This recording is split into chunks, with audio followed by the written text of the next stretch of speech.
drop the beat. I'm a never Trump guy. I'm a never Trump guy. I'm a never Trump guy. I never liked him. I'm a never Trump guy. I'm a never Trump guy. I'm a never Trump guy. I'm a never Trump guy. I'm a never Trump guy. I'm a never Trump guy. I'm a never Trump guy. I'm a never Trump guy. I never liked him. I never liked him. I never liked racism. I'm a never Trump guy. Xenophobia. I'm a never Trump guy. Racism. I'm a never Trump guy. Xenophobia. I'm a never Trump guy. I never liked him. I never liked him. I'm a never Trump guy. I'm a never Trump guy. I'm a never Trump guy. I'm a never Trump guy. I never liked him. I'm a never Trump guy. I'm a never Trump guy. I'm a never Trump guy. I'm a never Trump guy. I'm a never Trump guy. I'm a never Trump guy. I'm a never Trump guy. I never liked it. Good morning, ladies and gentlemen. Good to see you. Subri Keller, Sacred Snow, Christian Valeris, Wiki Ditron, Grill for the Thrill, True, aka Batasui, Sultan Al Fahim. I gotta say, yesterday was accidentally one of the funniest days in American politics. I'm not kidding.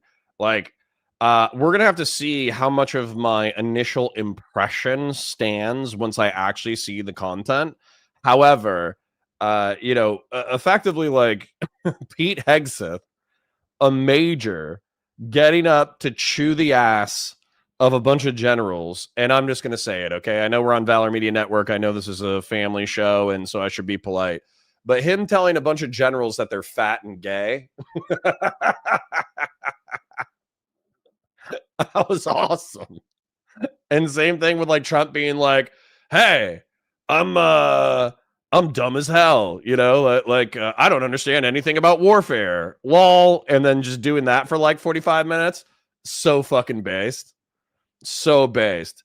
They just pissed off every single person that they needed for a coup, Like, how awesome is that? How awesome is it that we have all the signs of like American despotism? Trump trying to run for a third term. People talk about violating the 12th and 22nd Amendment. Federal troops and nationalized or federalized National Guard being deployed into American cities. Talking about invading half a dozen American cities in order to reduce the homicide rate. Like, we have all these things that I think in any other country would rightfully be understood to be like death knells of the republic slowly dying.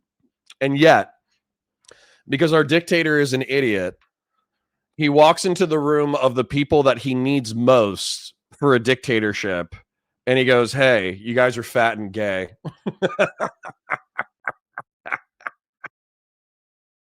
That was awesome. That was a great move. Sounds like an SNL skit. I mean, dude, it might as well have been. I could not have written that better. Like, that. What they need to do is they need to do the back in the Obama days, they had like Obama's anger translator. They need to do that, but they need to do that for like Pete Hegseth, where Pete Hegseth is like, look, you guys are a bunch of fatties and you guys are all gay and you got your jobs wrong. You got your jobs. You don't deserve your jobs. And then like a Pete Hegseth translator comes on and he's like, DEI is bad and we need to enforce the fitness standard. It was awesome. That was awesome. What a brilliant moment in American political history. Oh, man. I can't wait.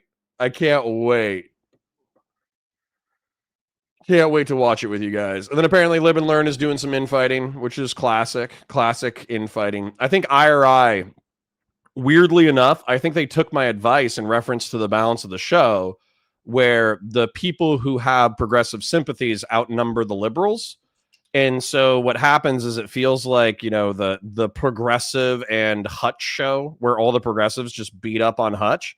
But what's so funny is IRI, I saw this quote from a clip from Live and Learn. Somebody clipped it, but they were like, oh yeah, Hakeem Jeffries needs to endorse Zoran Mandami. And then IRI was like, I don't give two shits. It was awesome. So today's going to be a funny day. In case you were worried, in case you thought we were going to have a black pill day, in case you were worried that, you know, we were all going to have to hang our heads in sorrow. Nope. Today's going to be super funny. So we'll get cracking momentarily. I'm just messing around with my Halo Glock, my Halo Glagnum, and I just I reduced some of the size on the front sight. I am trying not to point a barrel at my face while I'm fixing something, but I fixed the mag well, so it's actually appropriately sized. And then I also excuse me, I need to grab a magazine and see if the mag release works. Oh, so it is the magwell. That's the problem. That sucks. Oh well. Anyways, the point is that I need to fuck with this thing a little bit in order to get it going, and then we'll start the content momentarily. So let's get cracking. Let's get this in here. Let's get this lined up. Let's make sure it's empty, just in case I accidentally flag myself. And then let's line it up, and then let's get it on. There we go. Cool. Yeah, that looks better. That looks substantively better. Okay, cool. Anyways, let's check in with chat before we get into our stuff. Wikiditron says, sounds like a skit. It did seem like a skit. Randy says, I'm excited to see what 2016 Battleship looks like. Not sure what that means, but okay. Michael H says, the whole world is about to change and it's going to be beautiful, apparently. Randy says, giant laser cannons, I imagine, based. Christian Lair says, effing R slur allowed a reporter in to join a national security signal group chat, based. He talking about Pete Hegseth being an alcoholic and adding a reporter to to like the Libya strikes thing. So Michael H says, you have to understand these knuckleheads, people need to feel supreme. I know. And that's what's so funny about it is that, like, if you were actually trying to coup the government, let's say that Trump was like, you know what? A lot of people are joking about it. I think my base would support me. I think I should. You know, I think I actually should be dictator for life. I think I should be president for life. And then he decides to do it. And he's like, you know what? Let's go. You know, let's do it. Right. And so you know what he should have done is he should have gone hat in hand to the generals and been like, hey, I know you guys are loyal to the Constitution or believe that you're loyal to the Constitution, but realistically, the Democrats are destroying this country. And I know some of you don't like, you know, what Democrats have to say. I know you don't like their policies. I know that you don't like that they're constantly coming after your jobs and criticizing you the way that you are. So I want to save the republic by becoming president for life. You know, will some of you back me in doing that? That would have been the smart way to become president for life. Instead, he did a speech about how he's like, yeah, I'm not going to say it again because I feel like gay people are catching strays. I feel like homosexual people are catching strays.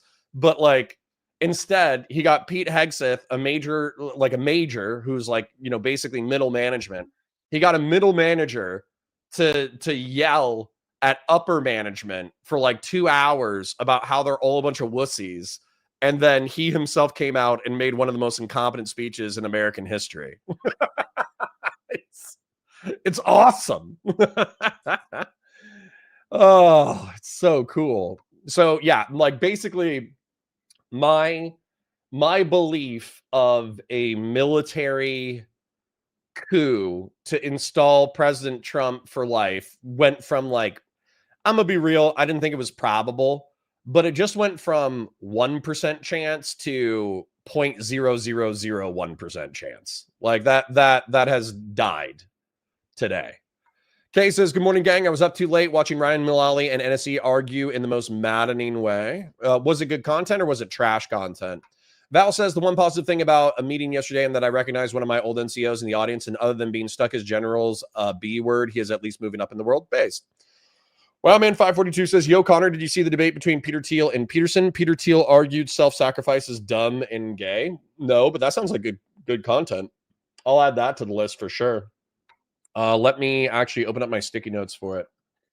Thiel versus Peterson. Yeah, no surprise there. Peter Thiel is, I mean, he thinks that he's saving the world, but he's unironically ushering in the Antichrist. So why I'm not surprised. Teal versus Peterson. Did he use the word slave morality? Did he read Nietzsche and he's like, oh, wow, this is amazing. I should be an asshole for the rest of my life. What a dick. Alan Armour says, hello. Hello to you, Alan Armour. Michael H says, I don't know you guys, but I thought I would drop a few dimes. Have a great day, everyone. Thanks, Michael H. Appreciate you. Kay says, Christian, essentially she was making him explain over and over why he doesn't hate Trump more than he hates the Dems and refusing to accept any of answers. That's my takeaway. That doesn't sound like good content. Wow Man says, also good morning, girl hottest. You 3000 IQ, gorgeous legends. True. Rob with a B says, just remember what I said. It's all aesthetics. That's why these guys will fail. They're obsessed with symbols of a fascist movement, but not the content of it. True. Battleships with railguns. Based. ACL'd up says, what's up, chat? Well, what's up to you? Randy says, accidental fascist should be an oxymoron. I know. Groovy Harp says, Pete accidentally did, or basically did a TED Talk. Not what I expected at all. I know. So we're going to watch some of that. And if there's something to chip away at it, I'll criticize whatever I see is worth criticizing. But realistically, I think the meat of the TED Talk is going to be Pete Hegseth just saying, like, I don't like fatties and I don't like incompetent people at the upper echelons of, government. And I'm going to be like, yeah, I guess. And then Trump's going to come out and make one of the dumbest speeches in American history. Subry Keller says that whole speech could have been a Zoom call, but they had to pay to send all these generals from around the world to sit in front of their Sunday morning TV show host to yell at them face to face. I know. Randy, was the crowd really entirely stoic, or is it just the audience seats at Quantico aren't mic'd up? No, I think they're largely stoic. That's also just the audience, though. So like generals and military members, particularly officers, they're used to being clapped for. They're used to walking out to audiences with like their super serious face and then everybody being like, oh, wow, nice ribbons on your uniform. They're not used to like soying out and being like, oh, the Secretary of Defense is here. Oh, Donald Trump is here. Oh, like that was never going to be the reaction. If Pete Hegseth wanted to use the acronym FAFO and then have the entire audience soy out, then he should have had like enlisted people 18 to 21. Kay says, I'm sure there's a decent portion of the convo to break down, but the entire thing was 3 to 4 hours. Yeah, sure. I'll fast forward. Oh, and if you're talking about Ryan Mulally versus Erudite, if they weren't able to get any deeper than that, if they weren't able to get any deeper than Trump sucks and why do you feel comfortable backing Trump or whatever, then that's not going to be good content for me. 00 Gavin 00 says, oh, got to hear about Trump and Hegseth, two unmitigated fools saved your military. Isn't that awesome though? The Crawling Chaos says that clip with ICE chasing a guy on a bike in Chicago is legendary. Yeah, somebody should said it. Look in the mirror, you dipstick. True. Wowman542 says, shout out to Valerie Reacts, some underappreciated content, in my opinion. Well, we're going to have more content for you momentarily. There's another dozen episodes that are on the back burner. Val says, hastening the rise of the Antichrist, the new there is a genocide going on. Well, yeah, but, Peter Thiel actually addresses it seriously since he's part of Palantir. This is happening, says, they had to put a massive amount of command staff in one place so they could threaten national security for TV propaganda, right? Grassroots says, I'm on time and gay. True. Melody says they're supposed to be bipartisan so they don't show emotion. True. This is happening says, how can you blame them? They think propaganda is more important than national security because propaganda is their security. Yep. Crawling Chaos says, would love to have read the thoughts of the generals. Dude, I would have killed for a React camera the entire time. Astronaut Farmer says, I watched a not so erudite on Jesse Lee Peterson. It was funny as fuck. Based. Rob says, bold on Trump's opener to go out on a 15-minute tirade about how much he hates fat arslers in the military. I know, right? Subry Keller says, I love all that extremely fat A chiefs that really are pro-Trump, and Hegseth are getting called out for being fat A's. They are. Well, and that's the one thing people were like, oh, Connor, isn't this a totally inappropriate use of the general's time? And I was like, as somebody who's been in a ton of formations, I'm actually okay with the general's time being wasted. As somebody who had to like put on my dress uniform repeatedly on weekends and nights in order to drill for a change of command ceremony, I'm okay with the generals having their time wasted.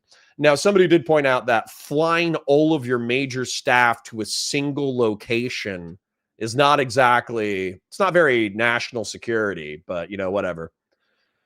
B. Johnson says, not red or blue, it's billionaires versus you. Well, let's tax them at a 35% effective tax rate and call it a day.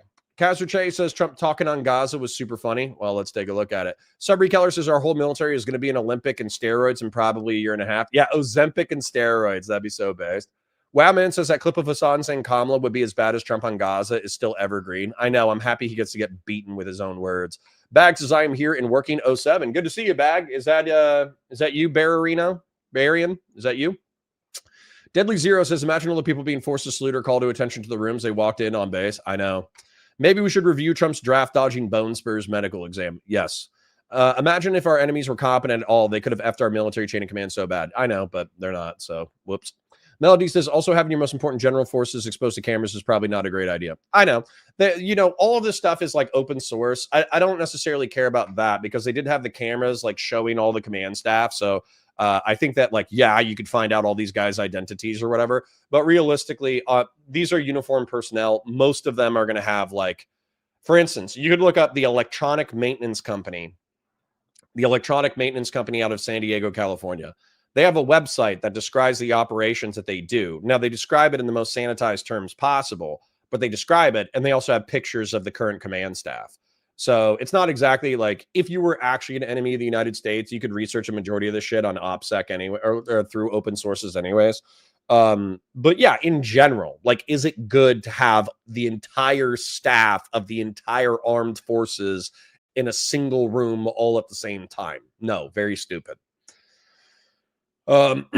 Deadly Zebra says, when I was in active duty Marines, they were using steroids before going to Afghan in 2013. A lot of SF guys, a lot of special forces guys told me about that. A lot of them were taking PEDs.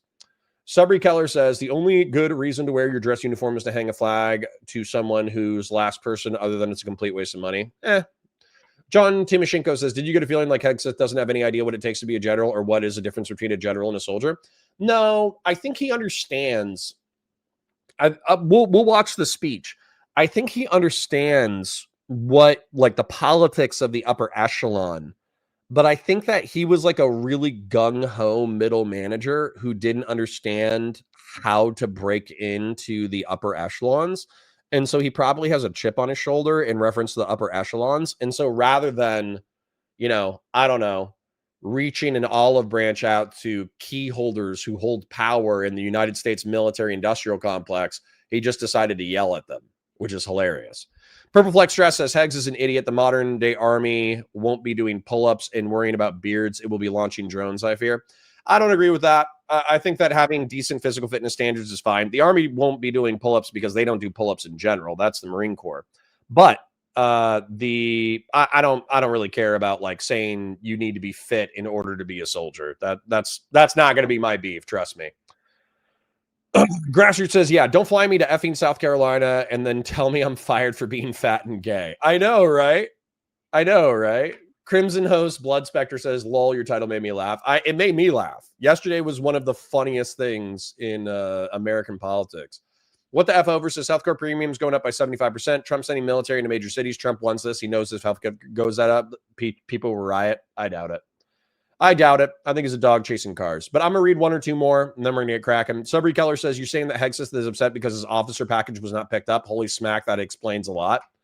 Yeah. Anyways, quick show before we get started. Like the stream. It's free. Share it with your friends. If you have a good time hanging out with us, then tell your friends about it. I mean, I think we have a good time. I think we make some of the best content in Twitch and YouTube politics.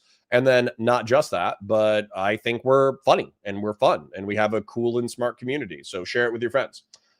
Super chats if you got them. Thank you, Grassroots, for kicking us off. And then memberships if you got them.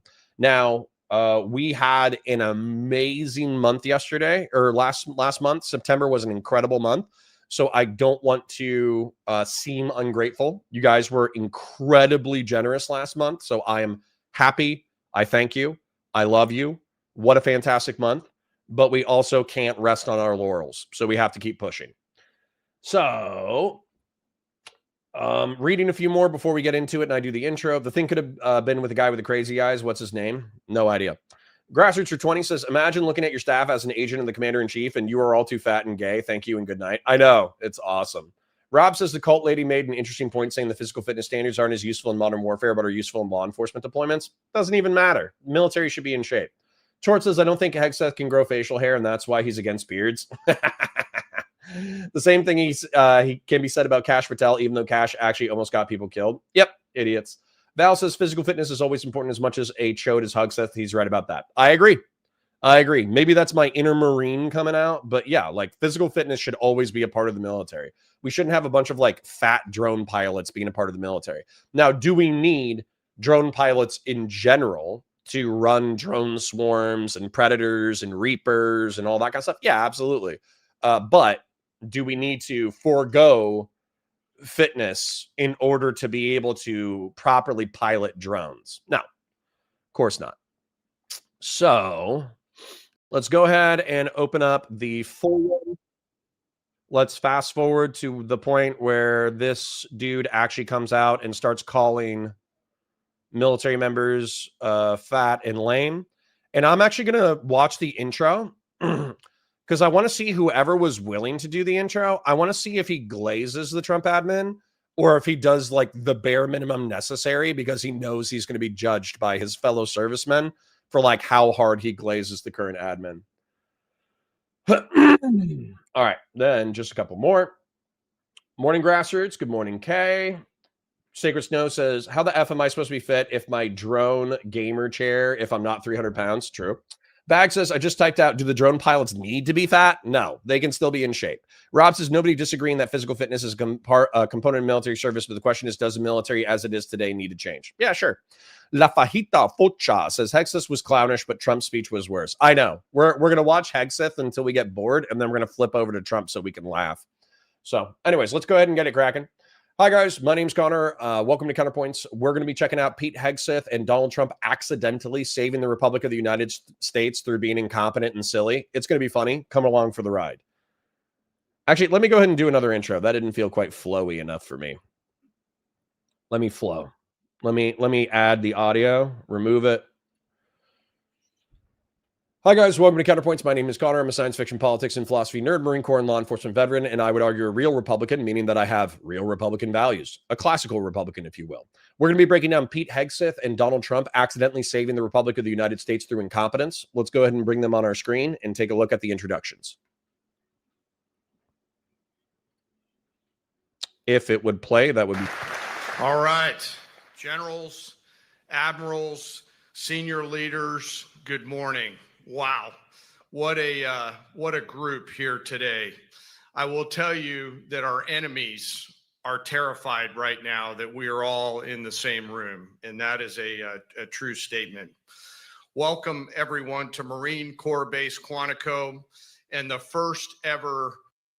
From Bumbly says, how many crayons do you have in your butt right now, homosexual boy? From Bumbly, you've kind of been annoying, so bye.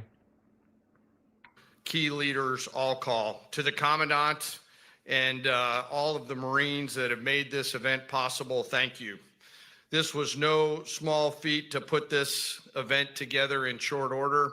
And I'm glad there's pull-up bars just outside. The SEALs in the corner out there are very happy about that. I regret to inform you there will not be a PT test after this event because I know you all would crush it.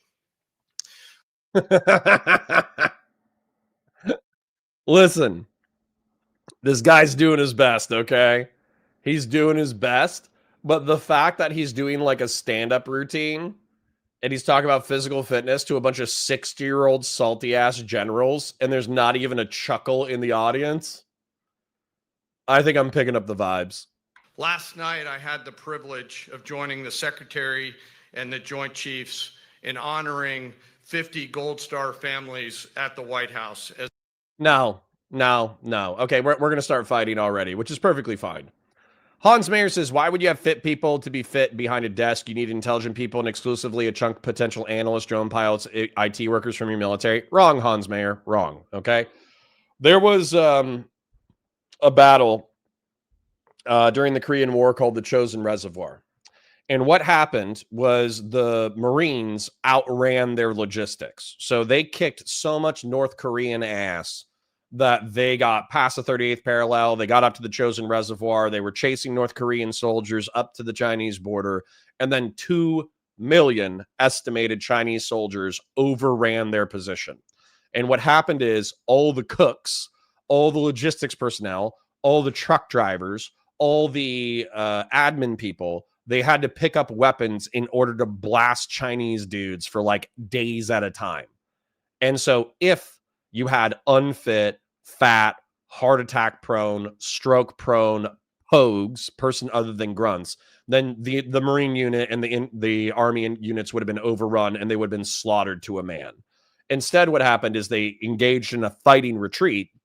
And I'm pretty sure they preserved like 90% of their forces while having like a 5-to-1 or 10-to-1 kill death ratio, which is impressive because in 1952 or 53, whenever this happened, they weren't tracking KD ratios. Okay. So, no, I reject, like, just because you guys do that in the civilian world where you're like, my brain is the only thing that's important. No, stop making excuses for being fat. Okay. You know, we're all a little bit fat. I got an extra 10 or 20 pounds on me. I probably couldn't run a sub 10-minute mile right now. But guess what? If I needed to, if I was a part of the armed forces, I would be expected to run a sub 8-minute mile. I would be expected to get 10 to 20 pull-ups. I would be expected to do 20 to 50 push-ups. I would be expected to be able to do 100 crunches. And that's just normal. Your body should not be something that drags you down, especially if you're involved in armed conflict. The president, the first lady, and our nation honored their loved ones' service and sacrifices. Teammates, it was a quiet and deeply meaningful event that reminded all of us that were lucky enough to be there of the serious and unforgiving nature of the business that we are in, fighting and winning our nation's wars. Leaders, we are living in dynamic and potentially dangerous times. Global risk is on the rise. Our adversaries are no longer aligning, they are aligned. And we must align with equal resolve. Okay, guys, Latvian hater says also 75 years ago, you're not going to convince me that pogues can be fat. It's not going to happen. So drop it. No. If you're a member of the military, you should be able to run a sub 8-minute mile or an approximately 8-minute mile. You should be able to do at least like 5. Like if you're a woman or you're like a total pogue or whatever, maybe you should be able to do 5 to 10 pull-ups. If you're actually somebody who takes your fitness seriously, then the standard should be between 10 and 20. And realistically, especially for Marines, 20 pull-ups is possible. When you have a 4-year contract to work on pull-ups, you can get 20 pull-ups. The thing with pull-ups is you have to do pull-ups. That's the thing about pull-ups. Like pull-ups they're hard in that they're physically difficult, but the way that you get good at them is by doing them, right? So within 4 years, you should be able to get a 20 pull-up PFT if you're of regular adult male physical fitness. And then same thing with the Army. There's people with I have a massive wingspan. I have like a 6-foot wingspan. There are people who have like 3-foot wingspans and they can crack out 100 push-ups like it's nothing. I think those dudes are technically cheating physiologically. But should somebody with a 6-foot wingspan be able to do a minimum of 20 perfect form pull-ups? And ideally, if they practice them for 5 years, should they be able to do 40 to 50? Absolutely. So listen, if you're a civilian and you're like, I can be fat in my job, so the military should be able to be fat in their jobs, fucking stop. We're not going to agree. Okay. And then if you're a pogue who is a lazy fat ass who wants to stay a lazy fat ass pogue, and you want to go, oh, well, back when I was doing administrative work, I never saw combat once. Good for you. Okay. Good for you. During the Iraq invasion, also 75. Yeah. Latvian hater. This is just where you're telling me that, like, I don't know anything about hitting. I'm being mean, but you're like, I don't know anything about military conflict. Do you know what happened during the Iraq invasion? Pogues were stuck in miles-long convoys outside of major Iraqi cities, and they got into gunfights. And because they were fucking pogues who didn't take their training seriously, they got murdered. They got murdered and kidnapped. Do you remember what was it? Elizabeth Smart? Was it Jessica Lynch? Well, they happened around the same time. Little blonde women were getting kidnapped. Left, right, and center. Was it Jessica Lynch? Yeah. This chick deployed as an American Army pogue. They did not do the headspace and timing on their 50 caliber machine guns as a part of their trucks. So as a result, they got into a gunfight. And because they didn't know how to run their machine guns, they got overrun almost instantaneously. She got kidnapped. She was stuck in an Iraqi army hospital for like, I don't know, 6 months. And it's because the Pogues did not take their training seriously. So, no, sorry. Pogues have to take their training seriously. We're not going to agree. All right? Thumbs up. Let's go. Resolve and unity, even as we strive for and seek peace, we must be prepared for war.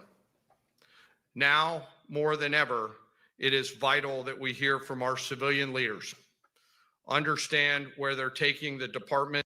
DJ says, what do you think the chances are that Trump says the United States military to attack American cities? After this content, 0. And the joint force. And today we have the unprecedented opportunity and honor to hear directly from the Secretary of War and our Commander-in-Chief. Together, you and I and our civilian leaders have the honor of leading the finest military in the world. And we must seize every opportunity every day to prepare our joint force for the future. I am deeply humbled to serve with each and every one of you. And now it is my distinct honor to introduce our nation's Secretary of War, the Honorable Pete Hegseth.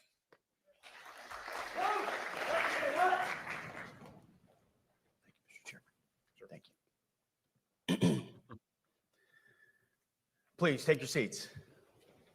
Okay, that was a polite clap at the beginning. I'll take it.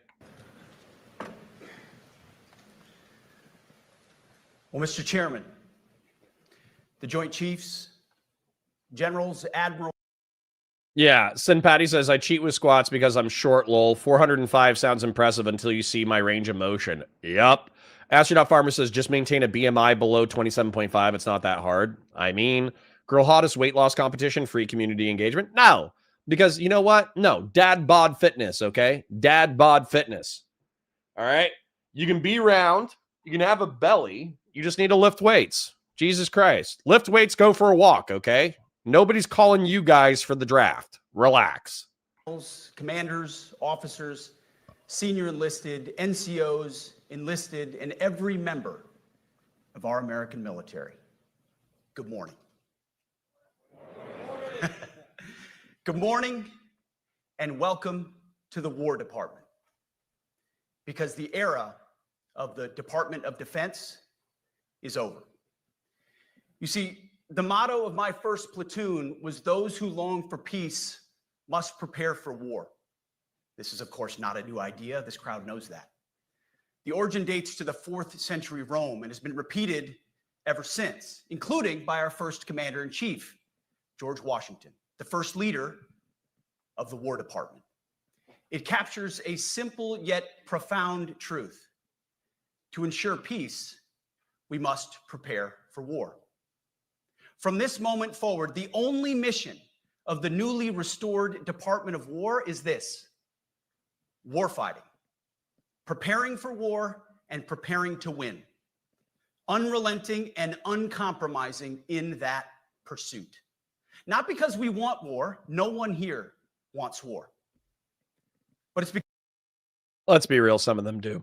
But Val says, I was a platoon PTL, I'm not sure what that stands for, in the Air Force, and I would see ridiculous stuff to get out of PT tests, like sipping from dip bottles in the parking lot to get out of tests. Yeah, Val, and if you had good leadership, or if you were good leadership, then you would chew the ass of the kids who were doing that. Like if they're eating a jar of mayonnaise so they throw up, if they sip out of a dip bottle so they throw up, so they have to postpone their PT test, then you know what a Marine would fucking do? No offense, Marines are psychos.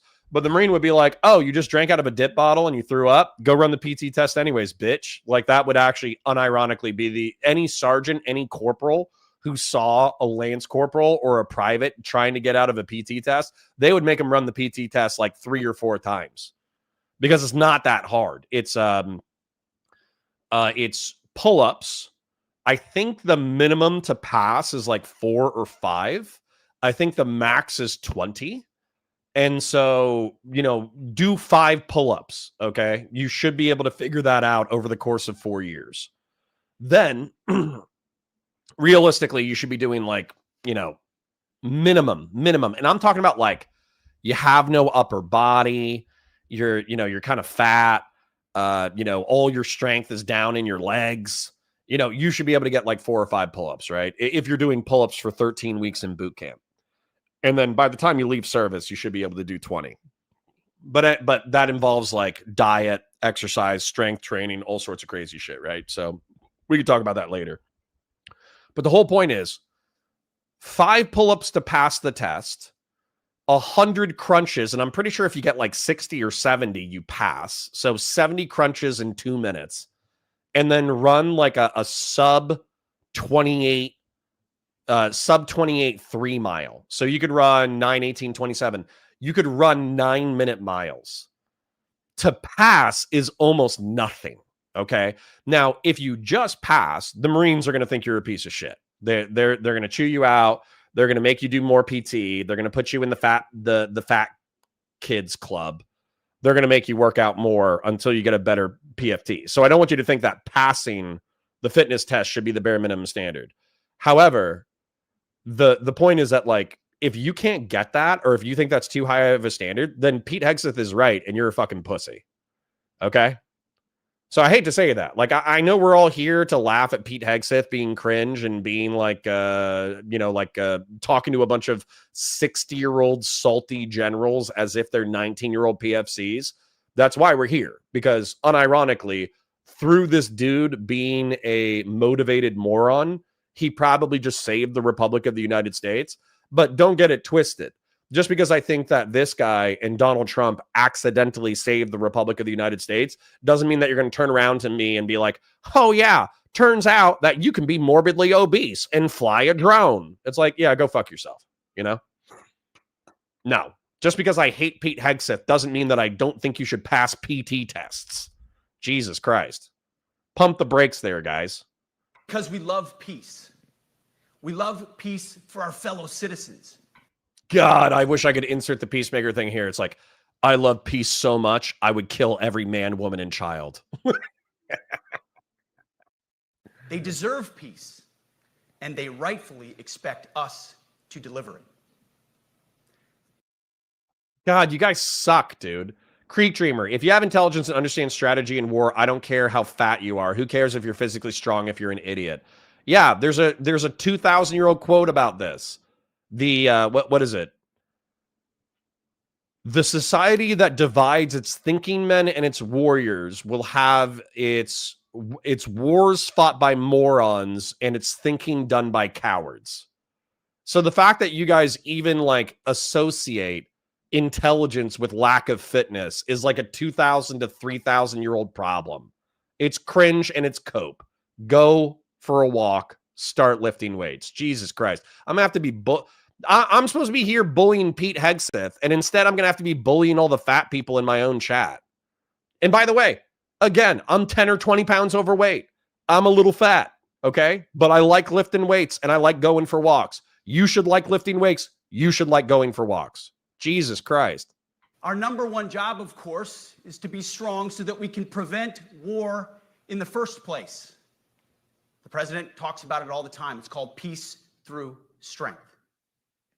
And as history teaches us, the only people who actually deserve peace are those who are willing to wage war to defend it. That's why pacifism is so naive and dangerous. It ignores human nature and it ignores human history. Either you protect your people and your sovereignty, or you will be subservient to something or someone. It's a truth as old as time. And since waging war is so costly in blood and treasure, we owe our republic a military that will win any war we choose or any war that is thrust upon us. Should our enemies choose foolishly to challenge us, they will be crushed by the violence, precision, and ferocity of the War Department. In other words, to our enemies, F-A-F-O. If necessary, our troops can translate. All right. This was that was cringe. The fuck around find out shit. That was cringe, but he got like 2 or 3 snickers from the crowd, so you know, I won't dunk on him too hard. Stop being cringe in chat about being, you know, fat for fun, and I'll actually start criticizing Pete Hegseth. Okay, so the reason why this is cringe, let me explain why it's cringe, is that the military is not like, it is a war fighting organization, and that should be the focus. I agree with Pete Hegseth in that regard. The mission of the military is not to necessarily have the political considerations at the ground level. The mission of the military is fighting and winning wars. So on the battlefield, there should not be another military force. It doesn't matter if it's Russia, if it's China, if it's the Taliban, if it's the Haqqani network, if it's Al-Qaeda, if it's, I'm trying to think of another terrorist org, ISIS. There should be no one who can compete with us. And what I mean by that is our infantry should be better, our logistics should be better, our technology should be better, and our air cover, we should have air supremacy. Like, we should be able to smoke anybody on the battlefield, regardless of who they are or how tough they are.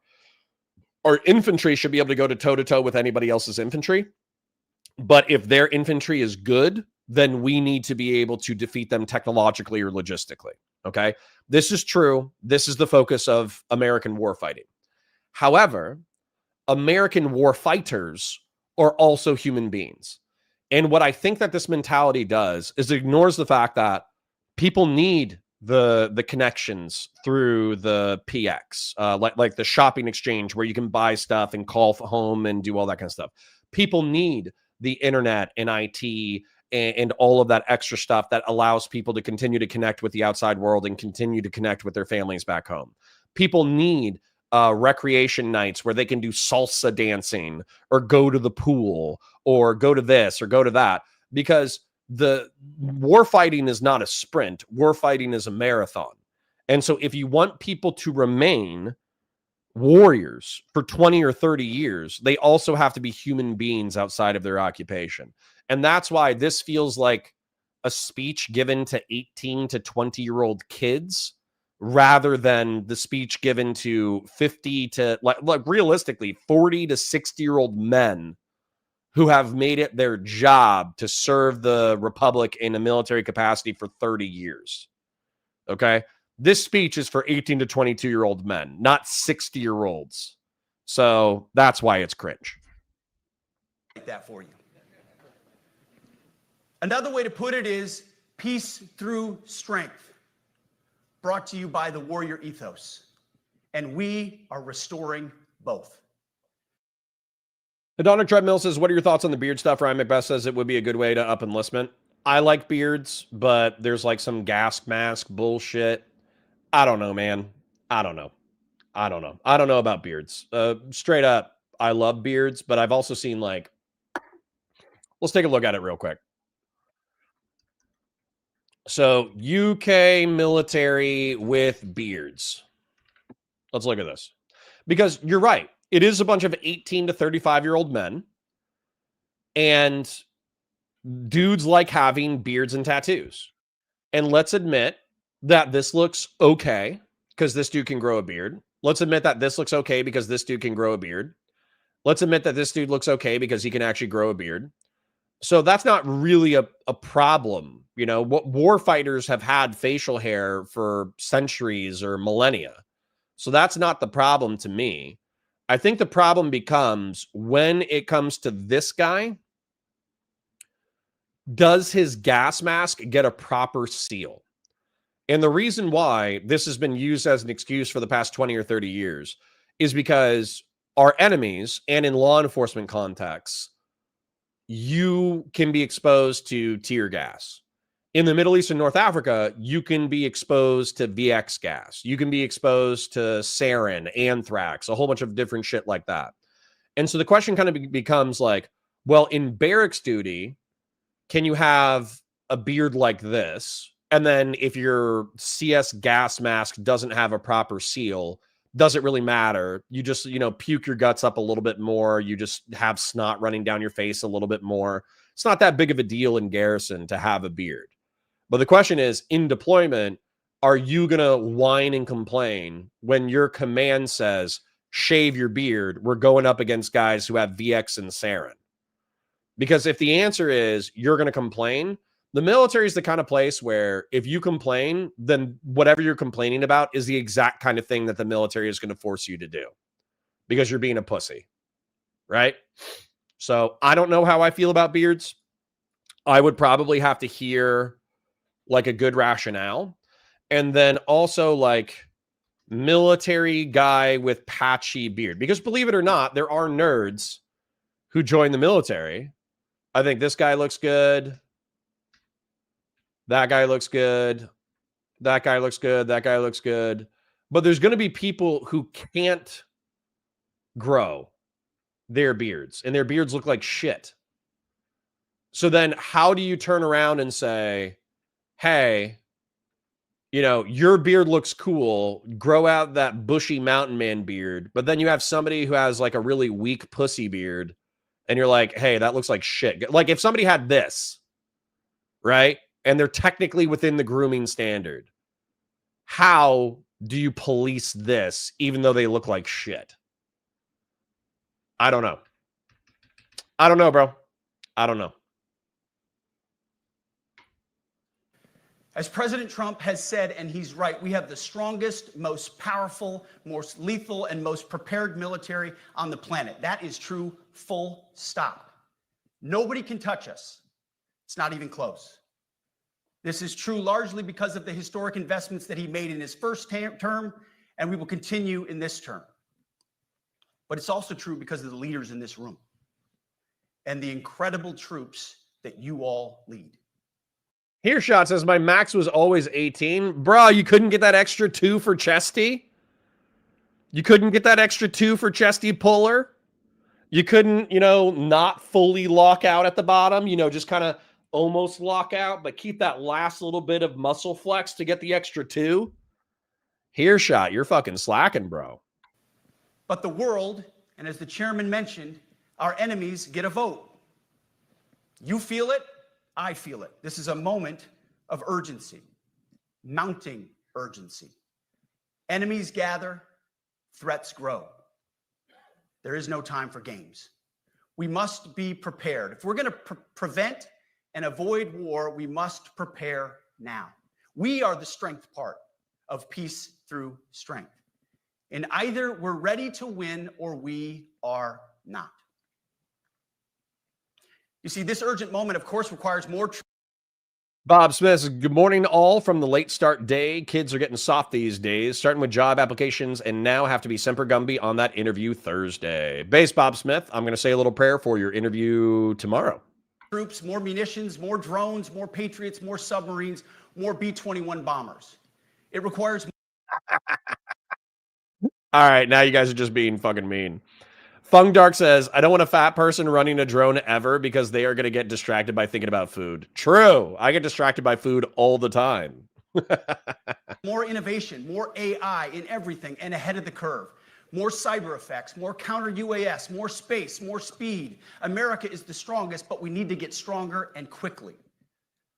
The time is now, and the cause is urgent. The moment requires restoring and refocusing our defense industrial base, our shipbuilding industry, and onshoring all critical components.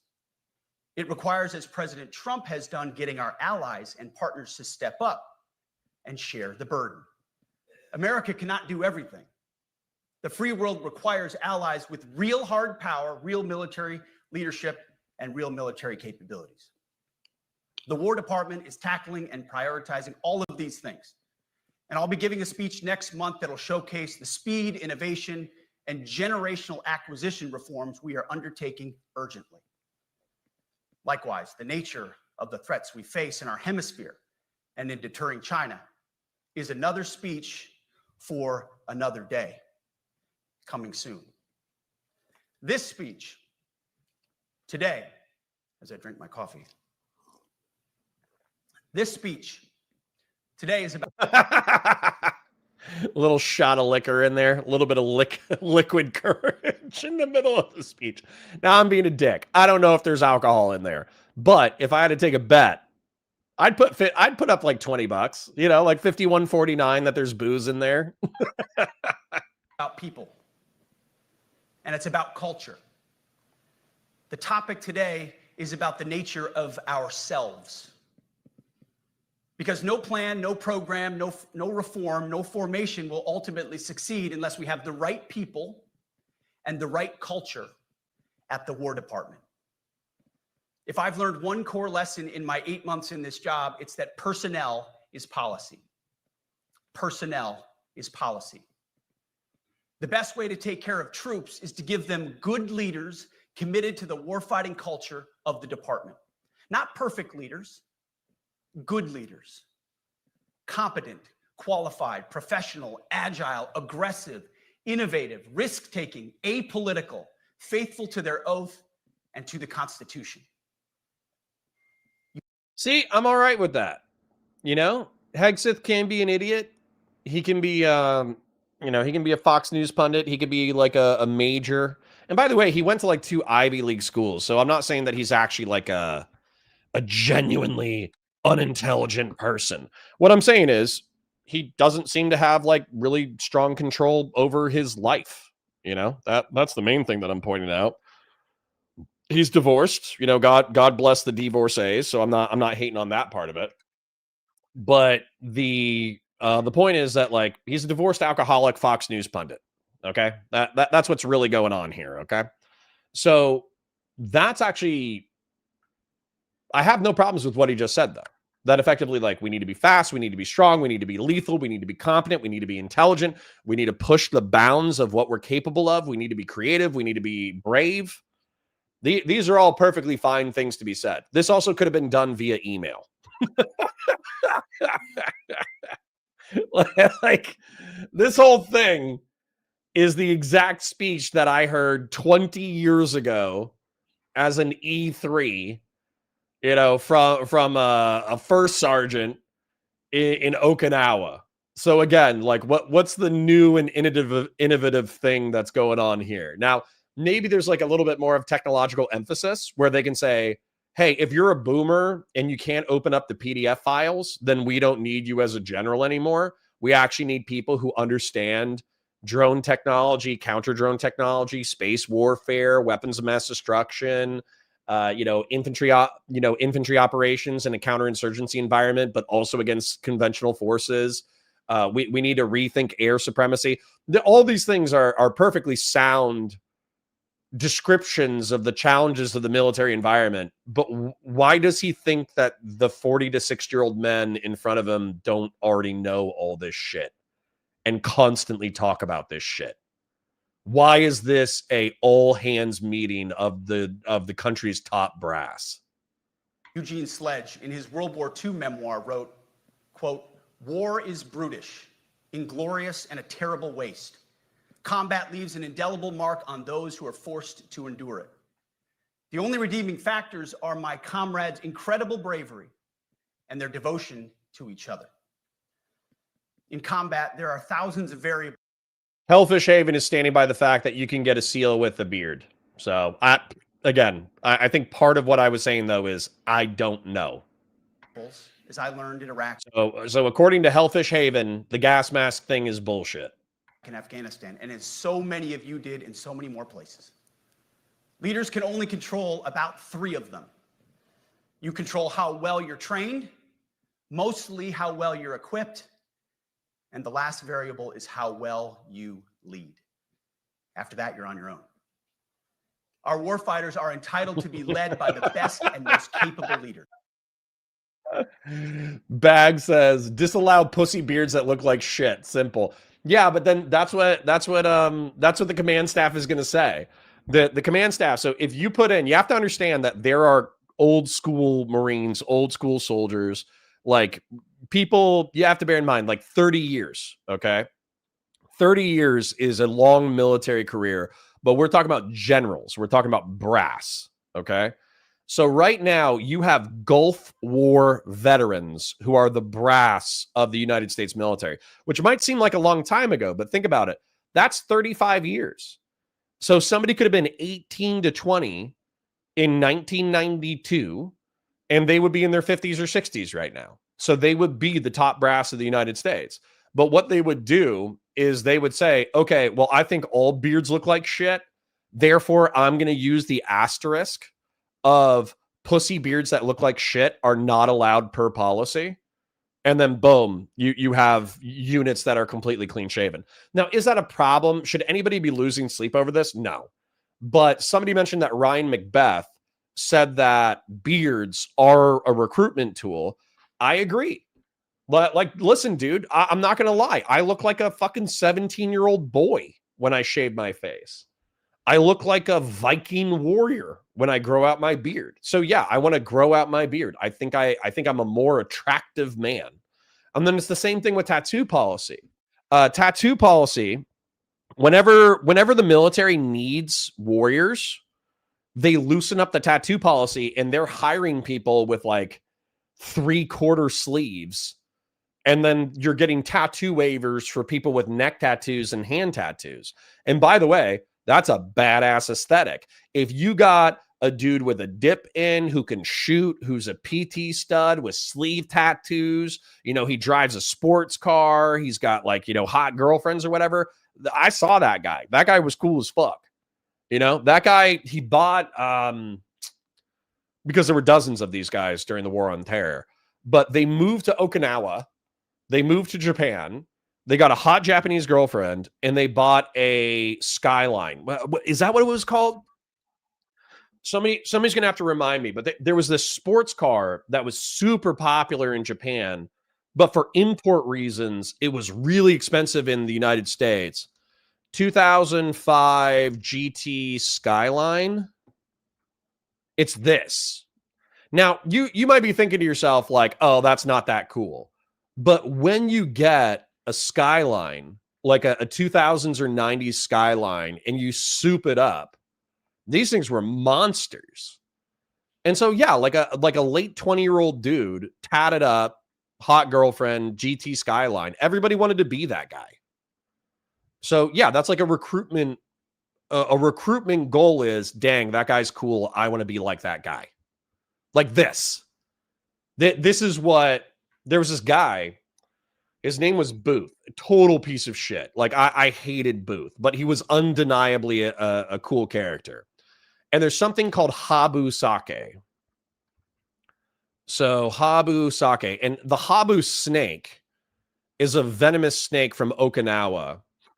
And so what they do is the Okinawans take Habu snakes, they kill them, they put them in the sake, and it's supposed to give like the alcohol like a little bit of kick while not being so venomous that it kills you. Now, Habu or Booth, he got a few STDs, which is not cool. He cheated on his wife, not cool. But he had a GT Skyline identical to this. He would take the boots out on town and go drinking and get tattoos and flirt with girls and drink Habu Sake. And like, I'm almost 40 years old. So like, to me, that doesn't sound cool. That sounds like you're trying too fucking hard. But when you're 19, the dude with 3/4 sleeves driving a GT Skyline with a hot wife who does shots of sake mixed with a venomous snake, that's who you want to be. So anyways, beards, tats, sports cars, hot girlfriends, alcohol. That's what a lot of young men want. That is who we need you all to be. Even then in combat, even if you do everything right, you may still lose people because the enemy always gets a vote. We have a sacred duty to ensure that our warriors are led by the most capable and qualified combat leaders. This is one thing you and I can control. And we owe it to the force to deliver it. For too long, we have simply not done that. The military has been forced by foolish and reckless politicians to focus on the wrong things. In many ways, this speech is about fixing decades of decay. Bex for 5. Thank you for the super chat, by the way. Hegseth sounds like every boot who comes home after boot camp and does the cringe moto thing on Facebook before they've actually been to the fleet. I agree. This is a speech for 18 to 22-year-olds, not 60-year-olds. What the fuck are we doing, man? That's why this room is dead silent. It's because it's like, yeah, dude, this is the same speech I give to my 18 to 22-year-olds. Why the fuck am I here? Some of it obvious. Sorry, quick show. We got 150 people. I parasocially love you for being here. Like the stream, share it with your friends, engage with chat. Lots of super interesting, fun people in my chat. Probably the best chat in Twitch and YouTube politics. They're all 3,000 IQ, Giga Chats, and Giga Stacy's. Super chats if you got them. Memberships if you got them. Parasocially love you. Thanks for being here. Some of it hidden. Or as the chairman has put it, we are clearing out the debris, removing the distractions, clearing the way for leaders to be leaders. You might say we're... What does the enemy get a vote mean? So the enemy gets a vote means that you do not control all combat scenarios. There's this awesome movie. It's really, really, really, really, really good. And it's called The Hornet's Nest. And you should take a look. Military documentary. So Hornet's Nest. You should watch this. 2004. I forget where it is. Is it in Korengal Valley? The Hornet's Nest will be hitting theaters May 23rd. It's a groundbreaking, immersive feature film using unprecedented real footage of the story of the elite sent into a dangerous mission inside Afghanistan's most hostile valleys. I think it's in Korengal. If it's not in Korengal, it's in another like shitty Afghan valley pass. But effectively what happened was the Afghan Taliban and, Haqqani network or whoever was there, they were just ambushing the shit out of Americans within like a certain valley set. So they intentionally sent in, I think it was 75th. Well, 75th is Rangers, right? It's some airborne unit. I forget who it is. It might be Screaming Eagles. It might have been the 101st. But they get sent into this valley. I'm not trying to get copyright struck, so I'm going to flip around. And they get into a firefight. And they do dominate the enemy. They blow them up with tow missiles. They hit them with airstrikes. But they get into a hard firefight.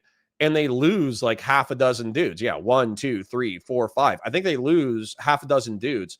And what's so crazy about this is they get into a decent infantry firefight, a decent infantry scrap, but they lose people.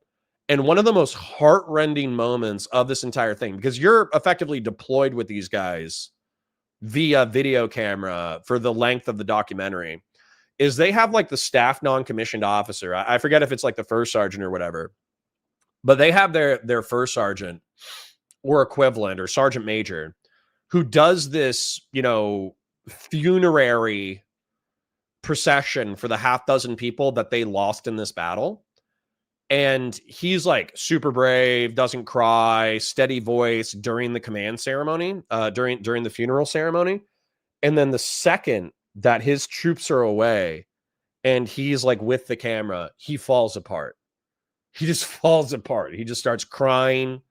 And he's not being a pussy or anything. Like he genuinely, his heart and his soul ache that half a dozen members of his company got wiped out in this battle. And so he's just like mourning the loss of half a dozen young men who died bravely in battle.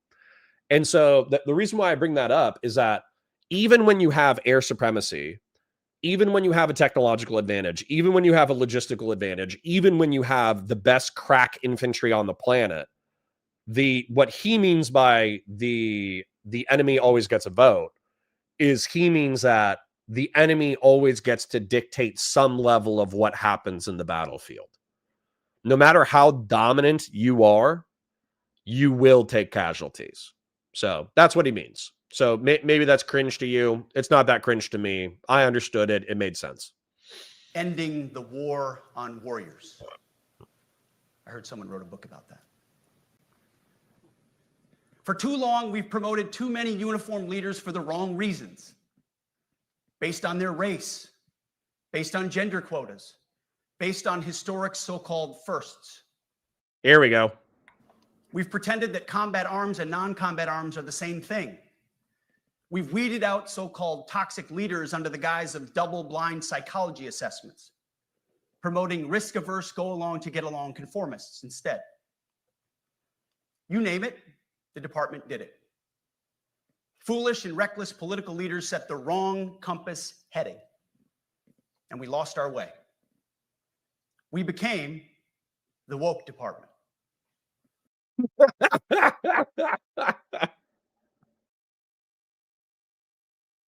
Listen, man.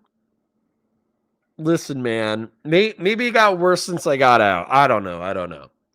But there was always like the Seiko officer. Okay. And I don't know if they still have it, but military Seiko officer, substance abuse control officer. And so Seiko was often combined with I don't know, the human resources officer, military human resources officer. I forget what it was, but the Seiko and the human resource officer in my unit was always combined. And so what the human resource officer would do would be like, they would show up to the unit once a quarter and they would be like, hey, stop calling female Marines walking mattresses. You know, stop making sexist jokes about how female Marines are whores. Stop making racist jokes about how black Marines can't swim, which, let's face it, so seriously, I'm not kidding. Probably 15 to 20% of my boot camp was black Marines. Only one of them made it to the highest swim qualification. Okay. Call it systemic racism. Call it whatever you want. But, you know, I see 80, I see 500 guys, 100 of whom are black. And then I see 80 people make it to the highest swim qual, and one of them is black. Clearly, there's a correlative thing going on here with black people in swimming. Okay. So, stop making swim jokes about black Marines not being able to swim. And that was it. Right. And then, of course, like the occasional rape would happen, or the occasional like racial, violence would happen where somebody would say a racist joke and then it would start a fist fight and people would beat the shit out of each other. And so then the HR rep would have to come back and talk about that, right? But the way that everybody treated Seiko, it wasn't like, oh, there's this domineering HR person who's totally changing Marine Corps culture. It was like, oh yeah, that's like the loser human resources person who tells us to stop being assholes once a quarter. And when somebody commits an egregious crime, we have to go do like a safety briefing about not doing, about not doing that crime. Now, maybe in the past decade, the human resources people, maybe under Obama and Biden, they got worse. Maybe it got more woke. Maybe we needed to talk about AAPI contributions to the military. But I'm going to go ahead and tell you, like, my expectation is if Marines in the modern era went and did a Asian American and Filipino diversity initiative, the first thing they're doing as soon as they get done with the AAPI briefing is they're bullying the Filipino member of their team. So that's where, for me, this doesn't really hit, because people were bitching about like the human resources elements of the military back then, but there was like real abuse. There was like real racial abuse. There was real sexual abuse. There was real misogyny. There were real sexual assaults. There was real fights over racial issues. So like the human resource officer still needs to exist. Whether or not they've gotten cringe in the past decade, I have no idea. Somebody who's like a more current military member could probably better inform you about how woke the modern military is. But not anymore. Right now, I'm looking out at a sea of Americans who made a choice when they were young men and young women to do something most Americans will not, to serve something greater than yourselves, to fight for God and country, for freedom and the Constitution. You made a choice to serve when others did not. And I commend you. You are truly the best of America. But this does not mean, and this goes for all of us, that our path to this auditorium on this day was a straight line, or that the conditions of the formations we lead are where we want them to be. You love your country, and we love this uniform, which is why we must do better. We just have to be honest. We have to say with our mouths what we see with our eyes, to just tell it like it is in plain English, to point out the obvious. This is why I love my chat, by the way. John Timoshenko says mandatory facial hair transplants. Things right in front of us. That's what leaders must do.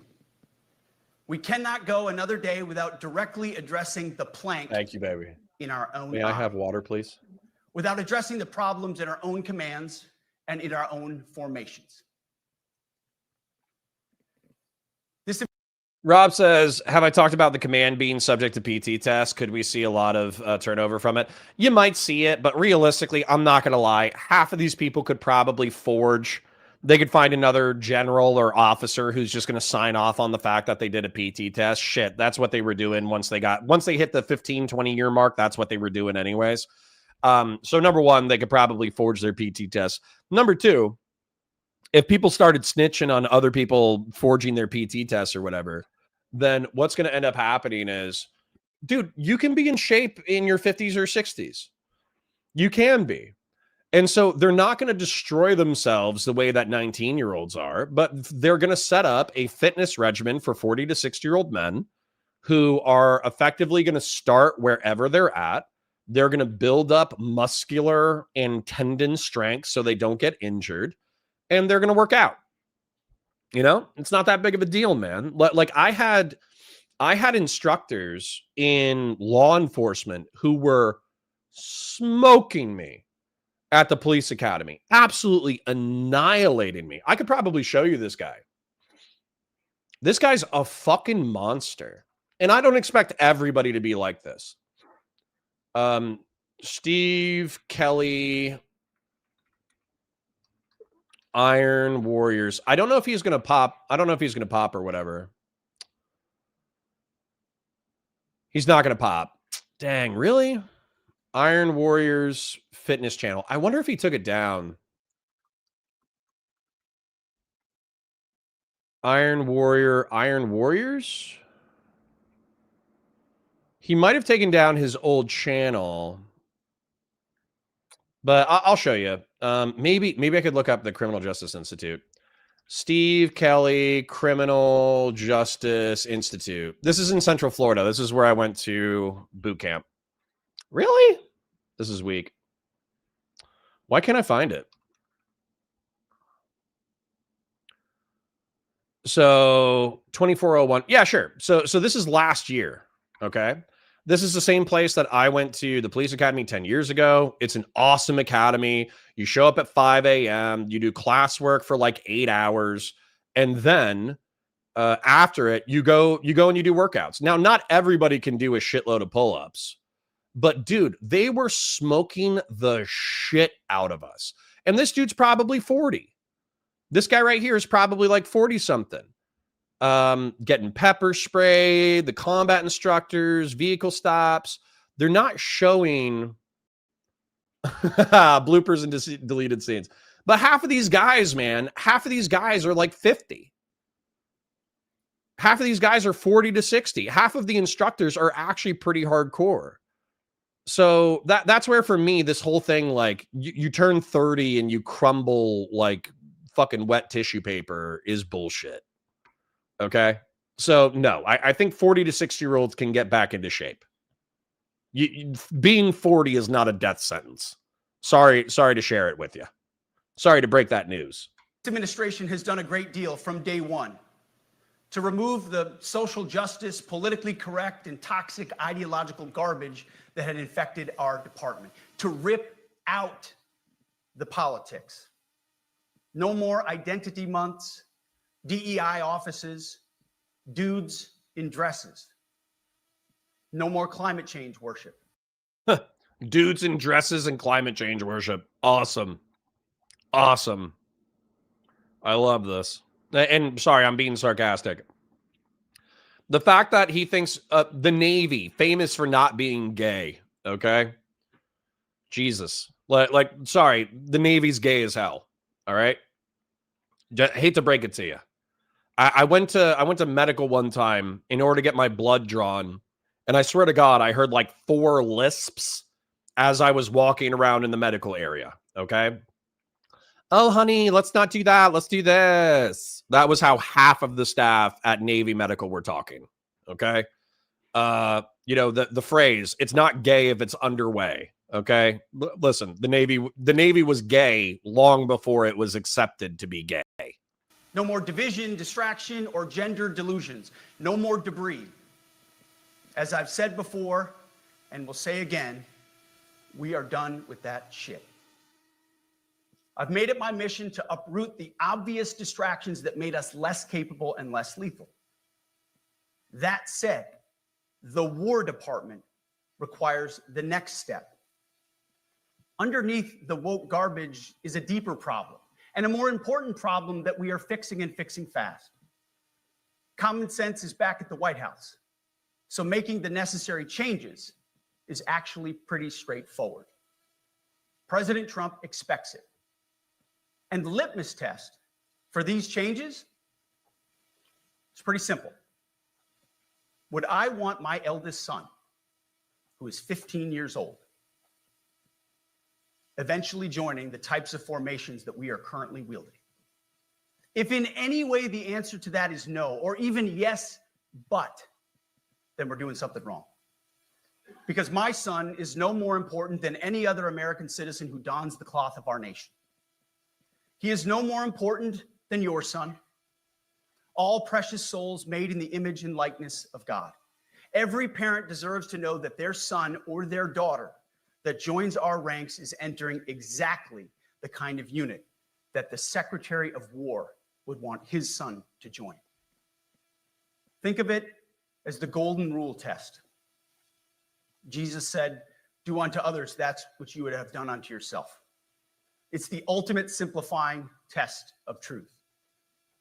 The new War Department golden rule is this: do unto your unit as you would have done unto your own child's unit.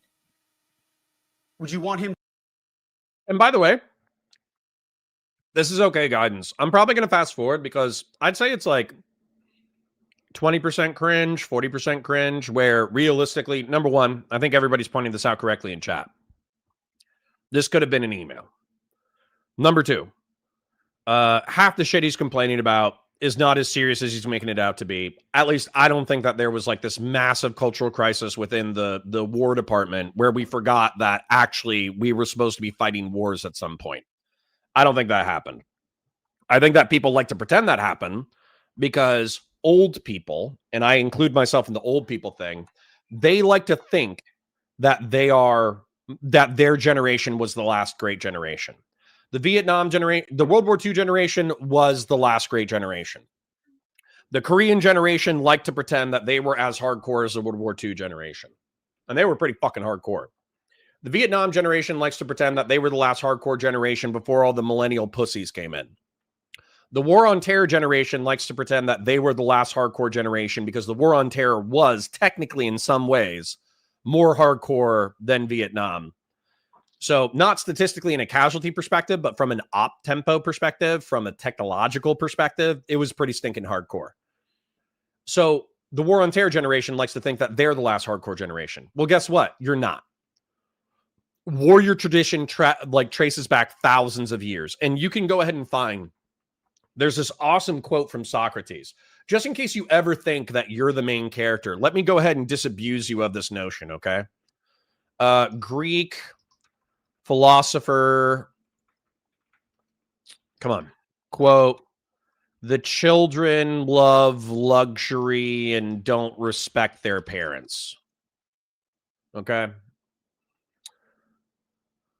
Here we go. The quote: "The children now love luxury. They have bad manners, contempt for authority. They show disrespect for their elders and love chatter in place of exercise," is wildly misattributed to Socrates. The statement likely originated as a summary of ancient complaints about youth by a student named Kenneth John Freeman in a 1907 dissertation. So it's misattributed to Socrates, but it's supposed to be a quote from that time where Greek philosophers were bitching about how kids sucked. Okay, so this is a misattributed quote, but it still captures the vibe of a bunch of like contemporary complaints. The children now live in love luxury. They have bad manners, contempt for authority. They show disrespect for their elders and love chatter in place of exercise. Children are now tyrants, not the servants of their households. They no longer rise when elders enter the room. They contradict their parents, chatter before company, gobble up dainties at the table, cross their legs, and tyrannize their teachers. Is this not the classic, like the, I'm Gen X and we used to drink water from the hose? You know, is that not the exact same fucking quote? So the whole point of this is that Pete Hegseth is doing the classic boomerism of my generation was the last true hardcore generation. And it's just not, dude. It's just not. You're just getting old. You're just getting old. That's all that's happening. Serving with fat or unfit or undertrained troops, or alongside people who can't meet basic standards, or in a unit where standards were lowered so certain types of troops could make it in a unit where leaders were promoted for reasons other than merit, performance, and warfighting? The answer is not just no, it's hell no. This means at the War Department, first and foremost, we must restore a ruthless, dispassionate, and common sense application of standards. I don't want my son serving alongside troops who are out of shape, or in combat unit with females who can't meet the same combat arms physical standards as men, or troop. Sabian Green says, well, there's the problem. They had crack infantry. They need meth infantry. True. Let's give Pete a little bit longer and then we'll move into Trump. But so the whole point is, if I'm not summarizing it to finish it. I'm summarizing it just to make the point. This is like a motivational speech for 18 to 22-year-old boots, and an alcoholic major called in 40 to 60-year-old professional warriors in order to chew their ass about how they're all fat and gay. All right? All of these people here, if Pete Hegseth, we'll check out the generals in a minute when they take like a little break for intermission. But if we get to the end here and there's like polite applause, then I'm telling you, if Pete Hegseth comes back in 2028 and he's like, yeah, I need half of you to depose the other half in order to install Trump as dictator for life, they're all going to tell him to go fuck himself. So that's why the title is what it is. Trump and Hegseth accidentally saved the republic is they just annoyed the people that they would need for a coup. Okay? Which is awesome. All right. Plague Doctor says, if I remember it right, it was the 503rd and 173rd guys that got torn up in there. I believe it. Who are not fully proficient on their assigned weapons, platform, or task. All right, I'm going to fast forward because this is like, you're woke, you're fat, you're gay, you're incompetent. Bullying and hazing to empower leaders to enforce standards without fear of retribution or second guessing. Of course, you can't do like nasty bullying and hazing. We're talking about words like bullying and hazing and toxic. They've been weaponized and bastardized inside our formations, undercutting commanders and NCOs. No more. Setting, achieving, and maintaining high standards is what you all do. And if that makes me toxic, then so be it. Second, today at our direction, we're ensuring that every service, every unit, every schoolhouse, and every form of professional military education conduct an immediate review of their standards. Now, we've done this in many places already, but today it goes across the entire Department of War. Any place where tried and true physical standards were altered, especially since 2015 when combat arms standards were changed to ensure females could qualify, must be returned to their original standard. Other standards have been manipulated to hit racial quotas as well, which is just as unacceptable. This too must end. Merit only. The president talks about it all the time, merit-based. Here are two basic frameworks I urge you to pursue in this process. Standards I call My staff's heard all about them. The 1990 test and the E6 test. The 1990s test is simple. What were the military standards in 1990? And if they have changed. Oh, how much do you want to bet? That, so hold on. How old is Pete Hegseth?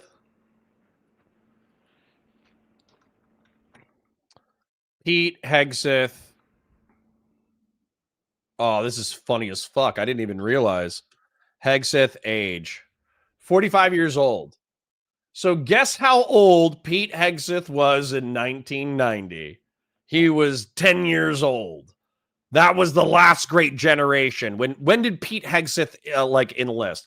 When did Pete Hegseth join the military?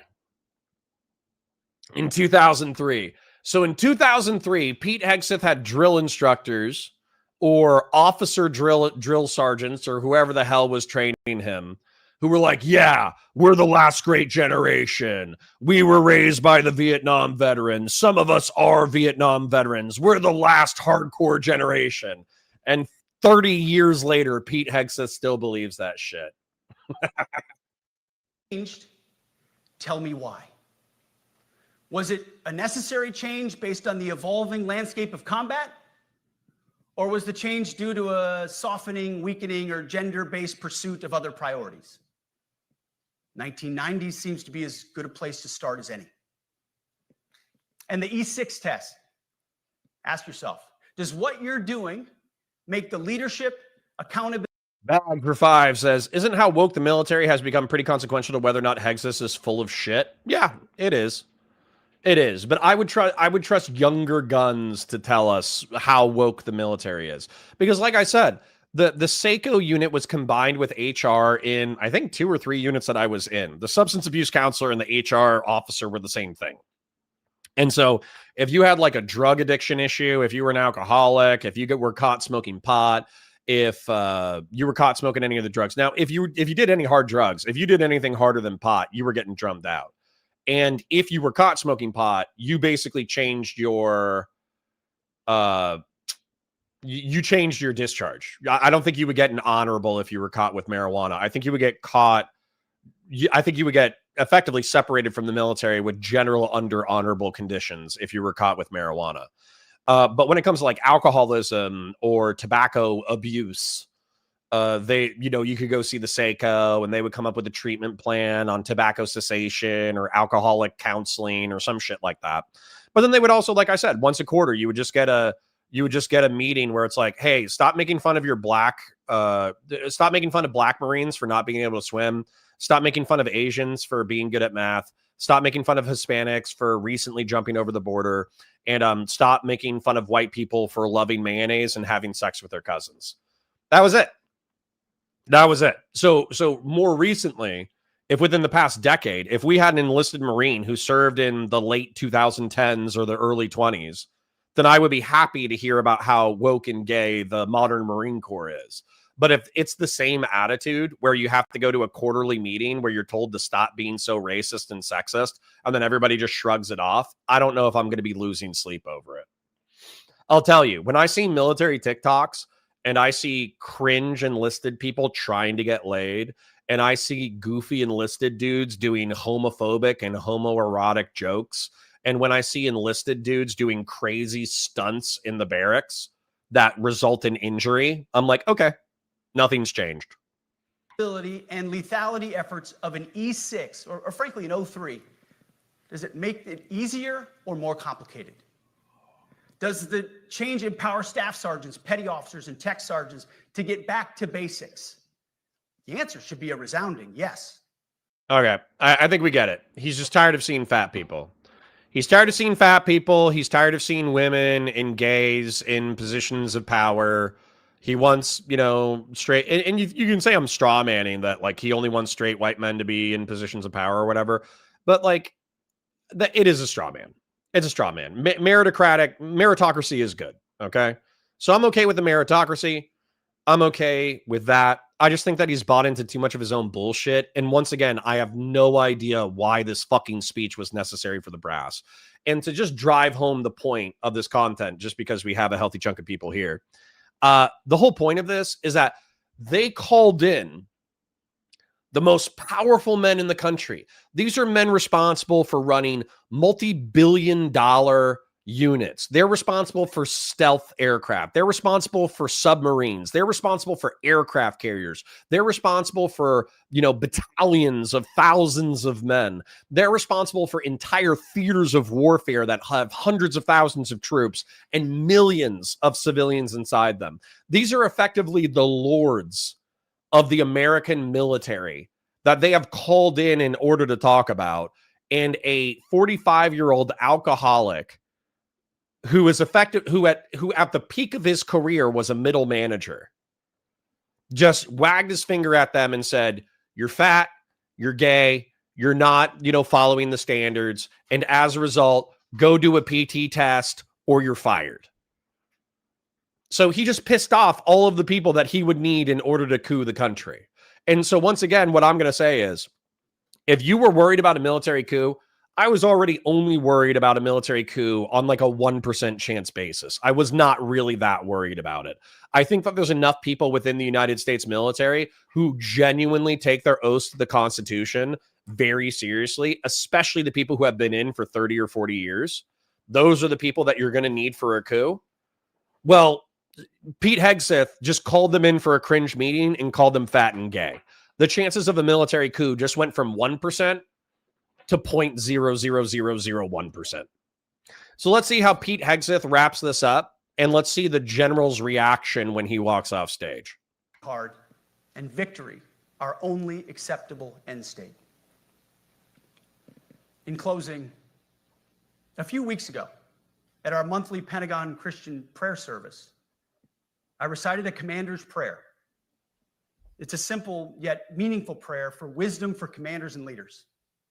I encourage you to look it up if you've never seen it. But the prayer, it ends like this. "And most of all, Lord, please keep my soldiers safe. Lead them, guide them, protect them, watch over them. And as you gave all of yourself for me, help me give all of myself for them." And amen. I have prayed this prayer many times since I've had the privilege of being your secretary. And I will continue to pray this prayer for each of you as you command and lead our nation's finest. Go forth and do good things, hard things. President Trump has your back, and so do I. And you'll hear from him shortly. Move out and draw fire, because we are the War Department. Godspeed. Room, attention.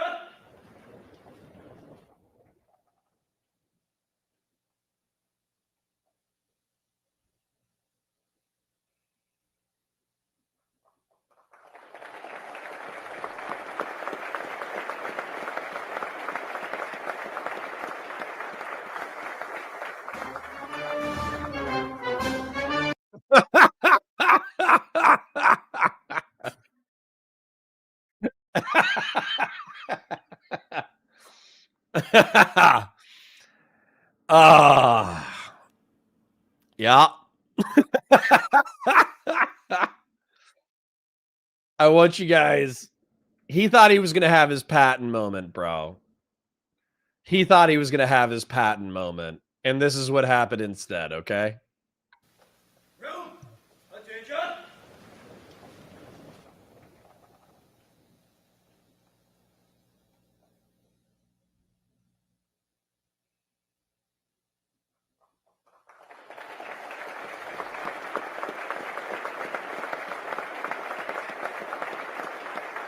Okay. So if you showed me this exact clip, and if the audience, he said, I'm Pete Hegseth, he didn't say that, but if he said, this is the War Department, and then he walked off stage, and the generals couldn't contain themselves. They were so excited. They were like, oh my God, that was the greatest speech I've ever heard. I'm so sick of these woke gays and women and blacks infecting the military with their woke bullshit. I can't wait to take back the military for the straight white man. then what would have happened is you would have had all of the generals stand up and they would have started applauding like it was the end of a 90s film. Everybody would be like, let's go. That's what would have happened. But what happened instead, because these guys are 20 year to 30 year or even 40-year professional veterans. These guys have been serving since the 1990s. They were held to the standards during the 1990s, and they are the people who choose the standard now. And you know what happened is that the HR officer lady was a little bit annoying sometimes, and maybe some blacks and some gays and some Asians were a little bit sensitive about some bullshit. But realistically, we should be nice to racial and sexual minorities anyways. So we're going to split the difference, and we're going to do a quarterly HR meeting about not being racist and not being sexist. I have to presume that that is the standard of what these guys have experienced in reference to DEI and woke shit. All right. Now, maybe in reference to like military standards, in reference to like combat arms standards, maybe there was like a slip there that needs to be fixed where like it goes back to a higher standard for physical fitness for combat arms. But that's an easy fix. That's okay. Let's change the fucking standard a little bit. That's an easy fucking fix. So the fact that they weren't on their feet screaming and crying and laughing and applauding and yelling, that already tells me that this went over like a fart in church. This went up like a fucking lead balloon. This was Pete Hegseth's patent moment where he was going to get the United States military on his side to return to standards, to return to the warrior ethos, to stop being woke, to do all this bullshit. And all he did is he annoyed the fuck out of everybody who he needed in order to secure power for Donald Trump. This was perfect. And if you're like, Connor, this wasn't even that interesting. Pete Hegseth didn't even make that many good points. He just called everybody fat and gay and said they need to get in shape. Yeah, that's exactly what happened. These people care more about aesthetics than they do practical power. They care more about being perceived as tough than actually being tough. They care more about being perceived as innovative than actually being innovative. So yeah, dude, no coup. The coup's off. The 2026 and 2028 coup, I think it was Hans Mayer, by the way, who bet me $20 that we weren't going to have elections in 28. No, sorry, we're going to have elections in 28. Pete Hegseth just guaranteed we have elections in 28. Let's go ahead and check out Trump, because I have a feeling that it's going to be substantively worse. Let's get here.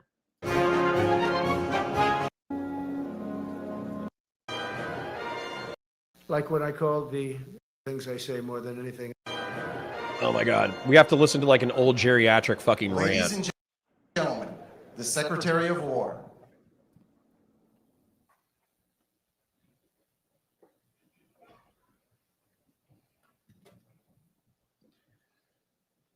Well, you've heard from me.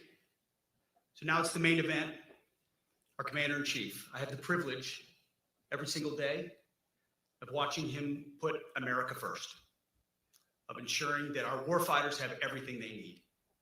His compass is clear. He's easy to follow because you know he has our back. I was thinking backstage, the man who was the Commander-in-Chief when the War Department was created was George Washington. The man who was president when the War Department was reestablished is President Trump. And when he found out about this gathering of senior leaders, he said, I would be honored to come in order to address and thank the incredible Americans who defend our nation. He has a heart full of gratitude and love for what you do, and we get a chance to see it every day. And I'm honored that this morning you all firsthand get to see it as well. So ladies and gentlemen, join me in welcoming the 45th and 47th President of the United States, our Commander-in-Chief, Donald J. Trump.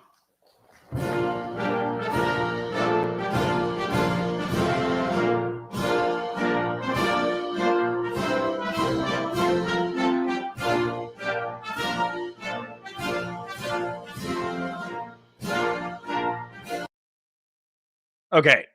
My nephew's friend in the military told me it was pretty bad. Like they could choose to not be yelled at by superiors. Dude, that was like a rumor back in 2010 that the Army had stress cards where their drill sergeants would come in to yell at them, and then recruits were able to pull out a card that said, "I'm stressed out. You can't yell at me for the next 5 minutes."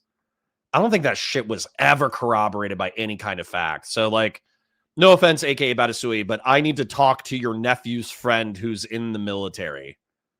Like, maybe he was Air Force, but Air Force has always been known for being pussies. So once again, I wouldn't take the Air Force as my indication of military toughness. I would talk to the Marines, and I would talk to Army infantry, Army combat arms, and the Marine Corps in general is my canary in the coal mine for intellectual toughness. Okay.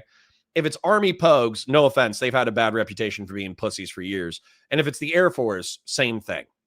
Okay. So.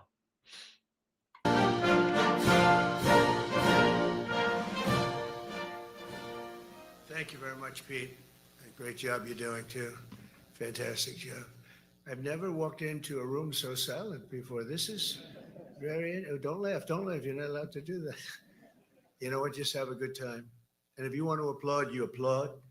And if you want to do anything you want, you can do anything you want. And if you don't like what I'm saying, you can leave the room. Of course, there goes your rank. There goes your future. But you just feel nice and loose, okay? Because we're all on the same team. And I was told that, sir, you won't hear a murmur in the room. I said, we got to loosen these guys up a little bit.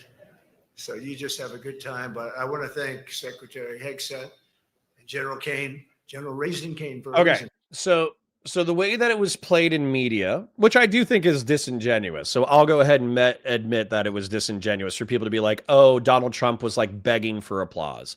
And he did get like a little bit of a laugh there where they're like, oh, this is going to be the quietest room you're ever going to go into because it's the generals just standing at a position of attention. You're their boss, et cetera, et cetera.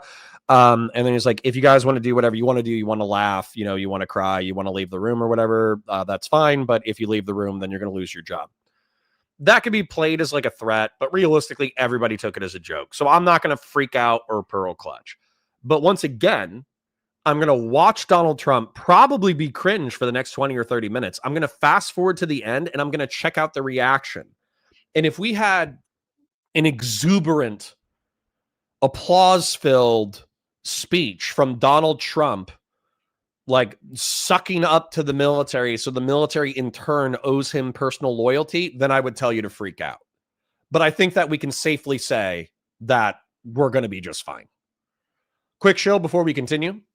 Like the stream. It's free. It lets other people know that we're live and they can come and join us. We got 180 people cross-platform. I parasocially love you for being here. Engage in chat. We got lots of smart, interesting, cool, funny people in this chat, and I parasocially love them because I think I have one of the best chats in Twitch and YouTube politics. Super chats if you got them. If you're just paying bills, I don't need your money. We're doing quite well. However, the channel does run off of money. So if you've enjoyed the content, you've enjoyed my commentary, I appreciate your super chats. If you want to become a member or gift membership, that's part of the way that we continue to, promote the community and make money and all that kind of stuff. Give memberships if you have the opportunity to do so. Let us continue. They call him that. When I heard his name, I said, you're the guy I'm looking for. The Joint Chiefs of Staff and so many others in this room who together represent the greatest and most elite fighting force in the history of the world, the United States military. We're very proud of our military. I rebuilt the military during my first term. It's one of the greatest achievements. We had the greatest economy in history, and I built the military. Those are the two things I say more than anything else. And I also kept us safe at the borders. We had very good borders. We didn't have people coming in from. Is this going to be Donald Trump self-filleting for the next 20 minutes? Because if he self-fillates for the next 2 minutes, I'm going to fast forward him. Jails and prisons and everything took place over the last 4 years. I'll never forget what happened to this country over the last 4 years with the incompetence. There could be no higher honor than to serve as your commander-in-chief. It is a great honor. I look at you, you're just incredible people. Central casting, I might add. To each and every one of you, I thank you for your unwavering devotion to the armed forces and to the country. that we've all sworn a sacred oath to defend. We all have that oath, every one of us. I'm thrilled to be here this morning to address the senior leadership of what is once again known around the world as the Department of War. I know Pete spoke about it. He gave a great speech, I thought. Great speech. I don't want him to get so good. I hate that. You know, no, I hate it. I almost fired him. I said, you can't, I don't want to go on after that. No, he gave a great speech, but he talked about Department of War. We were sitting there. I said, didn't it used to be called the Department of War? And he goes, yes, sir. They changed it like in the early 50s. So we won the First World War. We won the Second World War. We won everything in between and everything before that. We only won. And then we went away woke. That was probably the first sign of wokeness.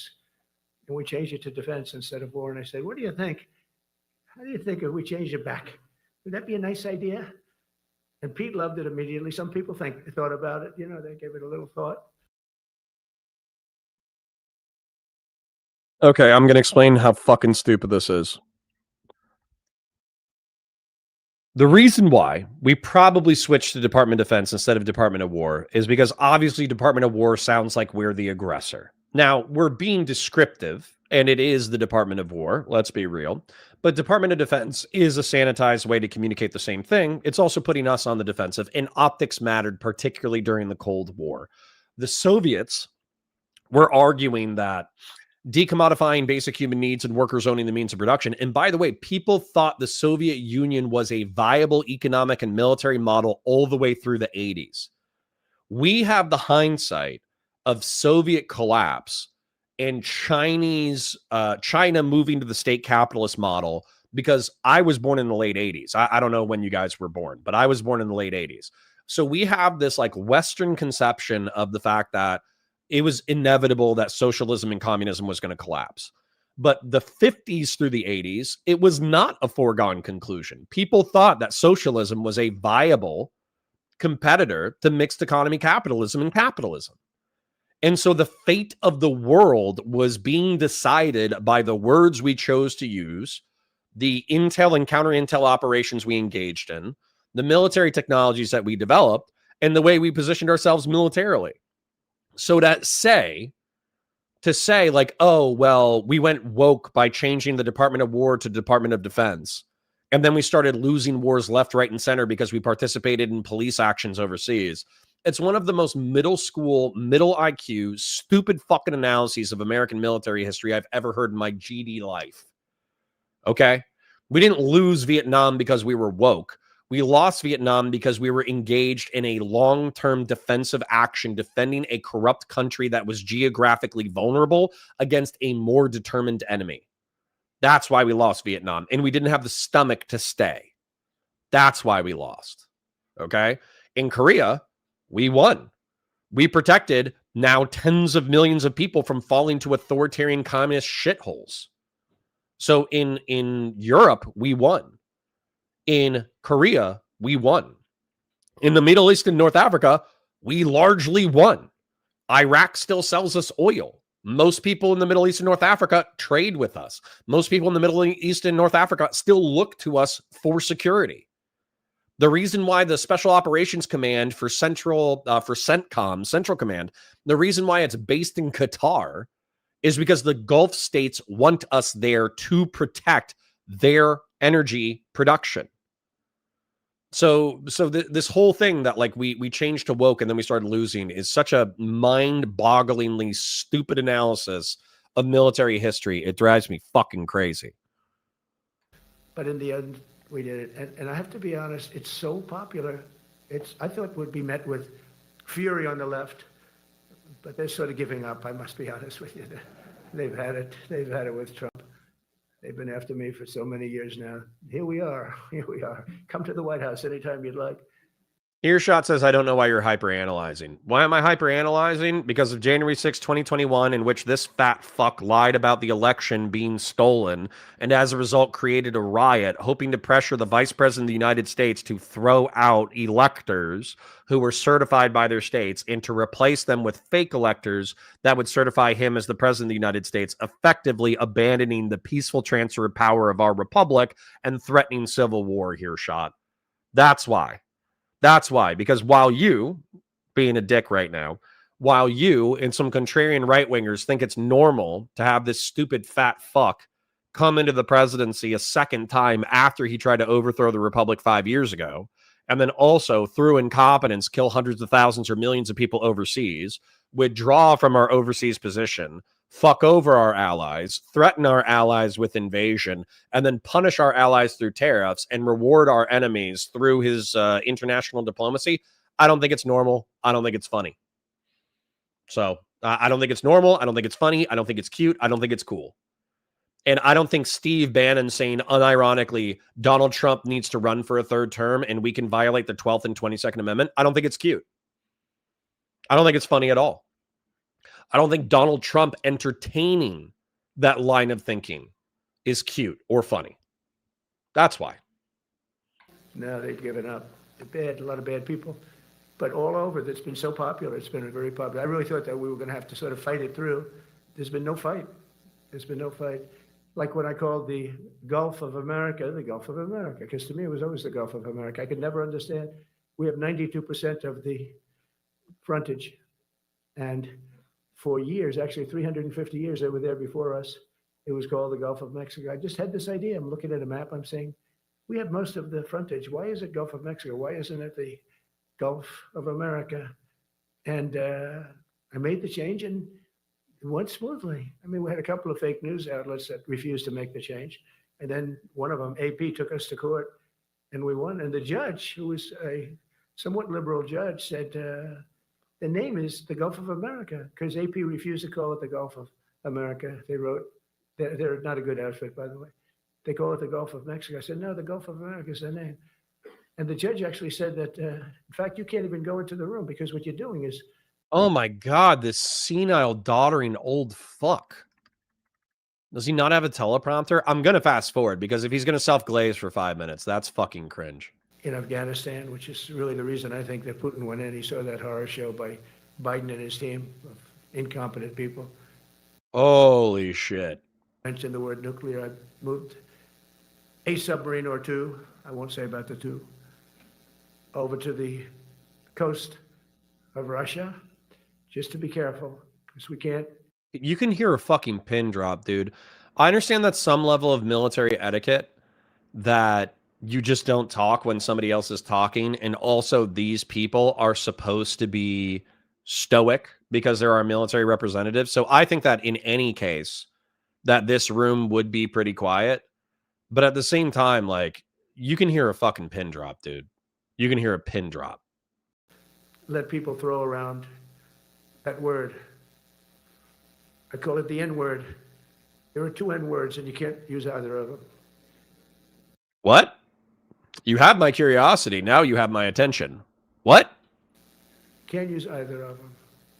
And frankly, if it does get to use, we have more than anybody else. We have better, we have newer. Oh, he's talking about nukes. There's two N-words and I can't say either of them. Listen, if I was there, I'd be like, woo!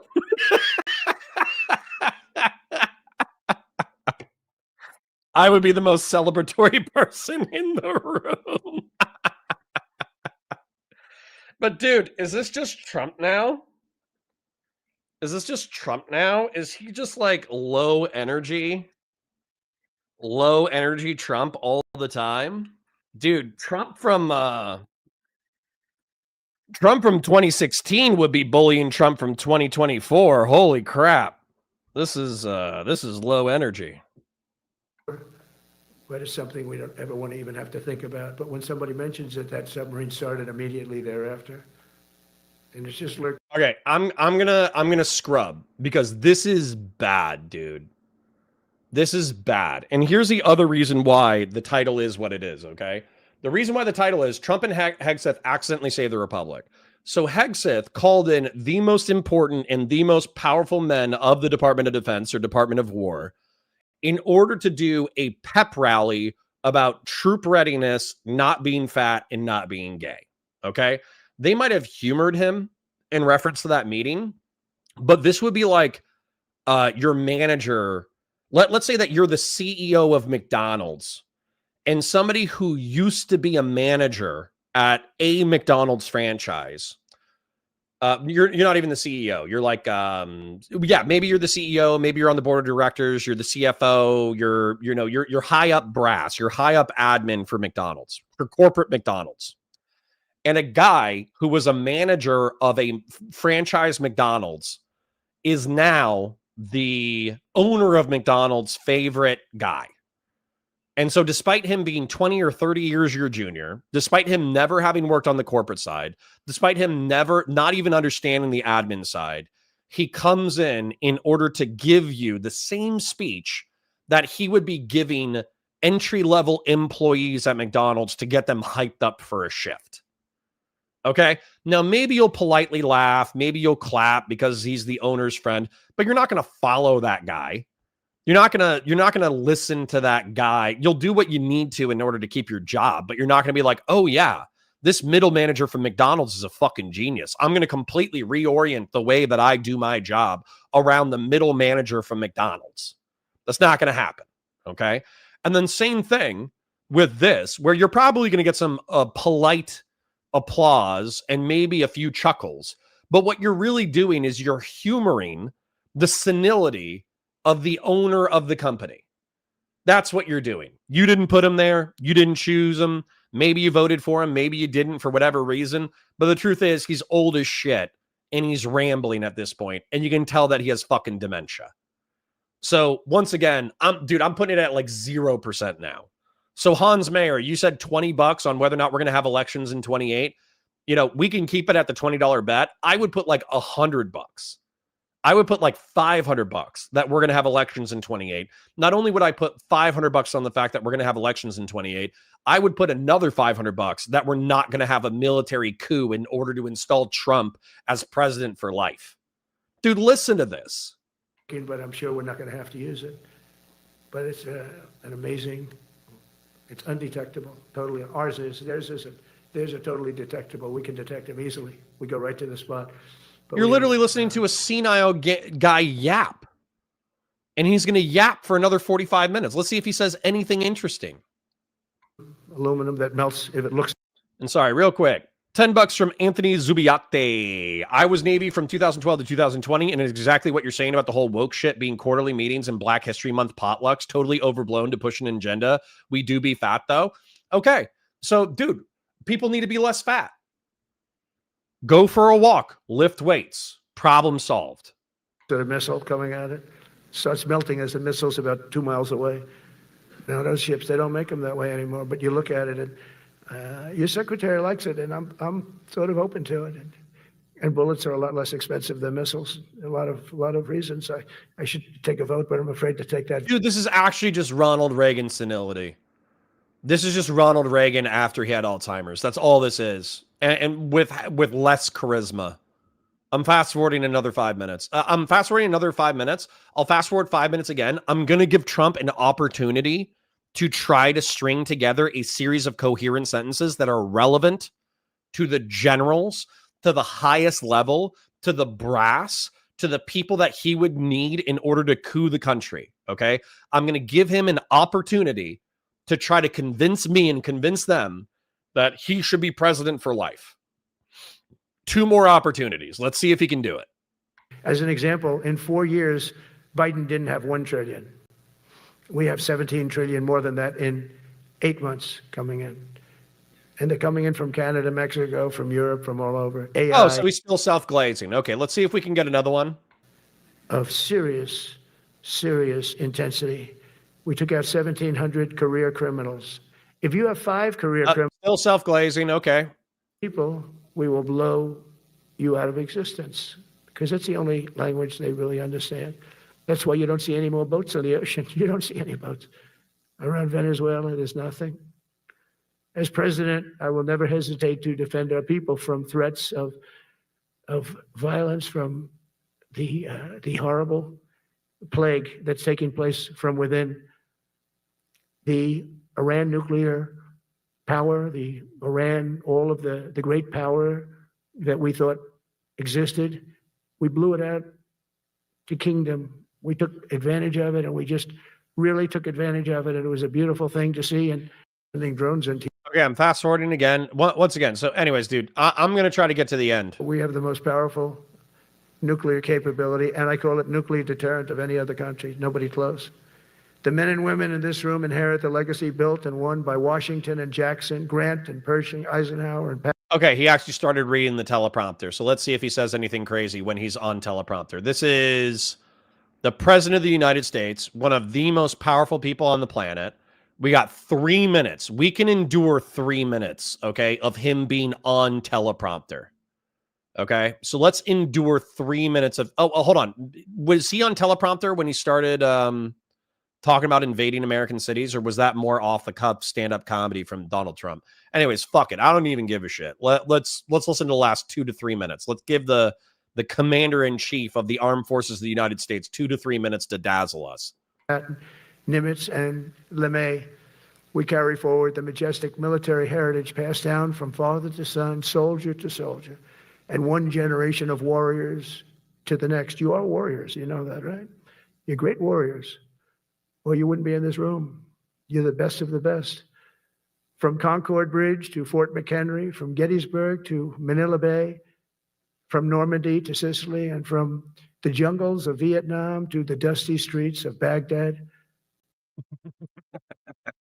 Uriel, we have the best N-words. They're fast, they're strong, they love me.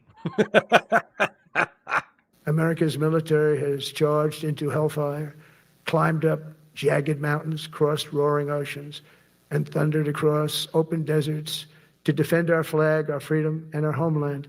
Nobody does it like you. Now we are discovering American muscle, reasserting American might, and beginning the next story chapter in American. Bro, he sounds tired, man. Go home. Gray Jedi says, did you see Ted Cruz say we need to not attack pedophiles? I did, and I've retweeted it a dozen times. I think it's hilarious.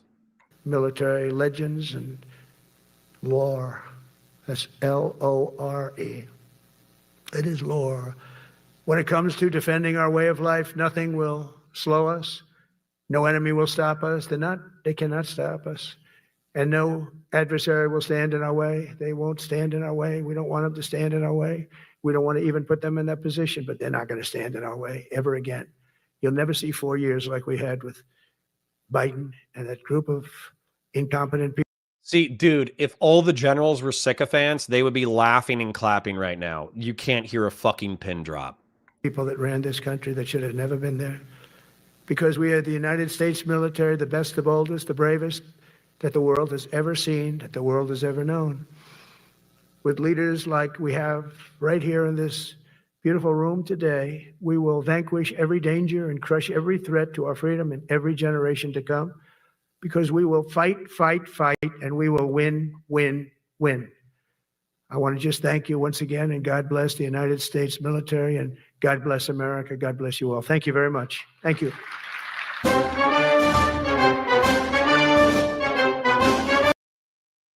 Quiet applause followed by them playing drowning music so you don't hear how tepid and shitty the applause is.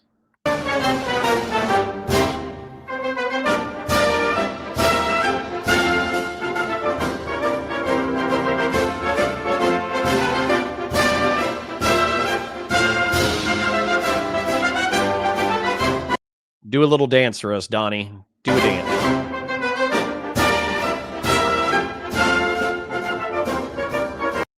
Dude, even he's like, all right, the vibes are off. I'm just going to point my finger at you and I'm going to leave.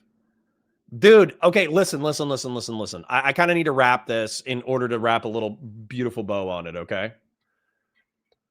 For me, the 2026 elections, the 2026 midterms, it's my understanding that the midterms are actually, relatively speaking, going to be a Republican bastion because they do not have that many vulnerabilities in the midterms. But where they are vulnerable should be a bellwether for where the country is. So if the economy is doing poorly, if Republicans lose in districts that are not electoral bastions, if they get their butts kicked outside of their strongholds, then I think that'll be an indication of what's going to happen in 28. In 28, I just went from, because you always think about it, right? Like I always try to consider all the ideas that are presented to me by other people And my wife is like, oh, isn't Trump federalizing the National Guard? Isn't he sending them into American cities? Isn't he sending American troops into these cities? Isn't he saying that like we need to do training deployments for the military into like Chicago and shit? And I'm thinking to myself, like, this is the exact way republics die. Exactly the rhetoric that Trump engages in is how republics die. So as a result, is it possible that within a country where the elections are 51-49 for Democrats to win or Democrats to lose, or 51-49 Republicans to win to Republicans lose, is it possible that our military is so split down the middle about where the country is that the brass could foreseeably back a Trump presidency for life and forsake their oaths to quote unquote save the country from the other half of the country? Is it possible? I think it's possible. I didn't think it was probable. I didn't think it was 51-49. I didn't even necessarily think a chance of it happening. I just thought it was possible. I think with Pete Hegseth pissing off the brass by calling them in for a pep rally when they actually have real shit to do, and then Trump giving one of the most anemic, sad, low energy, incoherent, rambling speeches that I've seen from him in a while, because I don't watch Trump speeches. But watching that, there's no way in fuck that dude is getting installed for life. No way. There's absolutely no way that Donald Trump is going to be installed for life. There's no way that he's going to run in 28. He's too low energy. He's too weak. J.D. Vance is the chosen prince. And effectively, Democrats and anti-MAGA Republicans are just going to have to pray that once Trump is gone, either J.D. Vance actually becomes like competent and intelligent and executes a good agenda, or they're going to have to pray that he's so uncharismatic and so autistic that he turns off half the population. That's what it's going to be. Anyways, the Republic is saved. The Republic is saved. Donald Trump and Pete Hegseth accidentally saved the Republic. And with that, I'm going to go into chat, and then we're going to check out the Live and Learn content. Like the stream, share it with your friends, engage with chat, super chats if you got them. I'm going to go ahead and thank our donors for the today. We got Grassroots Hegemon with the super chat, Bex with the super chat, Bag with the super chat, and Anthony Zubiate with the super chat. I parasocially love you, and thank you for your support. AF Racing says his dentures always sound like they're one wrong vowel away from leaping out of his mouth. That's brutal. Does he have dentures? Andy B says hot take caring about the deficit is right-wing climate change. It's a problem, yes, but it's not a problem worth blowing up the entire economy. Agreed. Rob with a B says, did you see Ted Cruz say we need to come together and stop attacking pedophiles? I did. It's an awesome clip. Hans Mayer says, don't Russia have more nukes than America officially? Yeah, but it's like 40 years old and half of them probably don't work.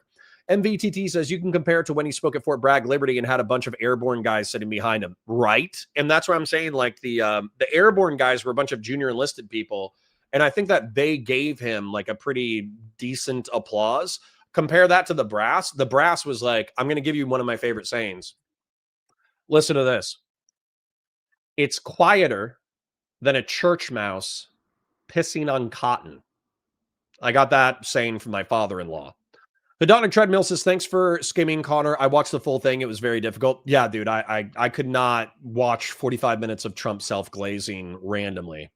Plague Doctor says, Money says Trump doesn't know where any of these places are. True. Sacred Snow says, you're the best of the best. You know that, right? Until you criticize me. Indeed. RGD says, stop skipping. Just put him on 2x speed. The problem is isn't just that he's saying nothing of value. He says some insane shit about the enemy within. Well, I'm not too worried about it because I don't think the brass is going to follow him for the enemy within. Do you know what I expect? This is unironically what I expect.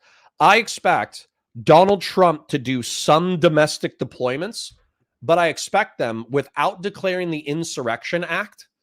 I expect them to be exclusively to defend federal buildings because I think that's what he can legally get away with.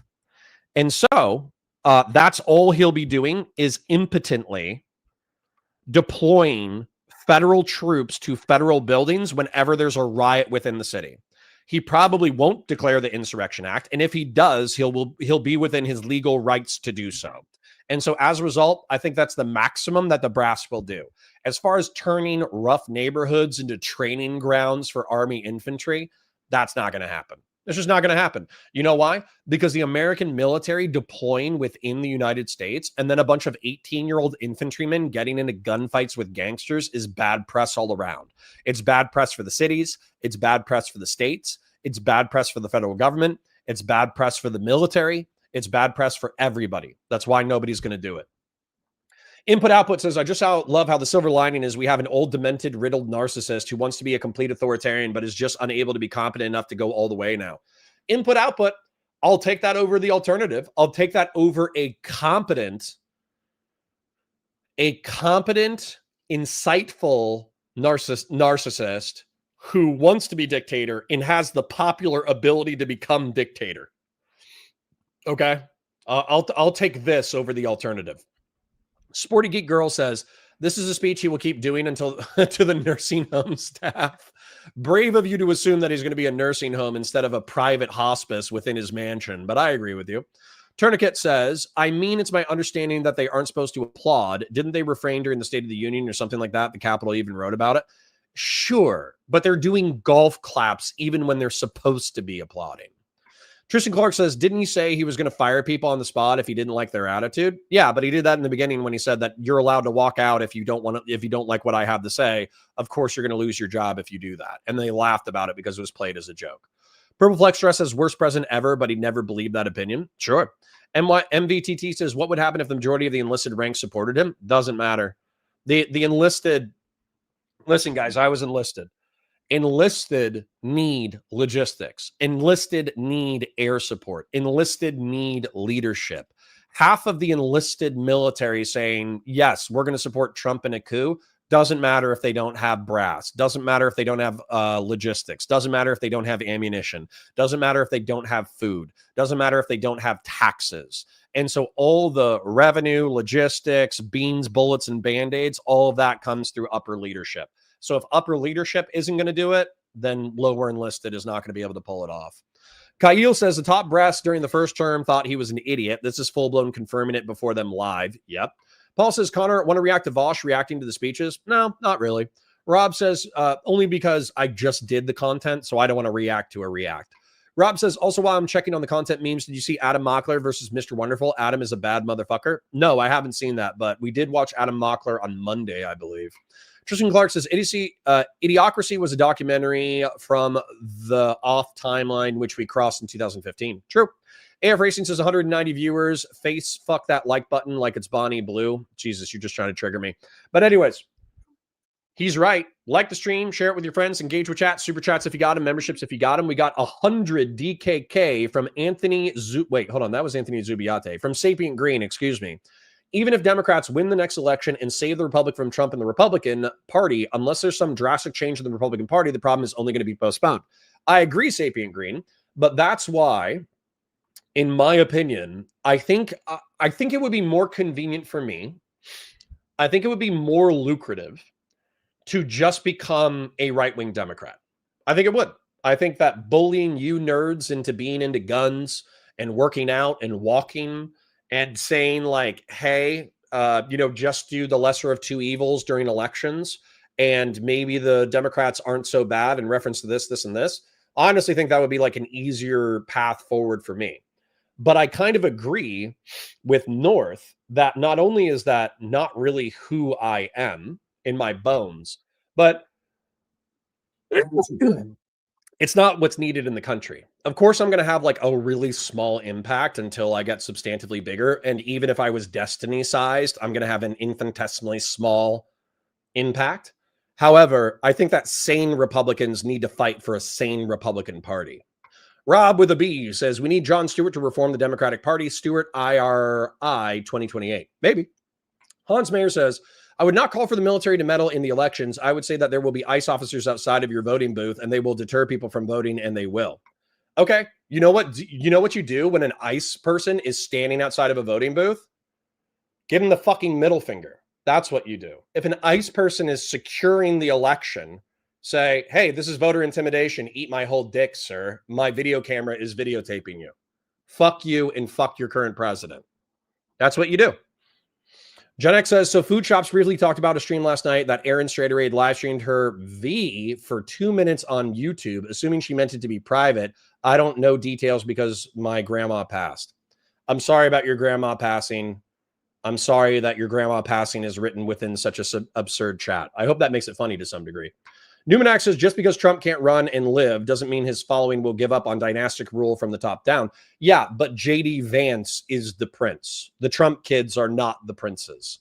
This is happening, says that airborne group at Fort Bragg speech was screened for support as well. Yep, I believe it.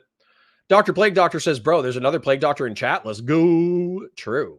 Val says, I'm just seeing deploying on domestic soil being a bunch of police calls. Yep, they're going to walk around and they're going to clean up trash. AF Racing says, anyone in the cabinet who broke the law needs to go to jail or else people will keep doing this stuff. True. Nebno says, I don't know. I feel like one of their wet dreams is the military fighting the gangs. It might be, but I don't think that that's going to happen for a variety of reasons. And I don't think the brass is going to turn infantry loose in American cities without a declaration of the Insurrection Act. John Timoshenko says, interesting to see if anything will happen after No King's protest in the couple of weeks. Well, we need to see what happens in 26, and we need to see what happens in 28. Tourniquet says, were those golf claps from the military personnel or from Trump's cabinet tards? Sorry for the ableist slur. Or those types that might have attended. I think it was probably some generals doing golf claps, but let's be real. You've golf clapped the boss who you hate, right? I've golf clapped the boss who I hate.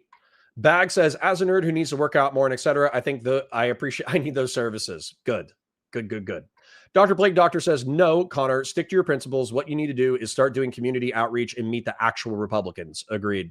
Nepal V says, honestly, I can't bring myself to ever vote Democrat. Libertarian is good second option. Either that or sitting it out. There we go. Me, Nepal V, and North. We are the beginning of something, hopefully. Gen X says, grandma lived a great life. She never accidentally streamed her cat on YouTube. Based. Tristan Gallard says, I think he's black-pilled, honestly. Not me. I'm not black-pilled at all. Who do you think is black-pilled? Wowman 542 says, I could see Trump getting into politics after he graduated college in case JD Vance fails to keep the MAGA populism going. Yeah, I could. I just don't think that he has the same charisma as dad. I think he's a bigger douchebag and it'll be easier to crack under pressure. Uriel says, in the hypothetical where Trump passes and JD Vance becomes president, do you think the same thing will happen where in China, when man died, the party ejected and jailed the man's family members? No, I don't. And, Jon Stewart's black-pilled? Gotcha. Okay, with JD Vance, okay, so here's the thing about JD Vance. He has sold his soul for power. I actually think that in some ways, JD Vance is worse than Trump because JD Vance knows better and chooses to do evil shit anyways. I think JD Vance is actually like a soul-sucking fucking demon. I think he's kind of a lying piece of shit. However, I think JD Vance is also a pragmatist, which means that when Peter Thiel comes knocking, when Curtis Yarvin comes knocking, when the tech bros come knocking, when the farmers come knocking, when the Republican Party comes knocking, when the corporate Republicans come knocking, when the corporate Democrat uniparty people come knocking, he's going to be a pragmatist who tries to balance all of the interests of these different groups that are necessary for him to maintain power. One of the problems with Trump is that he had so much money, he had so much popularity, he had so much charisma that he could kind of drag the institutions vaguely in the direction that he wanted to until he hit some hard barriers. With JD Vance, I don't think he has that kind of charisma. I just don't. So I think he will be, as evil as he is, I think he'll be more pragmatic. So Don Jr. has a 75 IQ. I agree.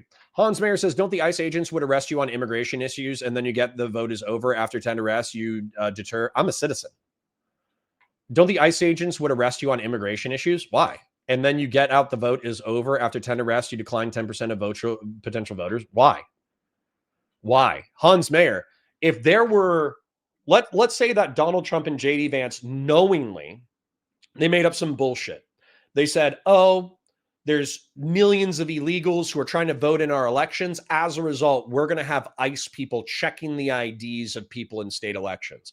Not only is that probably a violation of existing law to the point that I don't think it's going to happen, but even if it did happen, why would that not be the perfect talking points for never Trump Republicans and real Republicans, or classical Republicans, as I'm calling them? Why would that not be a war cry for classical Republicans and Democrats to say, fuck Trump, fuck Vance, fuck ICE. We're going to vote. And it's your civic duty as an American citizen to go tell these wannabe tyrants to go eat a bag of dicks. Why wouldn't that be a war cry? You know, Hans Mayer, I know you're German. So 100 years ago, your country slipped down this slope, but I don't think we're the same thing. I don't think the United States is culturally the same thing as Germany.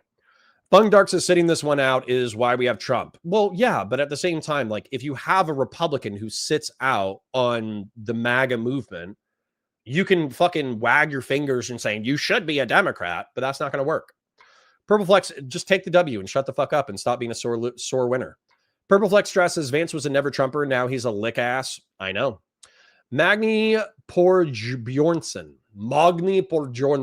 says, are you the rapping Rob of This Is War fame? I have no idea. Melody says Connor can be tempted by demons. I can be tempted by demons, but generally speaking, I turn them down. Tourniquet says, only reason I bothered asking mentioning is because I noticed they didn't say shit to Hegseth, but if they clap golf for Trump, don't they have a specific rule about showing respect to the president? No idea. No idea. Don't like new Republicans? Try Republican Classic. Dude, that would be an SNL skit. That would be a fire SNL skit. Yeah. Numenex's Signalgate showed me how much of a spineless flip-flopper Vance is. I think Vance is the chosen heel for a more tempered hero. I think one of the Trump kids could be molded to that, even if it's a lie. Sure. Dr. Play Doctor says, I like this idea of Vance being a demon. What we need is political exorcism. Get the fresh Pope of Chicago in here. True. Sam says the best good faith interpretation for Vance is he's infiltrating Trojan horse style, but realistically, he's fully compromised at this point. Oh, yeah. He sold his soul a while ago. Rob says it's actually pretty brutal for the primary attack by MAGA against other Republicans in calling them rhinos when MAGA are the rhinos. I agree in principle. Nepal V says, but if you live in a red-blue state, it doesn't matter much. Sure. Rob says, I didn't know there was another Rob. It's just a silly spelling, no fame. True. Doobie made the point. Good. Fung Dark says, I'm not going to accept as valid someone going, I know Trump is destroying the country, but I can't vote Democrat when the election was decided by 175,000 voters. Well, then you're going to be a smug dick and you're just going to put people off. So sorry, Fung Dark. It is what it is. Quick show before we continue the content. Like the stream, share it with your friends, engage with chat, super chats if you got them, memberships if you got them. Special shout outs to all of you, because last month, we peaked probably at 300 viewers, but realistically, we probably stabilized around 150, especially before other liberals go live. But we also had a phenomenal financial month. My politics channel beat my Warhammer channel for the first time in channel history. So seriously, thank you for your support. But specifically for today, thank you, Sapient Green. Thank you, Anthony Zubiate. Thank you, Bag. Thank you, Bex. And thank you, Grassroots Hegemon. Thank you for your financial support. Let's go ahead and pull up the Live and Learn, guys. Basically, what I saw was food shops of old people, somebody who I am quite critical of, but still appreciate her engaging in the schizo drama of Twitch and YouTube politics. Food shops pulled up a Live and Learn fight where the boys were once again fighting amongst the liberal. They were fighting on lib lefty bullshit. So they were fighting about Mamdani. So I'm going to go ahead and pull up. Looks like their shows are only about 90 minutes. So I think that'll give us more than enough fodder in order to react to. So I'm going to pull up just this Live and Learn, the most recent one, and see if this is the one where they fight about Mamdani again. All right. Let me go ahead and do an intro and get it cracking.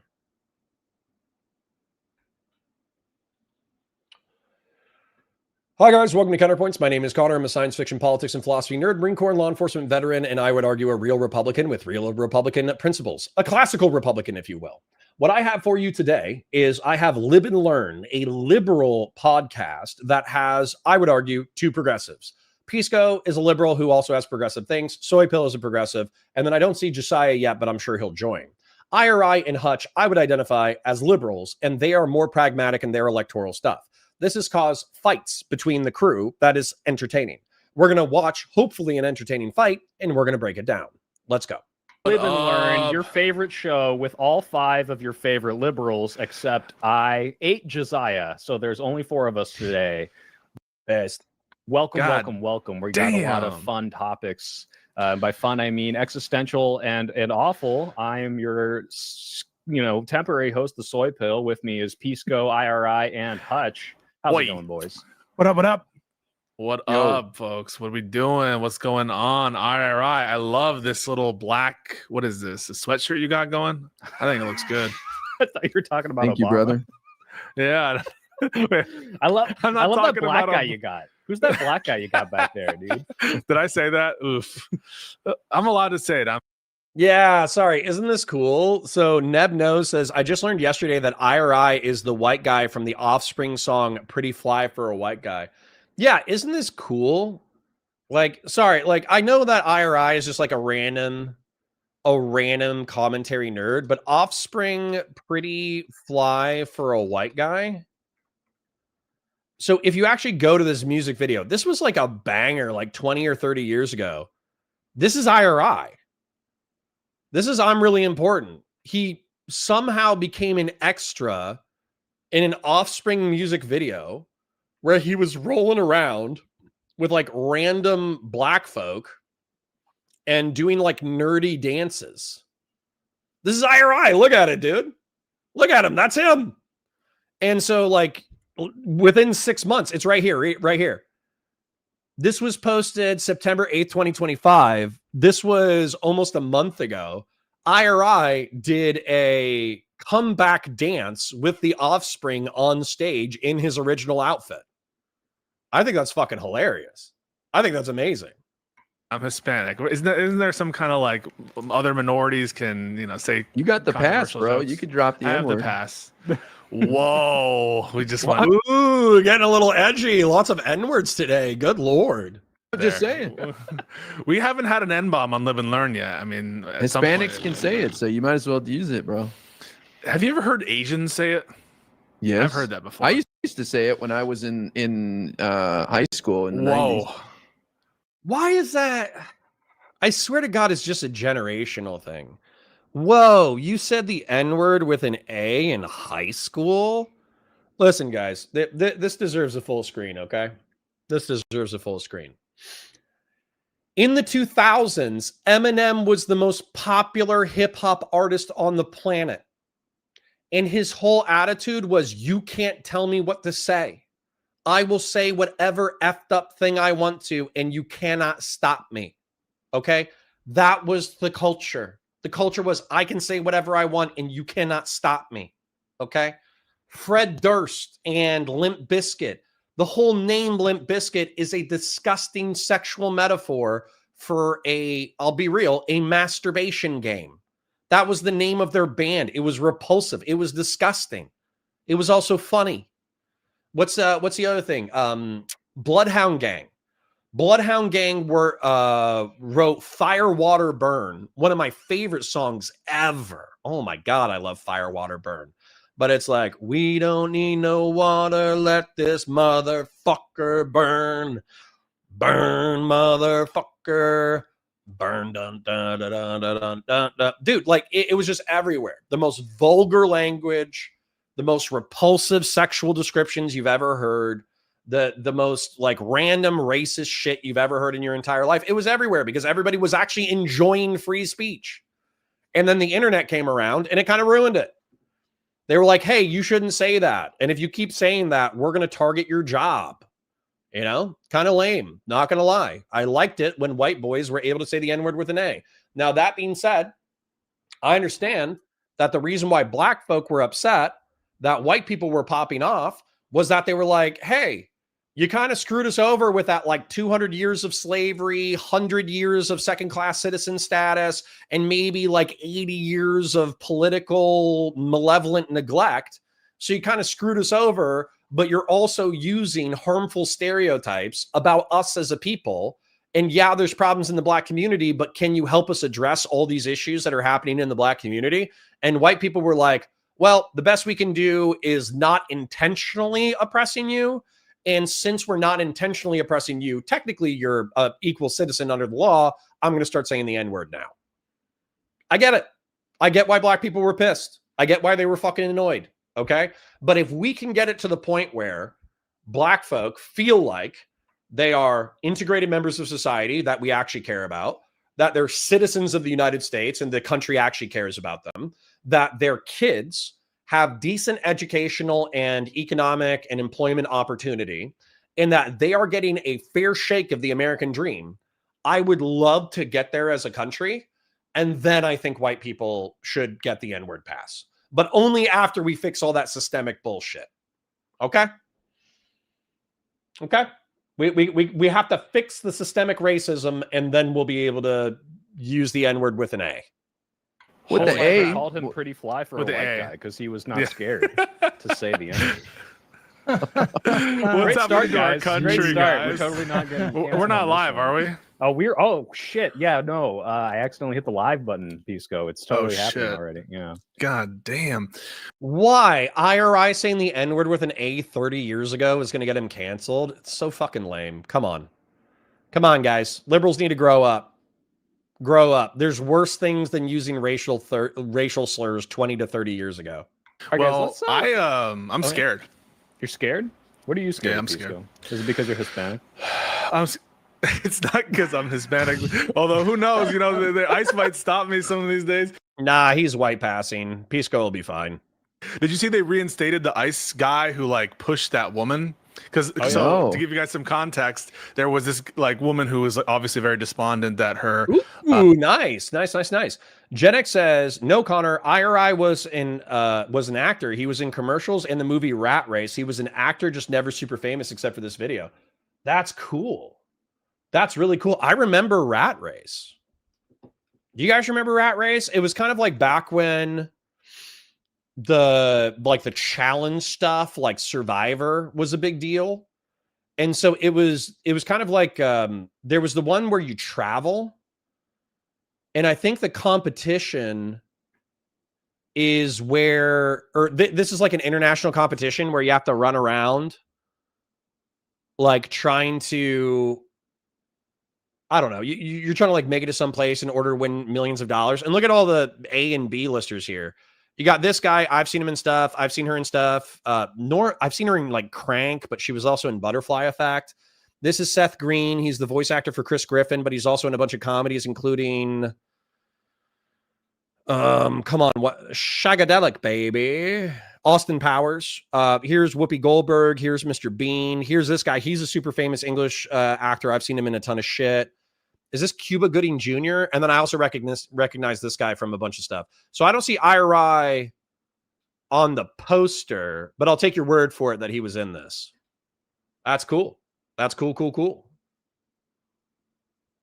Also, this guy who's a stoner from that skateboard movie.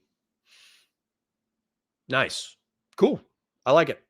Partner is like being deported or whatever, and she's like, please, whatever, and then the ICE guy just like throws her into the side of the wall. And initially the response from like Trisha McLaughlin or whoever was in charge of the comms that day was like, we do not stand for this. This is like beyond the pale, and ICE will never represent this. And it just reinstated them, and they're like, oh, actually, we do stand for this. It's really similar to, do you guys remember when the Doge people were being fired for saying things like normalize Indian hate, and like just like the most egregious, like even the people who put, you know, plausible deniability on the racist couldn't defend it because it's like, oh yeah, they're literally just saying I hate people that are not like me. And then JD Vance, who has an Indian wife, came out and was like, well guys, let's not be too hasty. I mean, they are saving the country. And then they reinstate them. It's reminding me of that, where if the administration pushes back against the pushback, then it's like, oh, okay, no, it's okay no matter how awful and evil they are. President says, go ahead. And we'll and Vivek came out in favor of unbanning. And speaking of Indian, solidarity with MAGA, Vivek came out in favor of reinstating Nick Fuentes and Alex Jones on YouTube. Believe it or not. Wow. Well, Vivek's Fung Dark, CKY and Jackass. Yeah, dude, can't kill yourself in Jackass. Those boys were edgy as hell. Doobie says, I don't think it's a generational thing. I think it's an economic class thing. Maybe. Well, I guess like, so just to make it clear, I'm on the lower end of middle class. And what I mean by that in reference to my parents is my dad had a CPA.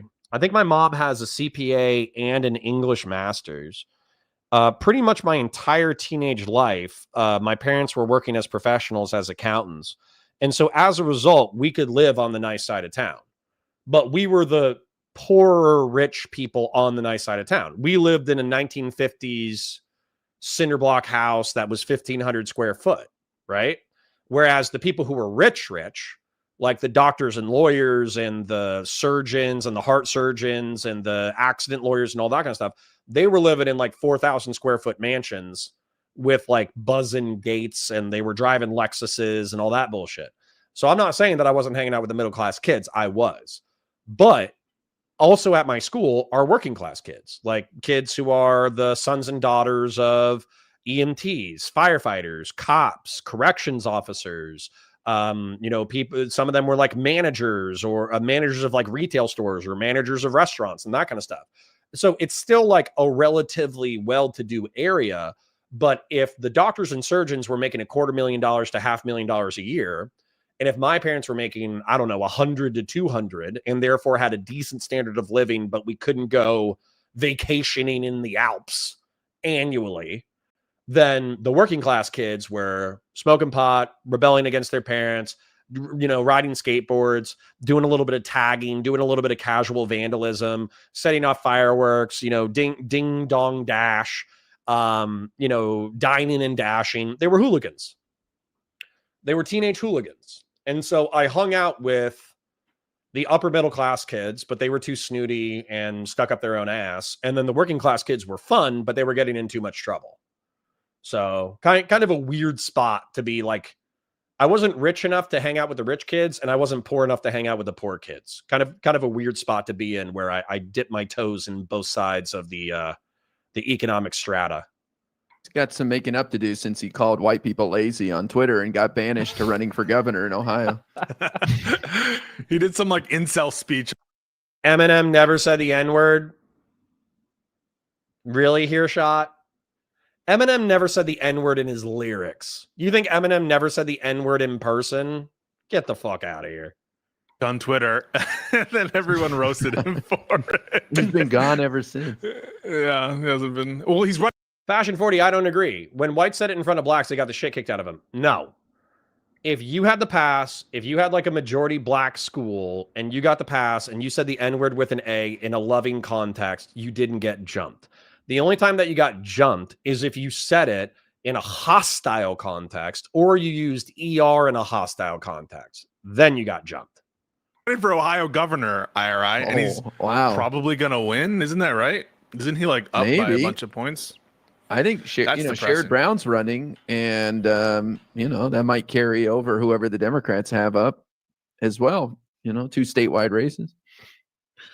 Right, wasn't there a rumor it was going to be that rep? I forget his name. He ran against someone of prominence. There's an Asher Genesia says, "Hey Connor, as a never Trump Republican, what do you think of Jack Citriali in his run for New Jersey governor? He's moderate enough that even Dem mayors are endorsing him." I mean, that sounds base, but what worries me about the Northeast is gun stuff. So I guess my question is, what's his gun policy? I might still be able to say a moderate Republican winning in New Jersey is based, but I might say this, and this policy are cringe. So we'll see. Tell me about his gun policy. Ohio rep. Sorry. Go on. Well, we got a lot to cover today. Yeah, we got a lot to cover. We might want to jump in. I guess the first thing I wanted to talk about was the Comey indictment. Not a stranger to pressure from the Trump admin. He got fired in the first Trump term, but Pisco, you've been talking about this a lot, so I want to know the lawyer brain. Like, how valid are these claims? What did he do? Is this lawfare, or is Comey just like a really bad guy? Should we worry about this? Totally lawfare, like very obvious lawfare. The first thing is clearly, presidents get involved in the internal charging decisions of the DOJ, something that Biden never did. There's no evidence of that, even though that's what they said. Dude, unironically, you guys think I'm joking. Wowman 542, new progressive platform. Help me uplift the black community so you and your pasty white children will have the N-word pass from now until the end of time. Unironically. That's my platform. I want to end systemic racism so we can say racist jokes without guilt. It was so horrible was that like Biden got involved in Merrick Garland, and he got involved in the charge decision of special counsel.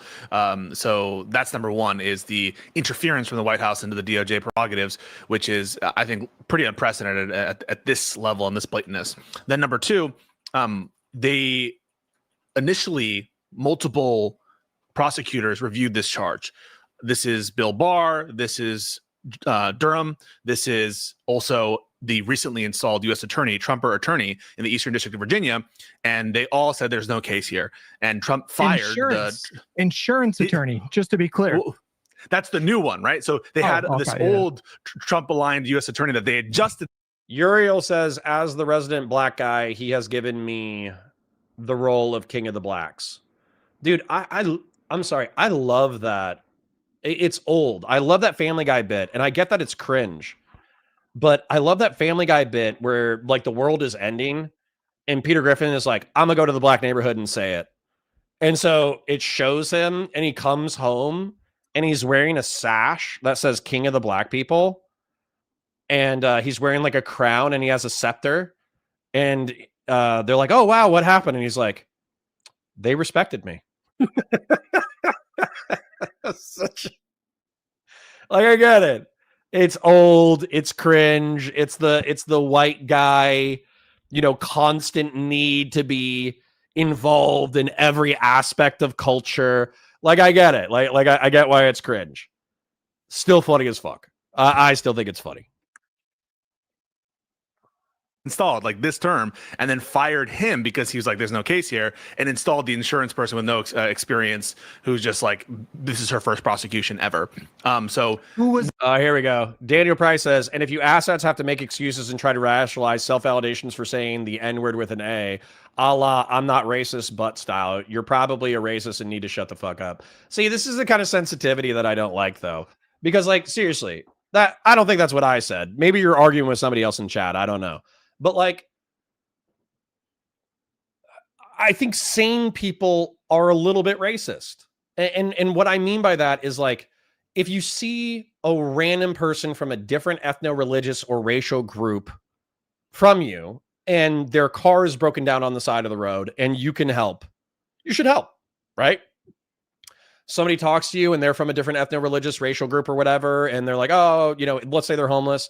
Like, oh, you know, hey, can I get $5? And you're like, hey, listen, man, I don't have any cash. I'm sorry. I hope you have a nice day, though. Like, you don't attack random people amongst your fellow American citizens for being a different part of an ethno-religious group. However, like I was joking about earlier with, and there can be systemic racist reasons for why this is true. But Marines made fun of black Marines because only one of them made it to the final swim qualification. There's like 4 levels of swim qualification, and it was 79 white guys out of like an original class of 400 who were going for the swim qualification. It was 79 white guys, maybe like 3 or 4 of them were Asian, and then it was 1 black guy, right? You would think that statistically, that even though black folk typically don't have access to public pools and disproportionately don't have access to swim training, you think that it would be higher. You would think that there would be more black folk who made it through the swim qualification. But there wasn't. And we're going to make fun of the kid who made it to the end of swim qualification. And we're going to make fun of the guys who didn't make it to the end of the swim qualification. And is that fucked up? Yeah, kind of. Is it racist? Yeah, kind of. Is it funny? Yeah, kind of. So once again, man, like, what do you care about more? Like, white people being kind of racist? Or do you care about, like, I don't know, solving police brutality and solving income inequality in the black community? It's like, pick your poison, bro. Pick your poison and prioritize your efforts. Like, finger wagging white people for wanting to say the N-word with an A when they're singing hip hop songs is not my greatest concern of like racial tensions in the United States of America. It's just not. In a Miss America contest with Erica Kirk, which is not that there's crazy. anything. Oh, really? With Erica Kirk? Yeah. And there's, okay, well, the less said about that, the better. But in terms of the substantive, because that's what you were asking about, like what's actually going on here, this is relating to testimony that he gave. Hans Mayer says, I don't understand why Americans work in imperial units to this day. It's so impractical. Because we fucking can. Because we can. And it's fun. Comey in 2020 that relates back to testimony from 2017, where basically he's asked, did you ever give authorization for anybody at the FBI to be an anonymous source for the news for the Trump investigation or the Clinton investigation specifically? And there's a bunch of different theories about like basically how he might have lied, but all of them are fundamentally flawed at the most basic level. And the grand jury already rejected a separate theory related to another kind of like false statement allegation related to testimony given to Lindsey Graham. That's it at a high overview. The case is like fundamentally flawed. I can get into the theories if you want to get into the nitty gritty, but that's the overview. Can you comment real quick about the length of the indictment? Is it normal for indictments to be like 1 page? It's not like illegal for them to be that long. There are some indictments that are basically just running through the elements. If you got Pretty funny that they're talking about like the Comey indictment and like the corruption of the Trump admin, and I'm fighting with my chat about the N-word. But you know what? That's peak content. That's good content. Okay. You guys remember, especially in the New York case for the business fraud allegations against Trump, a lot of them were like going through the elements here. And they were just like listing off what constituted the business records. But in these big federal cases, Fashion 40 says, I'm telling you that the whites in Ozone Park and Howard Beach who used to come to the McDonald's on Linden would try to be cool and say crazy shit, and they got fucked up. All right. Well, they probably weren't using it correctly. usually you have like more meat there. So I would say it's unusual of a case of this significance not to have any kind of narrative there. The indictments doesn't even include any utterance made by Jim Comey, like nothing. It's all the statements that were asked to him that arguably he adopted. But the indictment itself does not include any statement made by Jim Comey. I'm wondering whether or not I don't know the case law on that, whether or not that will make it a defective charging document. Yep. And also there's the question of malicious or selective prosecution, usually a super high bar. But because of Trump's statements and his interference, this is like the strongest case I've ever seen of selective or malicious prosecution, which is, like I said, a very, very high bar. But Trump is like directly linking the charging of Comey for statements about Hillary Clinton. So this is allegedly a disclosure. Daniel Price says, sensitivity, Valor Media Network. I'll show you what sensitivity is when I break my size 13 off in your ass and you've got an extremely sensitive stitch closed rectum. Keep talking, bitch. Okay, I'll keep talking. But guess what? You won't be. Fuck off, Dan Price. This is my chat. And by the way, Dan Price, if you're still able to listen, even though I blocked you, I'm 6'4", 230 fucking pounds, dude. I'm 6'4", 230 fucking pounds, okay? I'm not saying that instantly means that I'm going to like auto win every fight, but I have size 13s as well. I'm not impressed by your shoe size. You know, I'm between a 13 and a 14. Sometimes I wear a 13, sometimes I wear a 14. I got big old canoes, you know? So this whole thing where like, you know, people get on me for acting like an internet tough guy. I'm an internet tough guy, but I also did a lot of things that were kind of tough. So I think I'm a real world tough guy as well. I'm not saying that I can beat everyone's ass, but I'm saying that I can get my ass kicked super hard in ways that most people would be crying. And relatively speaking, I can shrug it off. So yeah. So if you're going to be a angry, whiny witch in my chat, and you're going to be threatening to stick your size 13 butt or foot up my rectum, I don't need you as a chatter. See ya. Bye. Have a nice life. Speaking of which, shilling. Like the stream. Share it with your friends. Engage with chat. Super chats if you got them. Memberships if you got them. I parasocially love you. Thank you for your eyeballs. Thank you for your support. About Hillary Clinton, not even Donald Trump, nothing to do with Russiagate, just about Hillary Clinton. Similar, it reminds you of the rationale for firing Comey in the first place, where the official story was we fired Comey because he was too mean to Hillary Clinton. Right. Yeah. So the indictment has nothing to do with Russiagate. It's to do with disclosures about Hillary Clinton. And Trump in his messages is saying, I'm barely paying attention to the content, so let me go ahead and summarize. They're saying the Comey indictment is baloney. They're saying it's politically motivated. They're saying Trump is a piece of garbage. They're saying that the insurance agent that he appointed in order to bring the criminal case up is a piece of garbage, and that it's probably going to fall apart under pressure. I'm perfectly fine with all that. I don't disagree with any of that. Jack Darko says, oh, but metric is so easy. You just divide. Shut the fuck up. This is the United States. We don't divide here. So based. Sarah 702 says, in my platoon, it was the really skinny Irish dude I had to keep an eye on. Dude had zero buoyancy. The 5-pound rubber dive brick almost killed him.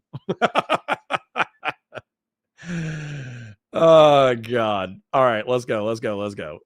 He's linking it directly to the indictments of him and the impeachment of him, which, if you guys recall linear time, that all occurred post, at the earliest, the first impeachment was 2019, 2 years after Comey was fired. I mean, Comey hasn't been in government for 8 years. So this entire thing is a fucking shit show. Even conservative commentators, National Review, are acknowledging this is a weak as fuck case. Dan Price says, so it's not going to stop you from landing on a morgue slab? Okay, vice versa. I keep that thing on me, Dan Price. How many alts do you have? See you later.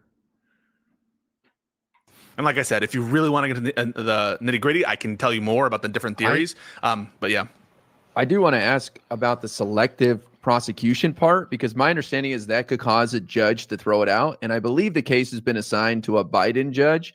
So what are the chances the case gets thrown out? I hope it doesn't happen, because I want this to go to trial so Trump can. Fire W says, by the way, what's your view on colorblind anti-racism, political correctness? I mean, I think colorblind racism is well intended, but I just don't think it works. Okay. And what I mean by that is, if you're a colorblind anti-racist, I genuinely kind of would love to take somebody who thought that colorblind anti-racism was the way to go, and I would love to take them to West Baltimore. Okay. And it's not like to be like, oh, West Baltimore is so hardcore, blah, blah, blah, blah, blah. It's more like, it's hard to be colorblind anti-racist when you go to actual ethno-religious enclaves and racial enclaves. Because the truth is that people are just not living the same lives in these ethno-religious and racial enclaves. If you go to Chinatown, of course, people are waking up, working jobs, paying bills, and taking care of their family. They're doing that. But they're doing so exclusively in Chinese. They are not making any active effort to learn the host language. They have cultural idiosyncrasies that are coming over from China that you don't really understand. The food's different. The language is different. The way they carry themselves is different. What they believe is polite versus impolite is different. And so if that's true of going into like Little China or Little Vietnam, then it's even more stark when you go into rough black neighborhoods. And just as an example, we went to West Baltimore as a part of the documentary shoot for Lauren Southern, and there were areas where we were told by law enforcement, like, just don't be there. Like, just don't go. And frankly, I would love to keep a strap on me, go into these neighborhoods and have a colorblind anti-racist just talk to like weed and coke dealers in these neighborhoods where law enforcement said don't go. Because the cultural difference between even a working class or middle class black kid versus a drug-slinging black kid from one of the most violent neighborhoods on the planet versus a middle-class colorblind anti-racist. He could be black, he could be Hispanic, he could be white, he could be Asian. I don't really care. But the cultural difference between colorblind anti-racism and the lived reality of rough kids from the rough side of the tracks, I think there's such a huge gap that the differences become undeniable. And that's not to like morally impugn. Like, I mean, I do morally impugn drug dealers and murderers and rapists and all that kind of shit, obviously. But let's just say that there's somebody who's just like a victim of circumstance, who's a part of that community and a part of that culture. Like, I'm not trying to like take a massive shit on them and be like, well, you're such a fucking loser. Look at this white middle class kid who doesn't understand the world. Let's make fun of him together. It's more like, I just think that we don't have the same realities. We just don't have the same realities. We don't understand morality the same way. We don't understand survival the same way. We don't understand violence the same way. We don't understand ambition the same way. We don't understand the American government the same way. We don't understand the role of law enforcement the same way. We actually live in different worlds. So, yeah, I think the fastest way to shock somebody out of colorblindness is actually by just taking them to a situation so alien to them that the color blindness is knocked right off of their face. metaphorically and hopefully not literally. and be made a fool. But if the judge throws it out, then they're just going to be like, see, a Democratic judge threw it out or whatever. Yeah. So the starting assumption is that these selective. Yeah, there you go. Rob has the perfect summary. My version of internet tough guy is I'm 6'3" and I'm pretty heavy, but I lift enough to know that if you try to kick my ass, I'm going to make you work for it. That's the way I am too. I'm going to get gassed within 2 minutes. I don't do cardio a lot, but there's also like a 50% chance that if you're under 5'10", I could just lay on top of you. I could just lay on top of you and you could keep punching me in the face, but you're not getting up. And when you try to get up, I'm going to move my body so I'm still laying on top of you. And it's going to be embarrassing for you. You might break my arm. You might give me a black eye, but I'm going to lay on top of you and you're fucked. So, sucks to be small. Prosecution cases are really, really hard to demonstrate because there's prosecutorial discretion that gives a great deal of leeway to prosecutors on which charges to bring. So, for example, let's say that you are a black person and you're saying, I was only charged because I was black. The standard of evidence to show that that's why you were charged as a violation of the 14th Amendment, a violation of equal protection or violation. York says, my mom has knee surgery today. What's a good video of yours that I can send to her while she's healing? Don't send her any of my stuff, dude. Unless she like really likes profanity and weird political takes and racial and sexual humor, don't send your mom my shit. Because she will be like, what the fuck is wrong with my son? Of due process, that is super, super high. They're going to assume like a bunch of stuff in favor of the prosecutor. However, can you imagine like oh my God. How many alts do you have, you fucking loser? Keep that thing on me. What a fucking pussy. Flash a piece at me and it'll be the last goddamn thing you ever do, you cocksucker. I'll shove it right up your ass and empty the clip. Jesus, who pissed in your Cheerios, you fucking freak? Woo. Dan Price. Ugh. What a psycho. How many alts do you have under the same name? We'll get through them eventually. Police officer said, we are charging this person because they're black, or we're charging this person because they're a Democrat or a Republican or something like that. When you and by the way, wrenches, feel free. If there's like, I'm going to be 5 to 10 minutes behind. I don't think I'm that far behind right now. I think I'm only 5 minutes behind. But here's another one. You have another alt, Dan? Jesus. You have another one? How many alts do you have, you fucking dork?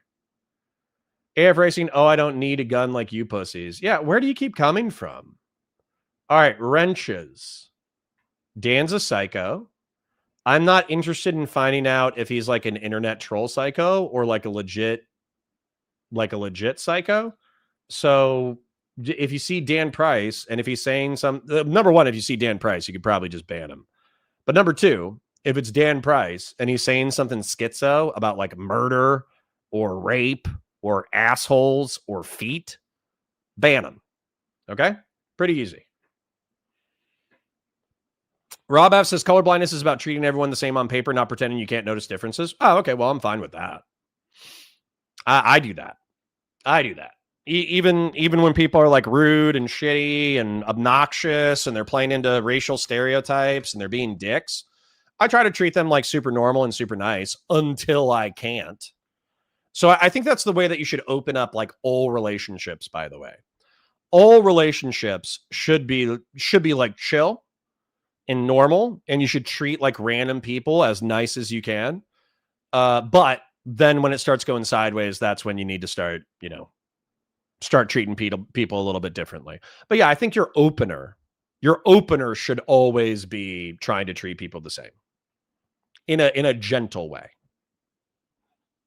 Have that impermissible rationale, and you're not supposed to use the prosecutorial authority to settle political grievances. That is like per se like not a justifiable rationale for prosecution. When it's that clear, the legal commentators are all kind of saying that if any case is going to be strong, and again, very, very high standard, it would be this one. And so no one has made a prognosis on it, and I would never feel comfortable saying majority going to get dismissed. But this is the strongest case that people have seen selective prosecution in decades. Now, like the insane cope coming from right wingers is that they're claiming that Biden set the precedent for this. So we should unpack that a little bit. There's no evidence whatsoever that Biden in private or in public put any kind of pressure on Merrick Garland or any other attorney to bring charges against Donald Trump. Yeah, as far as I know, New York and Georgia were brought separately, and Biden didn't throw his weight behind those prosecutions. So I do think that in that regard, it's not comparable. I do think Republicans, though, are primarily pissed off about the fact, though. The thing that they're pissed off about is in Georgia, they perp walked the president. So we got that, glorious Donald Trump mugshot.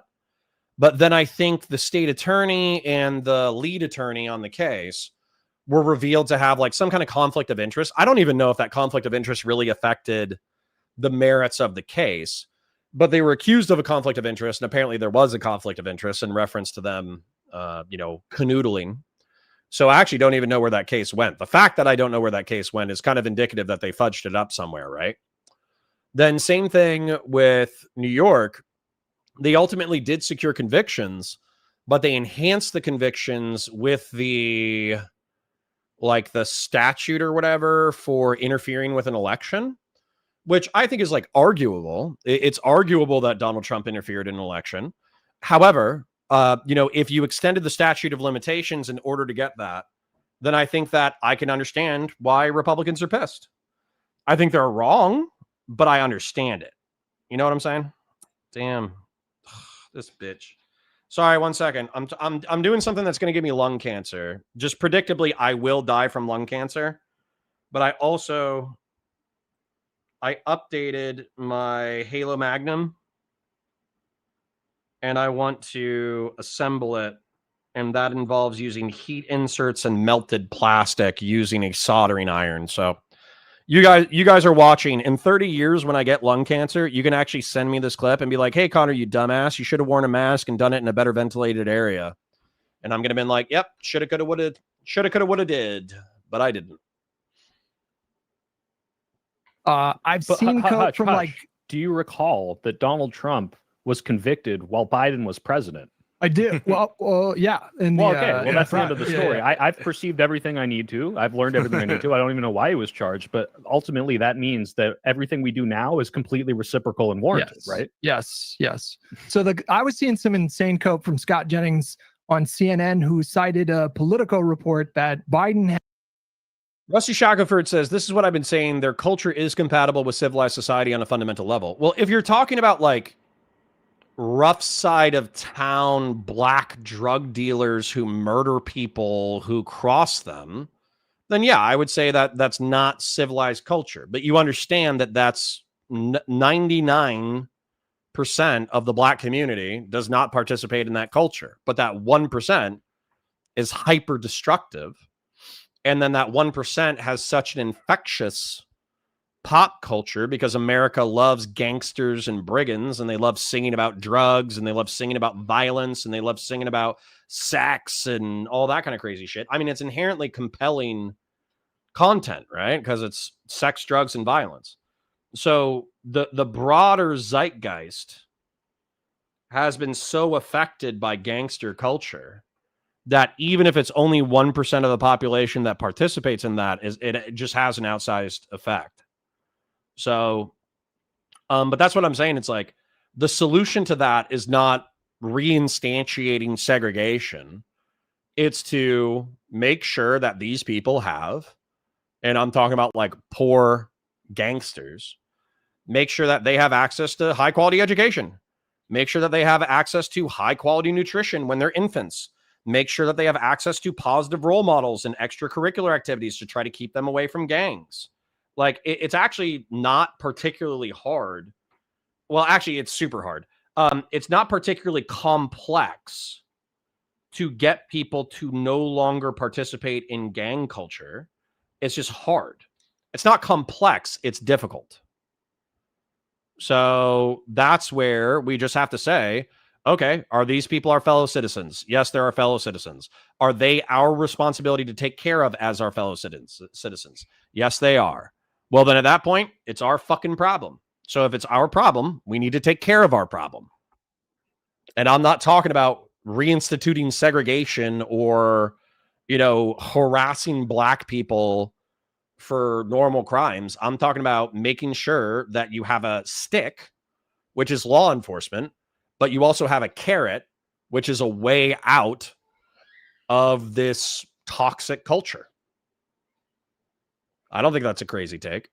Had privately told people in his cabinet or in his immediate orbit that he was frustrated with Merrick Garland for dragging his feet with respect to Donald Trump. The problem is that article came out in February of 2024, well after those indictments came down. The fact is, there's nothing whatsoever to indicate that Biden had any role in any of Donald Trump's indictments. And no, Grassroots for 20. Daniel Price is right. Why would I fight anyone? I'm getting fat and old. My ankles pop when I stand sometimes. I just have to use the old 2A. I don't want my back to hurt. True. no evidence that he authorized that statement to be given. No evidence whatsoever that his frustration with Merrick Garland carried over to Jack Smith. Jack Smith is the person who actually did the charging decision. And so, yeah, just zero evidence whatsoever of interference or pressure at all. Now, we do have a precedent for this, which is Richard Nixon. We got to go back 50 years. Nixon, when he was president, he did put pressure on his DOJ to go after political enemies.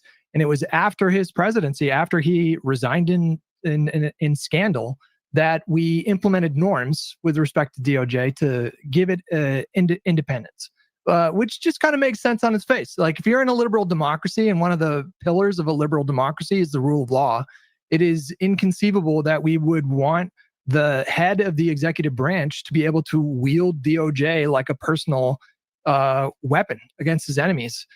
Pisco, I got one more question for you. Does Trump's decision, because he didn't go this far during his first term. During his first term, he would put out tweets. He would be pressuring Barr and what was Jeff Sessions to take particular actions. But to my knowledge, he never explicitly called for anybody to be prosecuted. He never signed any memorandum or any kind of executive order ordering DOJ to do that.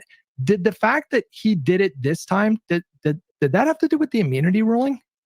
No. Wait, I think before you answer that, he deleted that post, Hutch. So come on, it doesn't count. He deleted that.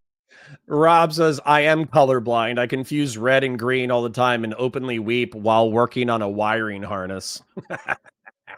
He signed executive orders, like ordering DOJ to investigate like Comey and Schiff and a couple other people, I think, right? Yeah, and he's been very clear about that. I want to channel Josiah for a second to answer your question. Trump did and has called for people, even in his first term, to be prosecuted while he was president. So famously, the Bidens. He didn't order people the way he did the second term, right? He didn't quite wield the power in the way that he's wielding it now, where he's literally firing his own appointee who says, I can't bring this charge. Ordering Pam Bondi to get it done and implementing and installing someone whose only qualification is that she will get it, will do that. So he has never used it like this, where he's actually deliberately inserting himself to initiate a political process.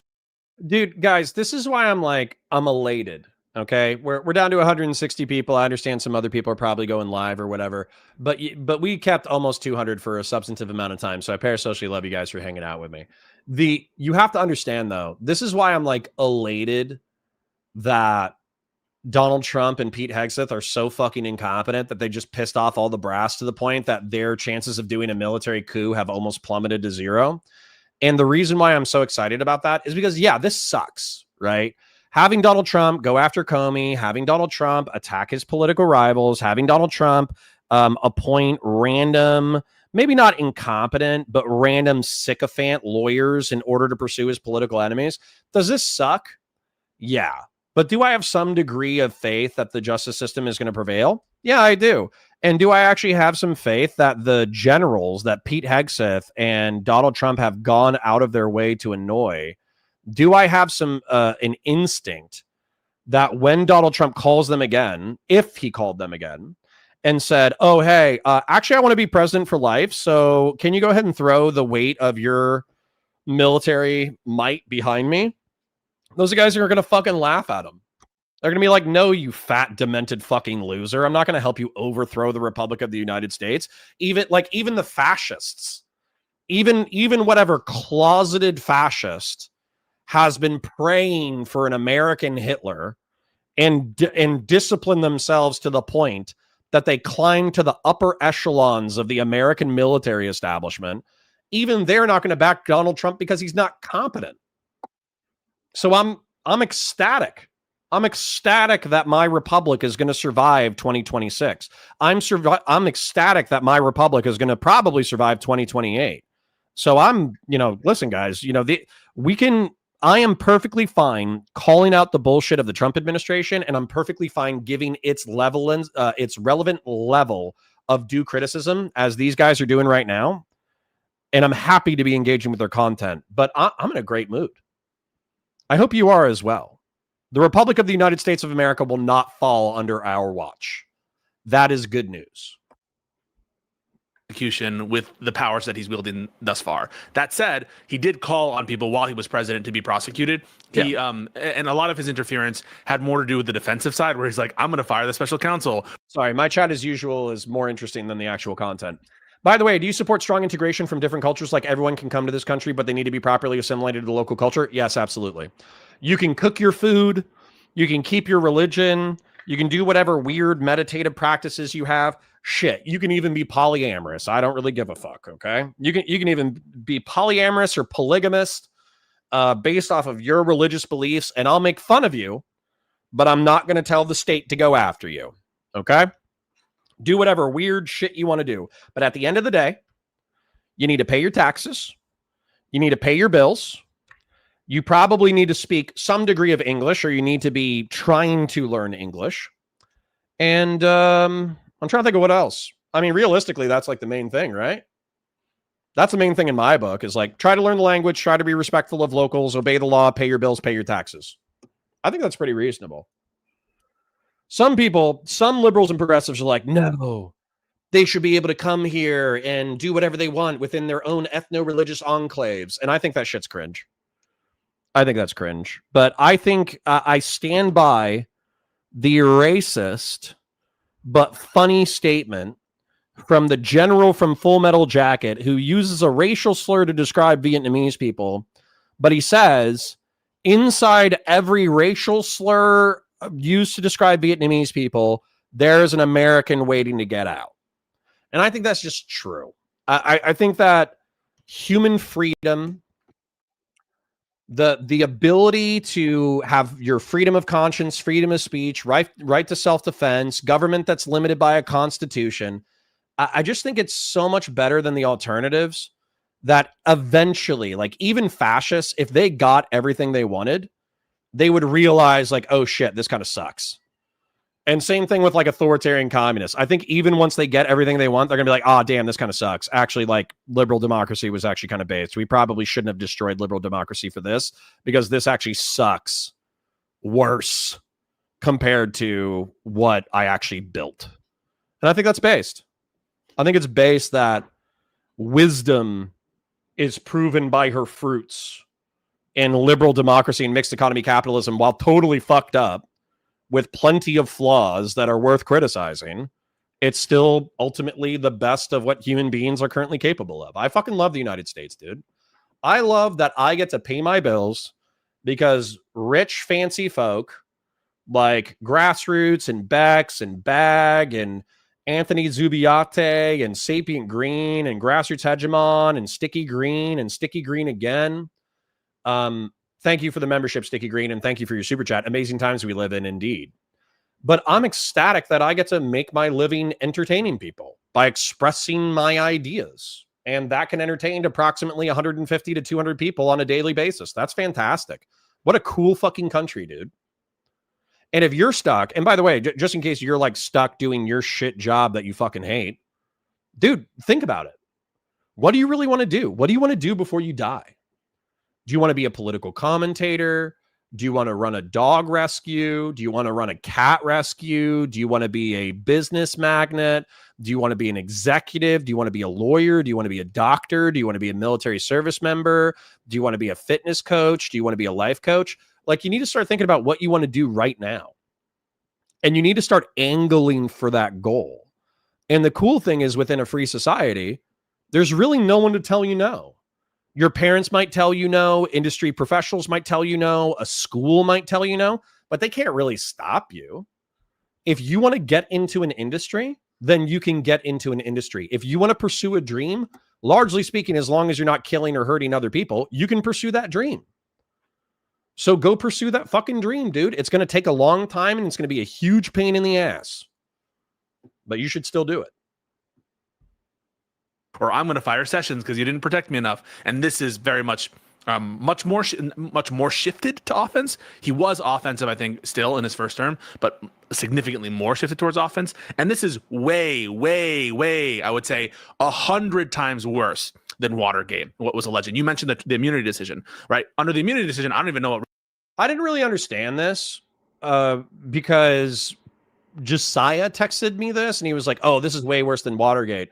I'm like, wait, wasn't Watergate Richard Nixon having some of his cronies burglarize the DNC to steal intel about the upcoming election? How is this comparable to Watergate? Like, I think it's bad. I think, like, openly communicating to your Justice Department that you want biased prosecutions of your enemies is bad. But I also think that if it's bullshit prosecutions, then largely the courts are going to throw them out. So I just, you know, I'm not saying it's not bad. I'm saying, why are we referencing Watergate? That's my question. Richard Nixon did that was wrong. I mean, he is exercising the constitutional exclusive power of removal, I guess. They're going to overturn, by the way, Humphrey's executor at some point. That's another Supreme Court decision that came out. And so in that, I mean, like, what? He's obstructing justice by firing someone? Trump did that. That was just like one component of what he did in this entire saga. And so, yeah, I think that part of the reason why he's able to do this is, A, he has his cronies in the DOJ, and so he's not getting enough internal pushback. And 2, the courts are all supporting him. And 3, what's the consequence? Is anyone going to be able to, like, bring any charge based on Trump's interference here? No. So I think all of that, it's the new administration, it's this feeling of powerfulness. There's no internal pushback. And yes, the courts in the Trump versus United States, that's giving him the sense of grandeur and that he's untouchable.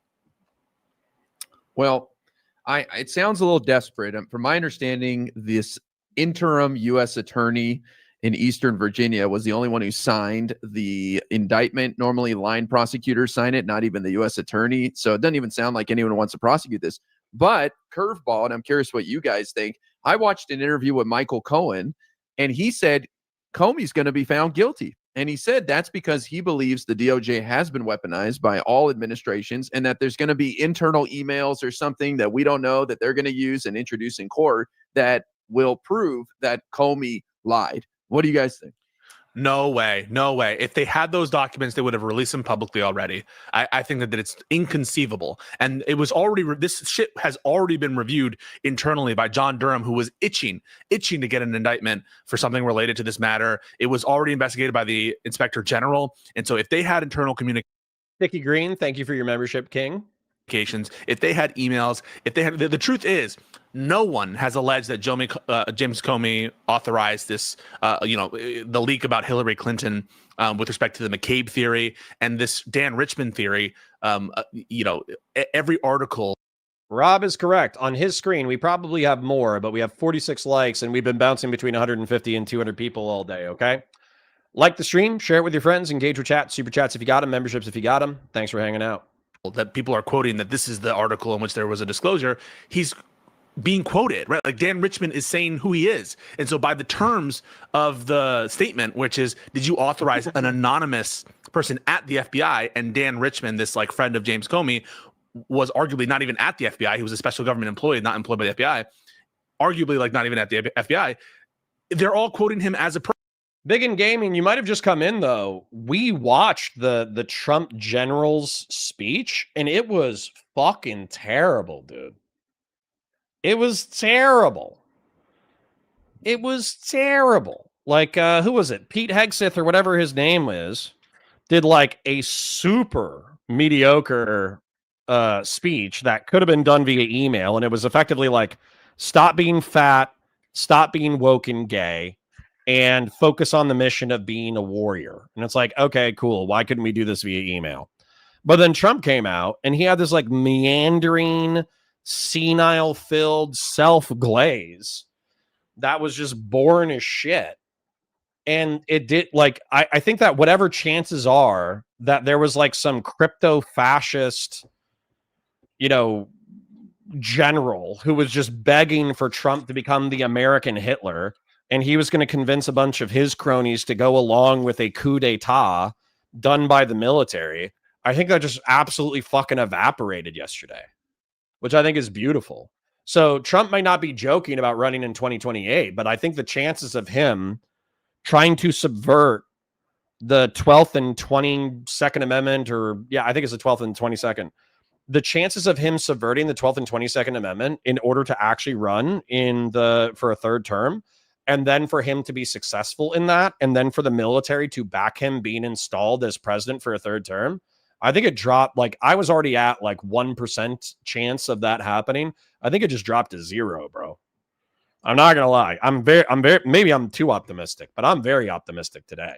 Person, so it's not anonymous. So the theories are all totally fucked, whichever way you slice it. There's no available evidence. And if there was such evidence, I think Kash Patel would have released it in those tranche of documents. They've already released a bunch of documents related to these matters. And so I really don't think that there's any there. And I think Michael Cohen, he's a little bit full of shit, to be honest. We also know that Comey is, like, by all accounts, everything we know about this guy is that he's just a straight up Boy Scout. So it's almost inconceivable that he would do something that would risk such legal exposure. His Instagram video was great. He's like, bring the trial. I'm innocent. It was just like Joker mode into the camera. Let's do it. It doesn't even make sense, because if you take the McCabe theory, which is that Comey told McCabe to do a leak, it doesn't make sense because McCabe doesn't allege that, and the government hasn't even like approached him to interview recently. He's already been interviewed before, but they haven't approached him recently to ask him. He would be the only fact witness to allege it. He doesn't allege it. And also the deputy FBI director, he's authorized to make those disclosures. So he wouldn't need to seek approval from Comey to do this. And if you take the Dan Richmond theory, like I said before, he's not an employee of the FBI, and he was not anonymous when he was being sourced. And Comey has been very open about the fact that he talked to Dan Richmond and confided in him, that kind of stuff. And so he wasn't hiding the ball there. And so they have to make the case that Comey lied. And the grand jury has already rejected one of the theories. That is not a good sign for the prosecution, given that. I'm going to fast forward a little bit because I think I just agree. So I don't think I need to spend like 40 minutes on Comey. Domestic terrorism. Domestic terror organization. And from what I saw, the little of the Ken Klippenstein reporting is that certain topics or categories, including. I'm going to fast forward a little bit more. I've ever advocated for somebody to be like permanently deplatformed. And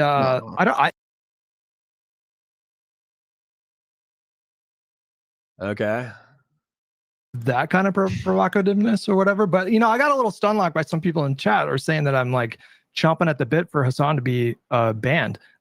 Here we go. Hopefully we got some lefty versus lib infighting. That's what I was looking for. It could not be further from the truth. And I joined my compatriots here on the panel. Like, if there was some kind of like selective action that was taken against him, I would absolutely speak up against that.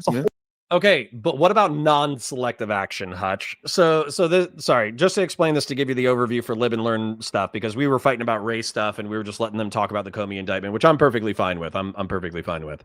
However, there is an issue, and I'm actually going to bring up a drawing, okay? So there is an issue in reference to the Never Trump coalition, okay? There's a problem here. And the problem is that we need to be able to build, I suppose, a coalition of people who are willing to vote against MAGA, because MAGA, even in their steel man of their positions, their execution is terrible. Okay. So my goal would be to get sane liberals, sane progressives, sane Never Trump Republicans, sane neoconservatives, sane contrarian writers, and whatever MAGA people we possibly could into a coalition that actually votes in order to preserve the Republic of the United States. That would be my political goal. But the left has lost recently. And I think that the argument is that liberals presumed the loyalty of the far left and social democrats and progressives, despite these people saying that Israel, Gaza, and our support for Israel under the Biden administration was a deal breaker, and therefore they were going to stay home during the election. And then also when they court the far left, when they sweep for people like Hassan Piker, they turn people like me off. They turn people like Nepal V, who is saying like, listen, I can't vote for Trump, but I can never vote for Democrats. The reason why he probably can't vote for Democrats is because he sees you sweeping for fucking jihadist apologists, right? They see you sweeping for schizo, anti-American, left-wing freaks. And so this whole thing, like, yeah, sure, on a principled Horrible basis, precedent. if Hassan Piker was selected for unique punishment on Twitch, then maybe I would have some principled utterances on how I think he's still entitled to free speech. But if Hassan Piker caught suspensions or bans for openly endorsing jihadist terrorist organizations, I would not give two fucks about that and would see it as long overdue. So maybe Hutch agrees with me, maybe he doesn't, I don't know, but I feel like he's already being too soft with this opener. And if it can happen to him, it can happen to anybody else that does this too. So yeah, everybody should be, I think, concerned about the level of censorship. Thank you for your super chat, Sticky Green, who I already read, but I'm going to read again. Amazing times we live in, indeed. And thank you for your financial support. Quite frankly, that this administration is engaged in currently. I mean, Well, obviously the biggest example recently was Kimmel, but they're not going to stop with him. They're going to put pressure on every corporation they can to silence. Sacred Snow accurately summarizes my position. Do whatever weird shit you want to do, unless it's taking 1,000 dicks. Correct. It's people that are critical of him. And it's a pretty important moment, I think, in the country. yeah, it's easy to defend free speech you agree with, but it's harder to defend speech you disagree with. So goddamn Trump making me defend Hassan, man. But it is what it is. Release the Yam says, as a child of Jim Crow, I can tell you that if the Civil Rights Act was repealed, letting states resegregate, I will become an insurgent the next day, as will most black men. Well, I think realistically what we would just need to do is that if there was like a state that was doing that, just need to like protest the fuck out of them, because I think public pressure would make it so states wouldn't resegregate. But I also think that there would be plenty of states that wouldn't. California wouldn't, New York wouldn't, Florida probably wouldn't, even though it's like a right-wing bastion. There's plenty of purple states where like the resegregation of the races is unthinkable. Well, what's worse than that is making me say that Jimmy Kimmel should be put back on air. I mean, that's like one of the worst things I've ever said in my life, but it's true. Like, you know, he should be canceled for being unfunny and terrible, but not True. But anyways, so the point though with that drawing that I pulled up was that I am not envious of IRI or Hutch or Pisco or any of these people. And you're like, I on one hand, I said, please bully the far lefty freaks, but also you're being too mean to Prime Kai and Ali. I understand. It seems contradictory, but I'll tell you how it still makes sense. This is my coalition. Okay? I want the same progressives and the same liberals to vote in order to preserve the Republic of the United States. However, the liberals can't win with just never Trump Republicans. I understand that never Trump Republicans is not a big enough part of the right wing in order to win.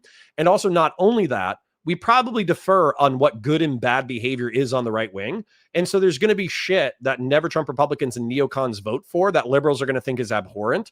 And so as a result, this coalition is temporary and probably only related to 2 or 3 key issues.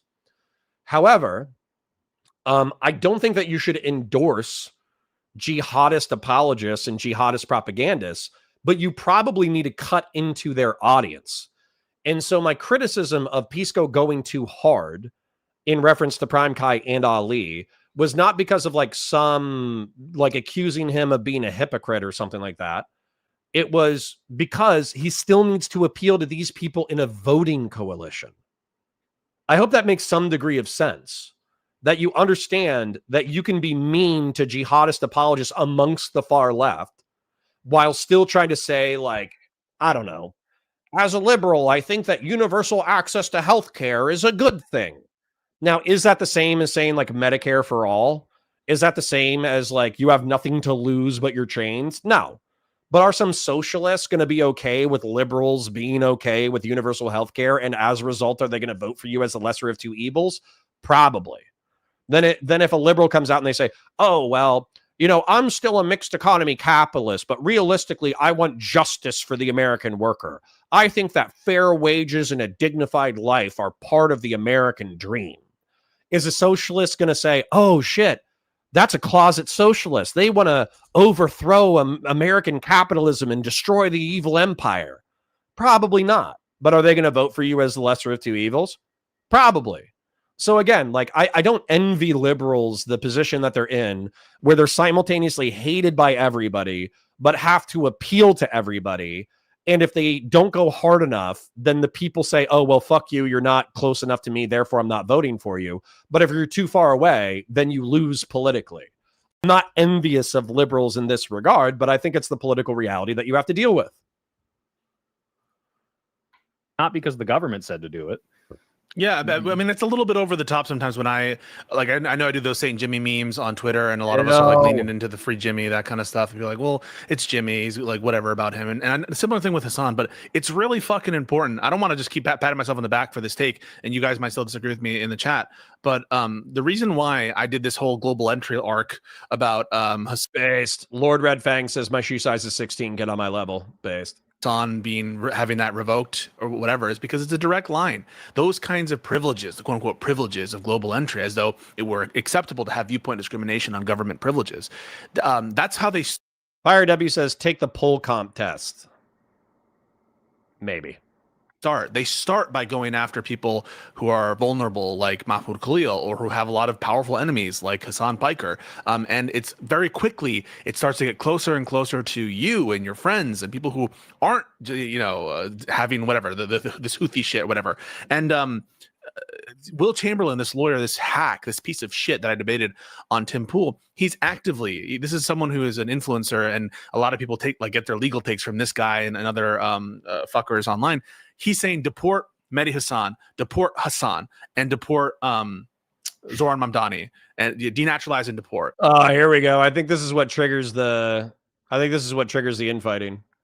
And this is Ilhan all Omar, part too. of and Ilhan Omar. Yeah, I saw that, all that shit. And Hold on. Tristan Clark says, aren't these generals just going to go along with whatever Trump wants so they don't get fired? How does fractured loyalty work here? Number one, they all swore an oath to the Constitution of the United States. Number two, they can be legally prosecuted for following any illegal order. So if Trump gives an illegal order and they follow it, they can be tried and, incarcerated or killed. So that's like a large risk in order to betray the Constitution of the United States. But not just that. Trump is incompetent. So they would have to have some level of belief that the Trump third term would be efficacious. If they don't think that Trump is capable of leading the country in a third term or in declaring himself president for life, even out of a sense of self-preservation, they wouldn't follow him. And I don't know if you caught the earlier content, Tristan Clark, but the earlier content pretty much proved that Pete Hegseth is an idiot and that Donald Trump is a bumbling moron who is hanging on by a thread. this is they're trying to desensitize you, and you need to stand strong, even with people, especially as Ira said, people you disagree with, because that's when the First Amendment matters the most. First Amendment isn't just there to protect popular speech. If it was, I'm gonna get some water. I'll be right back. Wouldn't need it. The popular speech defends itself. So yeah, it's really important, and I think that people need to keep their eye on the prize here. They are massively overplaying their hand right now. And something that American voters have demonstrated pretty consistently, this might sound a little bit weird in the era of Trump, is that they largely reject this kind of extremism. I mean, he won in 2024, but there's a lot of other factors to consider for why he won. He didn't win because he was extreme. He won because people just wanted their paychecks to go further, I think, quite frankly, was the number one reason. But the steps that he's been taking with sending ICE, and we talked very briefly about, were we even live? Like when we were talking about that, the guy who got brought back or whatever, who was reinstated, or were we talking about before we went live? Which guy? The guy that shoved that woman down with no restraint? we were live. Okay, yep. yeah.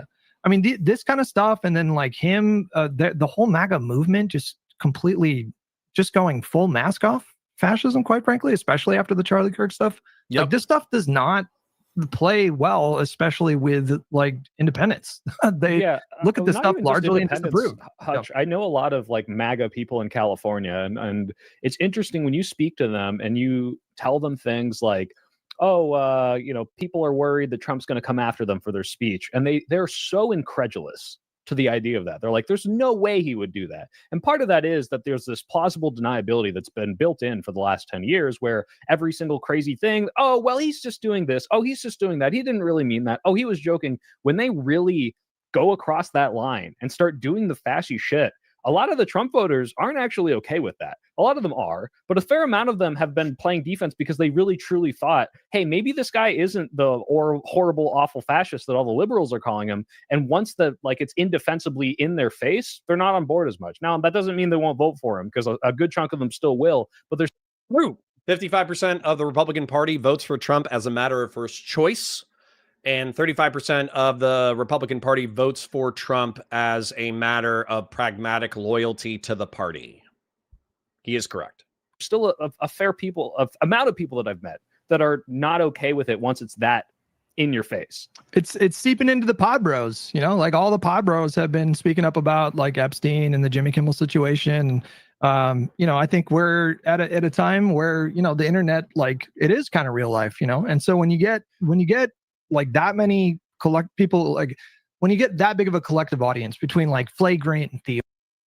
Seraph 702 says, what is this coalition you speak of? I've never heard that used. Yeah, I mean, I think it's a relevant term. So this, Seraph 702, thank you for asking this question. So this is the political issue that I see in my country right now, okay? The dissident right are the far right freaks like Curtis Yarvin, Nick Fuentes, Andrew Wilson to a degree, even though he disagrees with that characterization because he still believes in the Constitution of the United States. But these are like the far right Christian theocrats who flirt with fascism, okay? They're a small but real part of America. And I think that their rhetoric and politics disproportionately influence MAGA, Make America Great Again. I don't think MAGA is actually principally Republican at all. I think they just want to hurt their enemies and they want to help their friends. And so in that way, they're kind of a gullible political bloc, in my opinion. They just hear Trump say, I'm going to make things good. And the bad things are going to stop happening. And they're like, sick. I'm going to vote for that. They're not exactly like politically deep, in my opinion.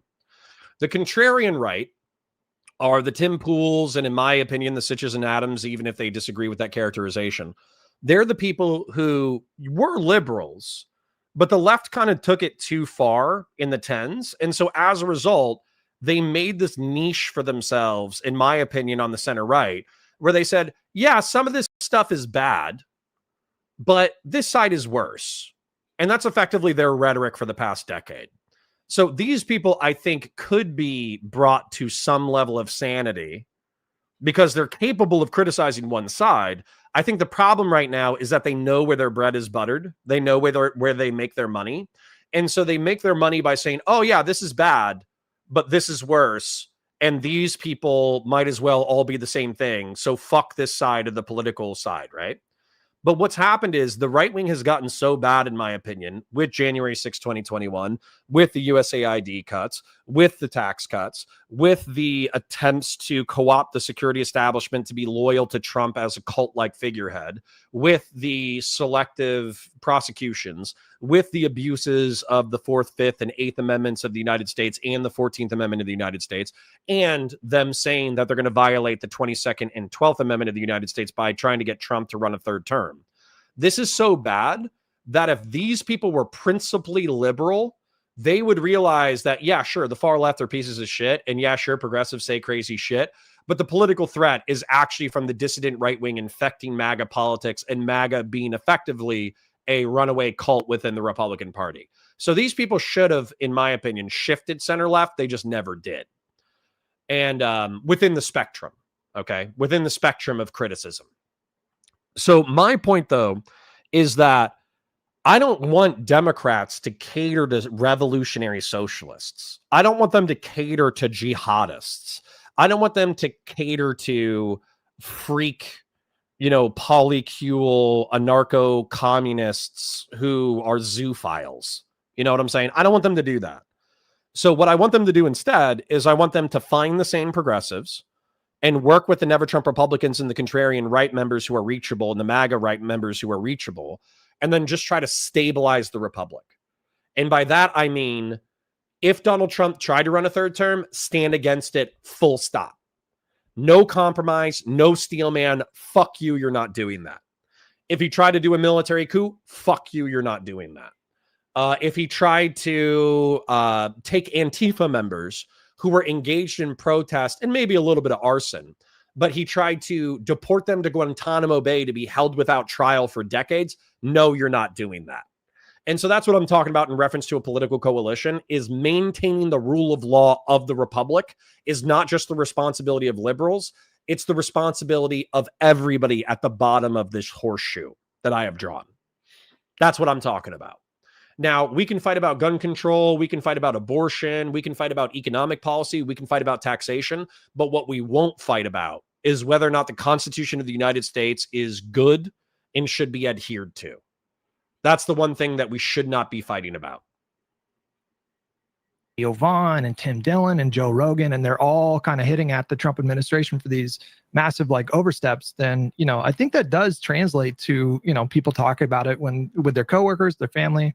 And so I think, I don't know. I think like it's easy to get blackpilled right now. It's easy to get really afraid about where this story is headed, but I just want to caution people to hold out like a little bit of hope for like the American people, because I do think that they are largely disgusted by this. And I think if the worst ever happened, I think it would provoke literally the largest civil rights protest movement in the history of mankind.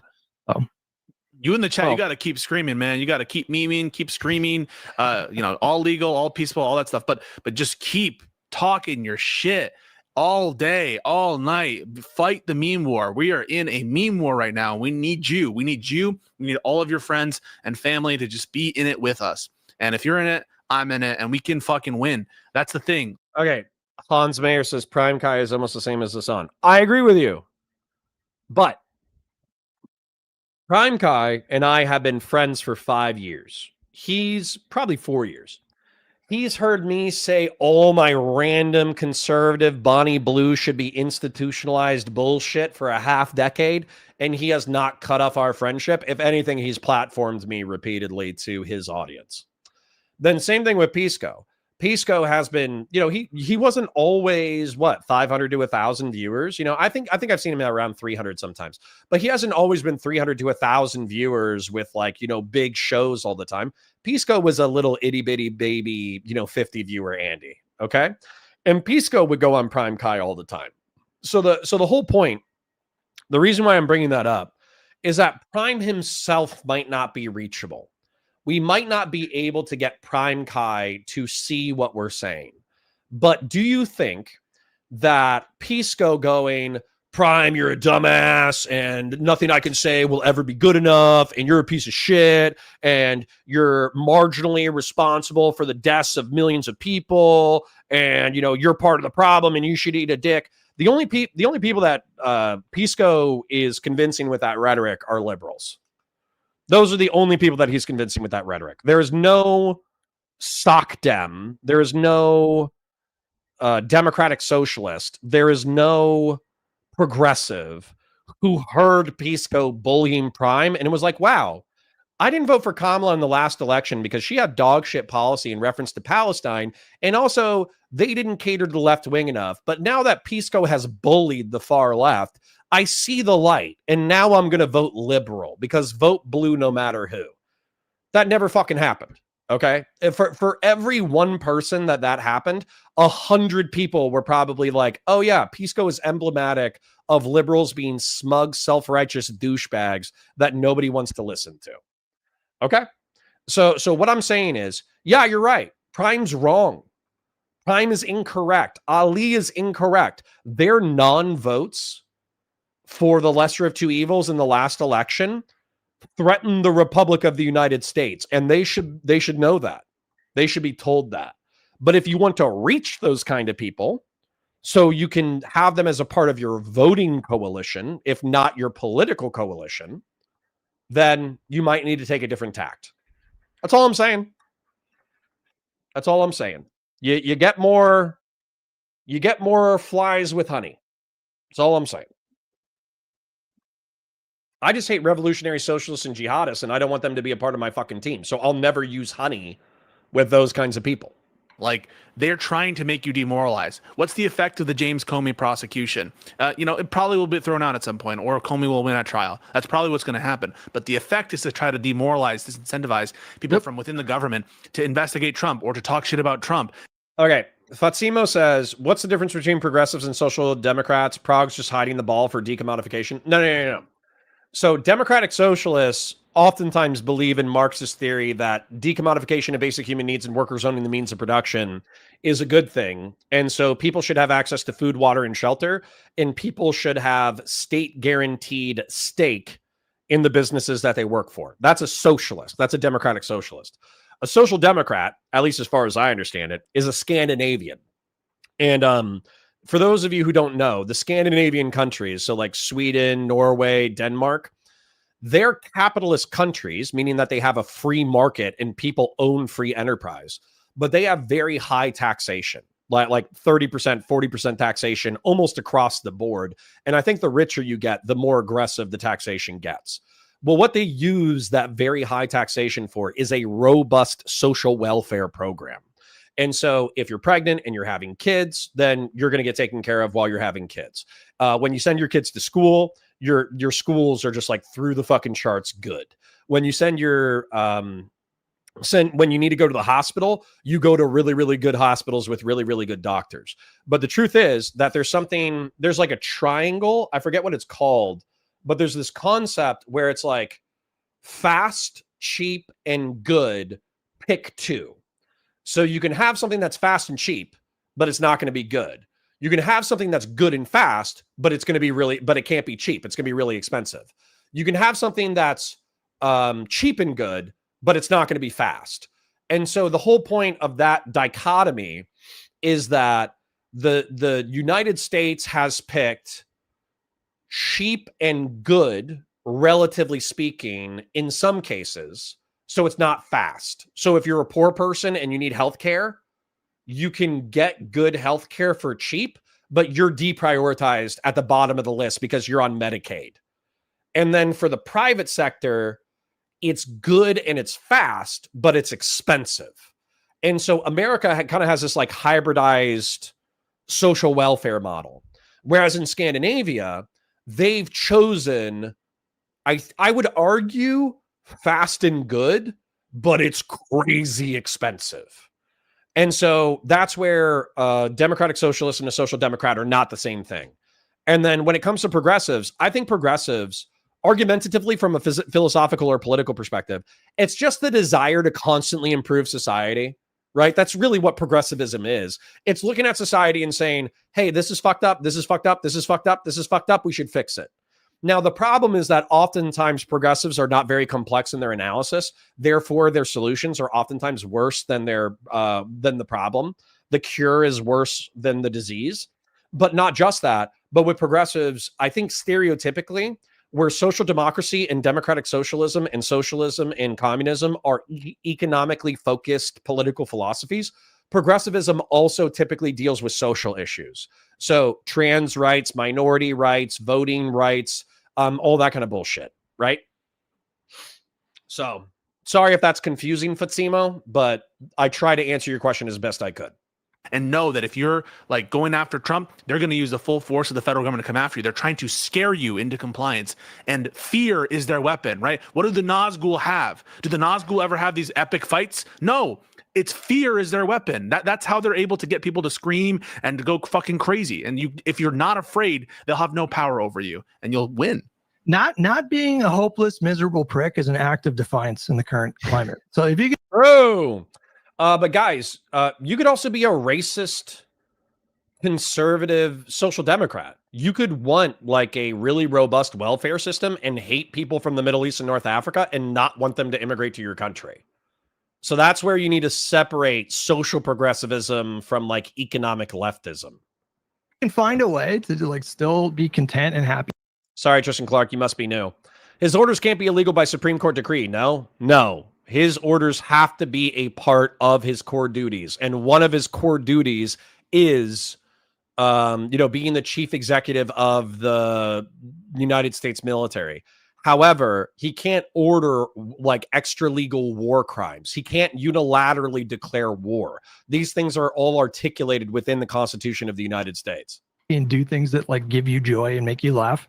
That's like one of the best things I think you can do. I'm not even playing. I know that sounds really cringe, but Well, it's I not think just like they're that, doing this Raj. intentionally to scare the shit out of people and to like foment a climate of submission, and just don't do that. Just Well, don't do it's all a distraction from failing to bring down grocery store prices and failing to bring down insurance Crawling chaos, had to dip out for lunch. Parasocially love you, brother. Have a great day.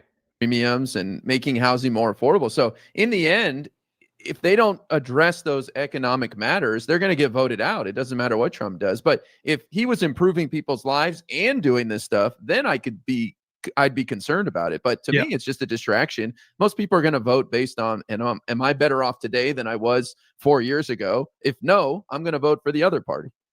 Let's I talk wanted to add to your thing, Hutch, real quick before we move to the shutdown. It's not just tweeting and getting mad about this, because that people were doing a pretty good job of that in 2016. But there's like a very big distinction, and I know this is so dumb because it's like the minutia of how you complain about one of the more existential parts of threats to our country. But when you get Rob says Andrew Wilson was back on Pierce yesterday defending Christian nationalism. Honestly, it was an interesting conversation. I think the Jesus follower Christian made some good points. I'll take a look at it. I should add that. And there was another one that people brought up that was really interesting. I think it was Teal versus Jordan Peterson.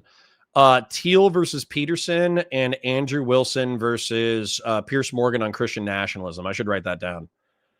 Teal versus Peterson, Wilson versus Morgan, Christian nationalism. That might be good content. I like that. angry, that's fine. But there's like some sort of soy energy, and I know that's ironic coming from me, but there's a soy way to get mad where you're kind of like pearl clutching. And Soy Pill, ironically, does not have soy energy. I actually don't think he's a vegetarian. the Republicans have really capitalized on this. Look how much we made the libs cry. And it's like, hey, you're crying about the crackdown on free speech. Oh, boo-hoo. There's an added a little flavor that you need to add to that, which is mockery. Mockery works so well against these people because they've built up this facade of this like infallible masculine man somehow for this like overweight, like bumbling moron. But if you don't mock these people, or if you do mock these people, you're able to break down that facade, and they're like, wait, this isn't my guy. He looks like a fucking idiot, because you're able to point that out to them. And so getting mad and posting is important, but I think adding also that like these are ridiculous people. And always pointing out how stupid and lame and feckless they are is very, very important. I can't stress that enough. Let's get on to the shutdown. Oh boy. Let's do it. All right, let's take Not the reported. test. Okay, we're gonna take the test. You said the poll comp test. Tell me if I'm doing the right one. Okay, so poll comp test. Now you guys are probably gonna call me out, but I'm going to take the test anyways. And I'm gonna have some chud answers. And the reason why I'm going to have the chud answers that I have, I'll explain them, and you're going to say they're cope, but I don't care. So now try the test. Before you take the test, please note this isn't a survey. These aren't questions. They're propositions. Propositions are a different proposition, blah, blah, blah, blah, blah. Let me add this, okay? So in summary for the thing, we didn't find the Mamdani thing. I thought we were going to get into the Mamdani debate, but they didn't really get there. Effectively, they're right about the Comey thing. I think the Comey thing is the Trump. Oh, hold on. I don't want English. I want United States. Turkey, Slovenia, Russia, Romania, Portuguese, Polski, Italiano, Francais, Espanol, English. I guess that's just the language. Okay. So the whole point, though, is that I think the Comey thing is going to be fine in court. I think that the fact that they brought it the way that they brought it shows that it has inherent weakness. I appreciate James Comey having the confidence to say, let's go to trial. I didn't lie about shit. You guys can eat a dick. I think that's awesome. I think the Trump admin is stretching too far. And I think that Pete Hegseth and Donald Trump being stupid yesterday, unironically, might have saved the Republic of the United States. Any people who were thinking about backing a fascist coup, who were upper military leaders of the United States military, that's gone. That's dead. It's dead because Pete Hegseth gave them a pep talk that was more appropriate for military service members aged 18 to 21. And it's dead because Donald Trump was a doddering, self-glazing, self-sycophantic, loose, weird, demented fool. And so I think that the polite golf claps and the few like stifled laughs are not indicative of a military ready to overthrow the Republic of the United States on behalf of the MAGA movement. I think the Republic is safe through 2028. So is this the right one? I'm actually going to scroll to the bottom real quick. 12 axes is actually serious. I'm more interested in that test. Valor Media poll comp test is very outdated and very shallow, but you got to do it for the memes. Okay, fair enough. Let's do it real quick. If economic globalization is inevitable, it should primarily serve humanity rather than the interests of transnational corporations. This is going to get me a left-wing answer. I agree that it should serve humanity first, but I also think that this is a slighted answer. Okay, I'll leave agree because I think that, humanity first. But I think transnational corporations are being vilified by this question, so whatever. I'll take a center-left hit if I need to. I'd always support my country, whether it was right or wrong. Yes, I would support my country, but I wouldn't. That doesn't mean that I'm going to sign off on everything they do. No one chooses their country at birth, so it's foolish to be proud of it. Strongly disagree. If you're not an American patriot, you can eat a bowl of dicks. Our race has many superior qualities compared with other races. I'm going to put slight agree. This sounds genetic, but this is cultural for me. Okay.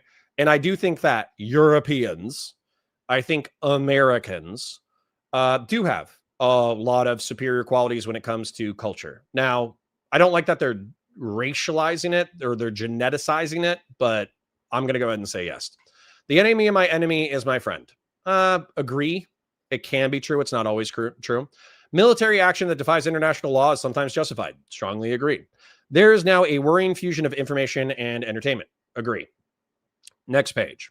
People are ultimately divided more by class than by nationality. Disagree. I think that class absolutely can divide people, but I think that nationality is equally as powerful.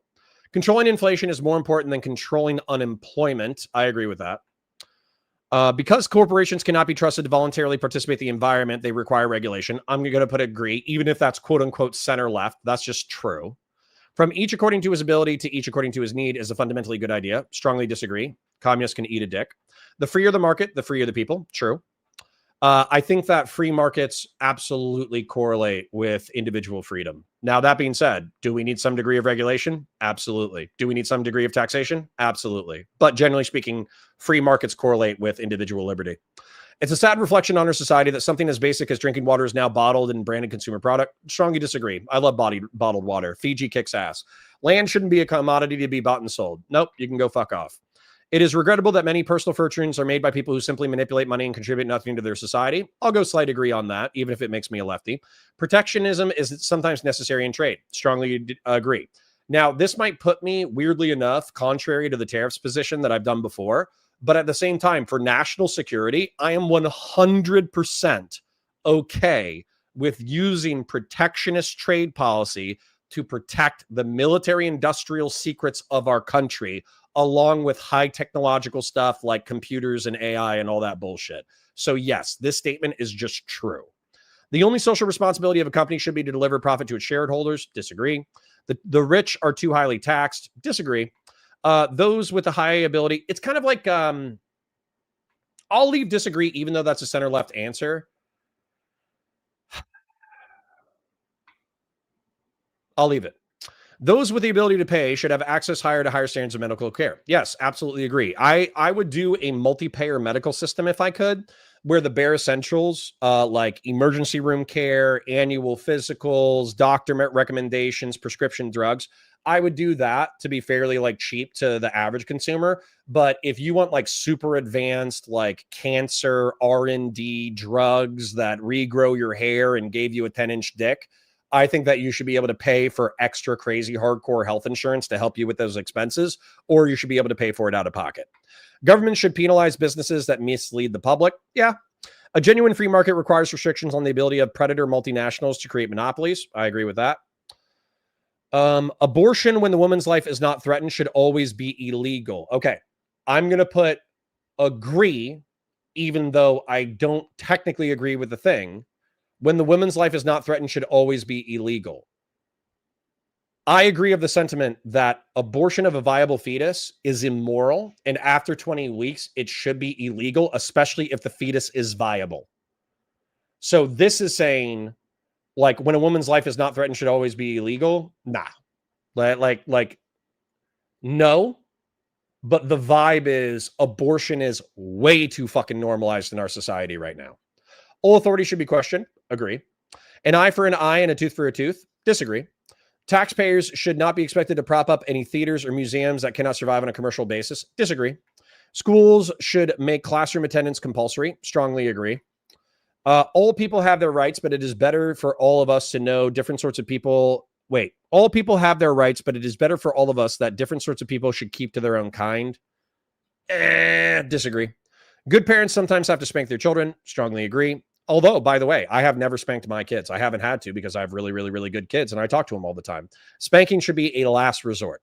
It's natural for children to keep some parents secrets from their parents. Agree.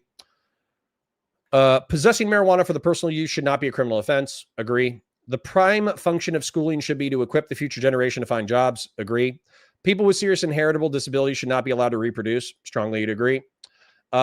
Listen, guys, if I could have CRISPR genetic manipulation, I would. And also, if you have like fucking a chance of Tay-Sachs or whatever, or you have Tay-Sachs yourself, which is, I don't think possible because I think Tay-Sachs kills you. But if you have like a high degree of having like a highly heritable genetic disease, then yeah, I think that you should be strongly encouraged to not procreate. The most important thing for children to learn is to accept discipline. Mild degree. I think children need to learn all sorts of crazy shit, but discipline is a crazy important childhood thing. There are no savage and civilized people. There are only different cultures. Strongly disagree. Those who are able to work and refuse the opportunity should not expect society support. Strongly agree.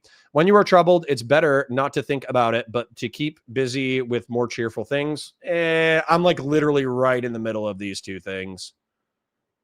I'll do disagree. First generation immigrants can never be fully integrated within their new country.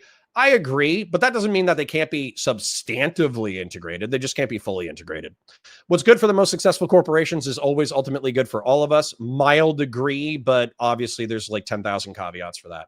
No broadcasting institution, however independent its content, should receive public funding. Disagree.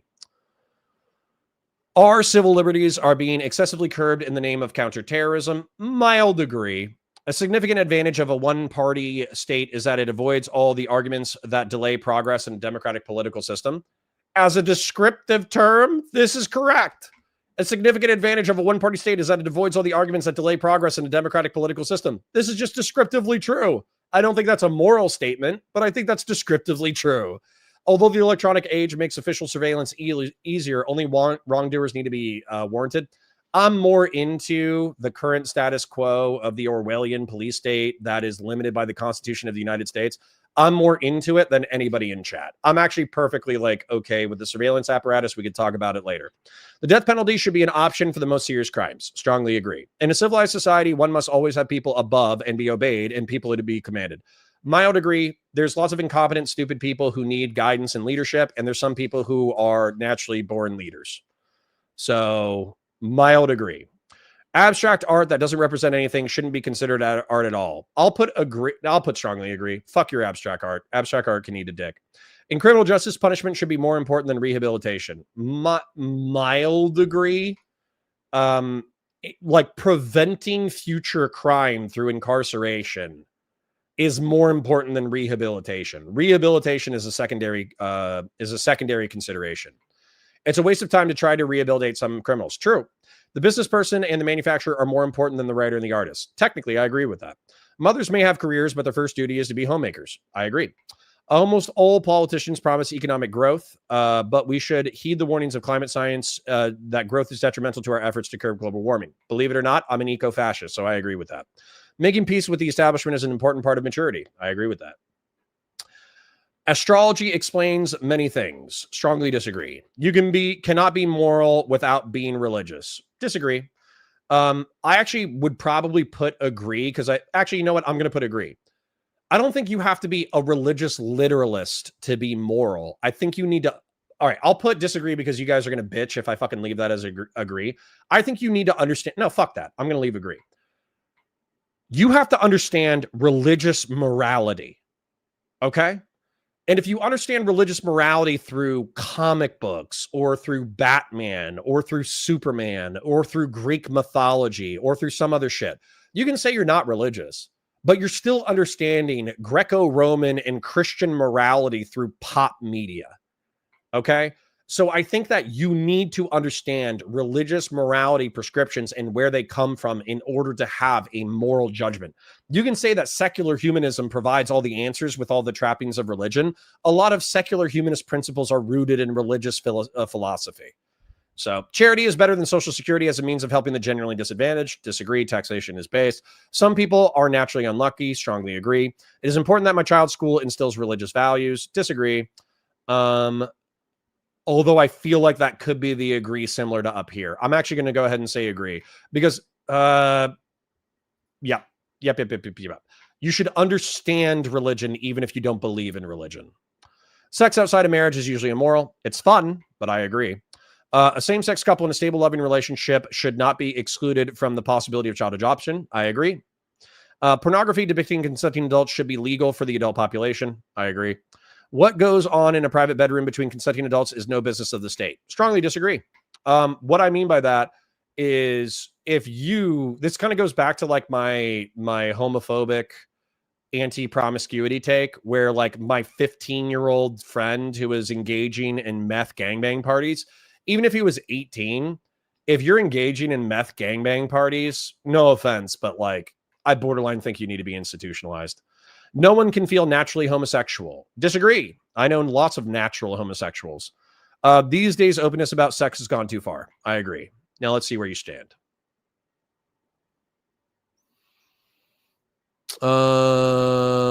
Yeah, that's about right.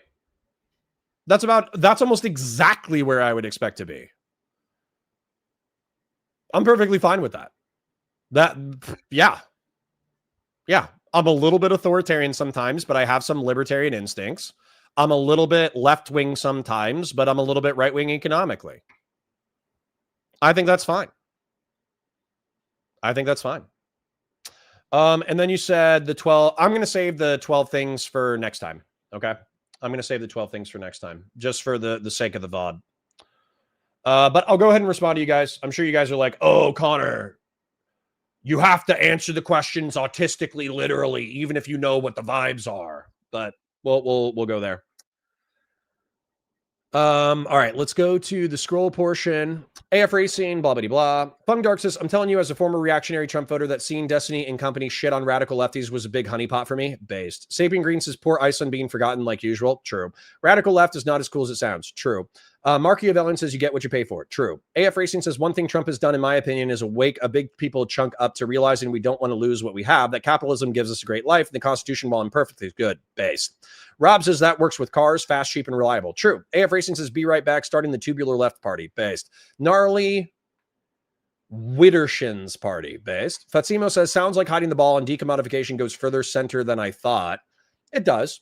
Fung Dark says, let me place you into the tree so you do not drown, said the monkey to the fish. Interesting. Sarah says, lol. Tristan says, I get a new pass. Based. Progress equals move forward. Conserve equals stay stagnant. No, that's not even true. Conserve is progressing at the speed limit. Traditionalism is staying stagnant. You can't stop change no matter how hard you try. Change is inevitable. Isn't the Navy's mantra adapt and overcome or something like that? Yeah, Uncle Fatty, you need to read about Edmund Burke.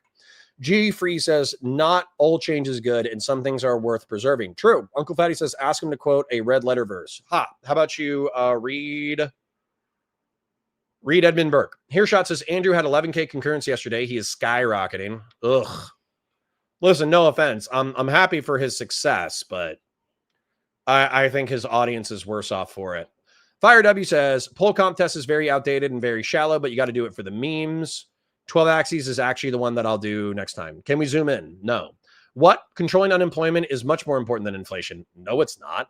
Dude, if you have full employment, but inflation is making it so your employed population can't survive, then unemployment doesn't fucking matter at all.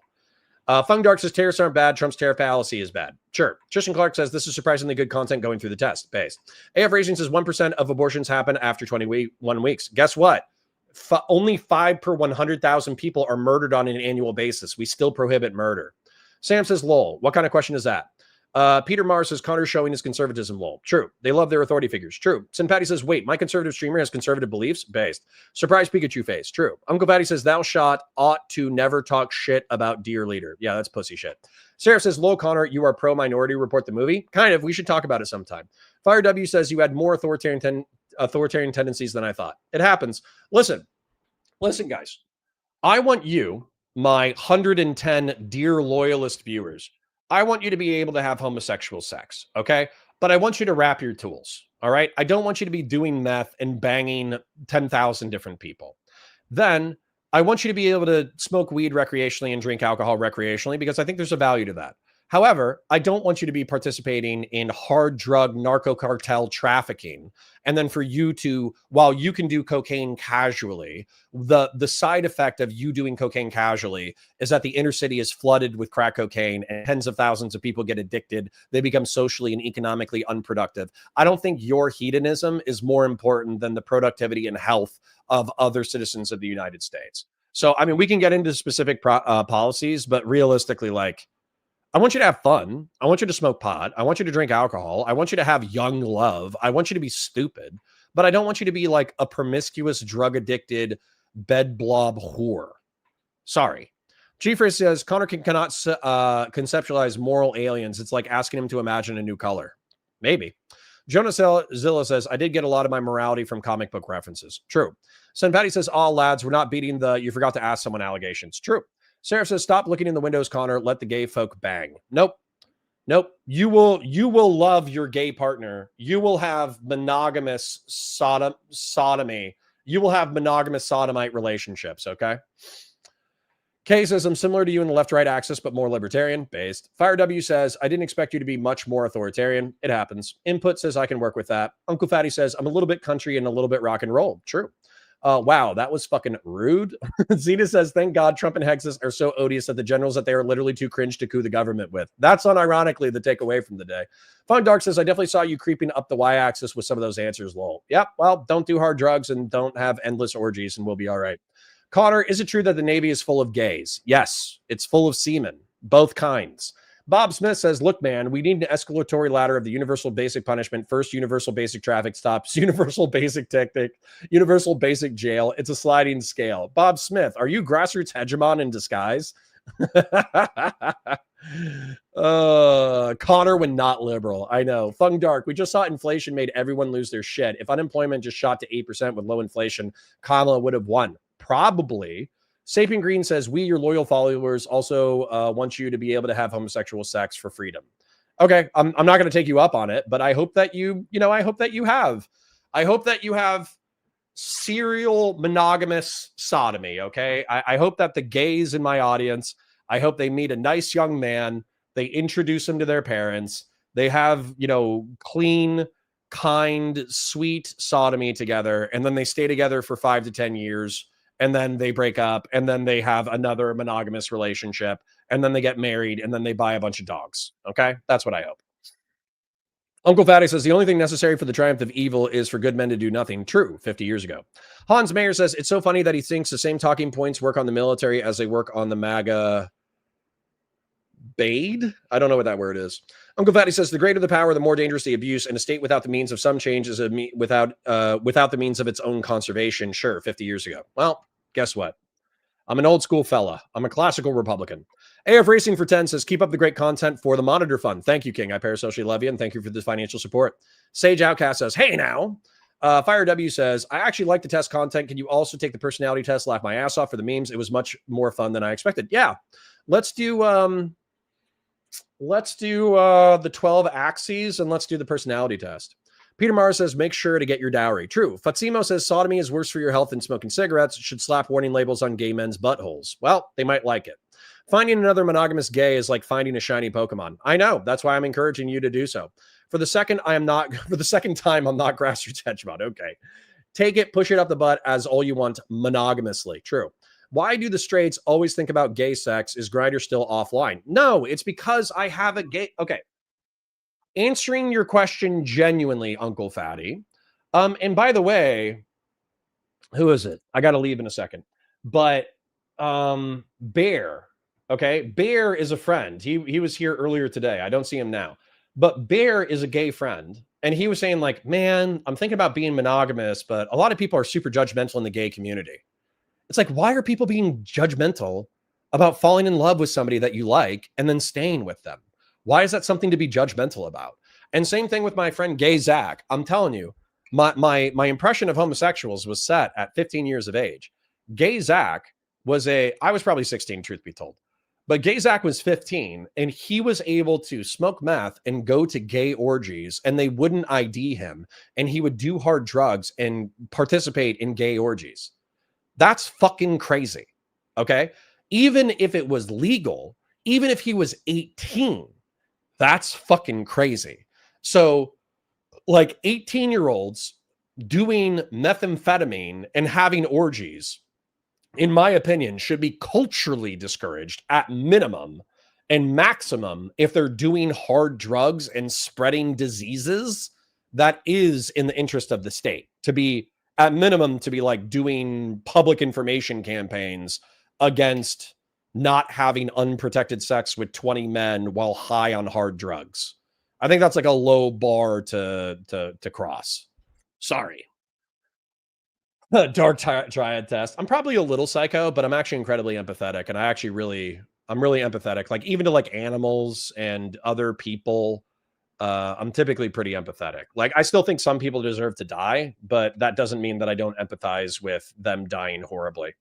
Jonah Zilla says gay for pay. No thanks. Gay for freedom. Real shit. True. Sen Patty says, I love this chat. We do have the best chat. Paul says, great. I come back and the topic is gay sex again. Well, it happens. Peter Marr says, hey, I know a conservative British man in his 50s who married a young little Malaysian friend, very traditional. Well, listen, the heterosexuals have their own problems too. All right. AK Badisui says, all these texts tell me I'm a Democrat because if you don't answer like a Democrat, it frames you as a heartless bastard. I'm also 15 minutes behind. Base. Connor is an empath with rules. True. Uncle Fatty says, much love. I'm an ordained minister and only marry gay couples in Idaho because love always wins. Ramen. I also currently worship the flying spaghetti monster. Jesus. Being more empathetic to animals than people is actually a sign of sociopathy. Oh, shit. Whoops. All right. Anyways, I parasocially love you guys. Thank you to the 150 to 200 people that were hanging out with us during our peak. Thank you to the dozen people who gave us financial support today. AF Racing, Sticky Green again, Grassroots Hegemon, Sapient Green, Anthony Zubiate, Bag, Bex, and Grassroots Hegemon again. Thank you for your super chats and memberships. I parasocially love you guys. I'll see you tomorrow. I hope you have a fantastic day. Bye for now.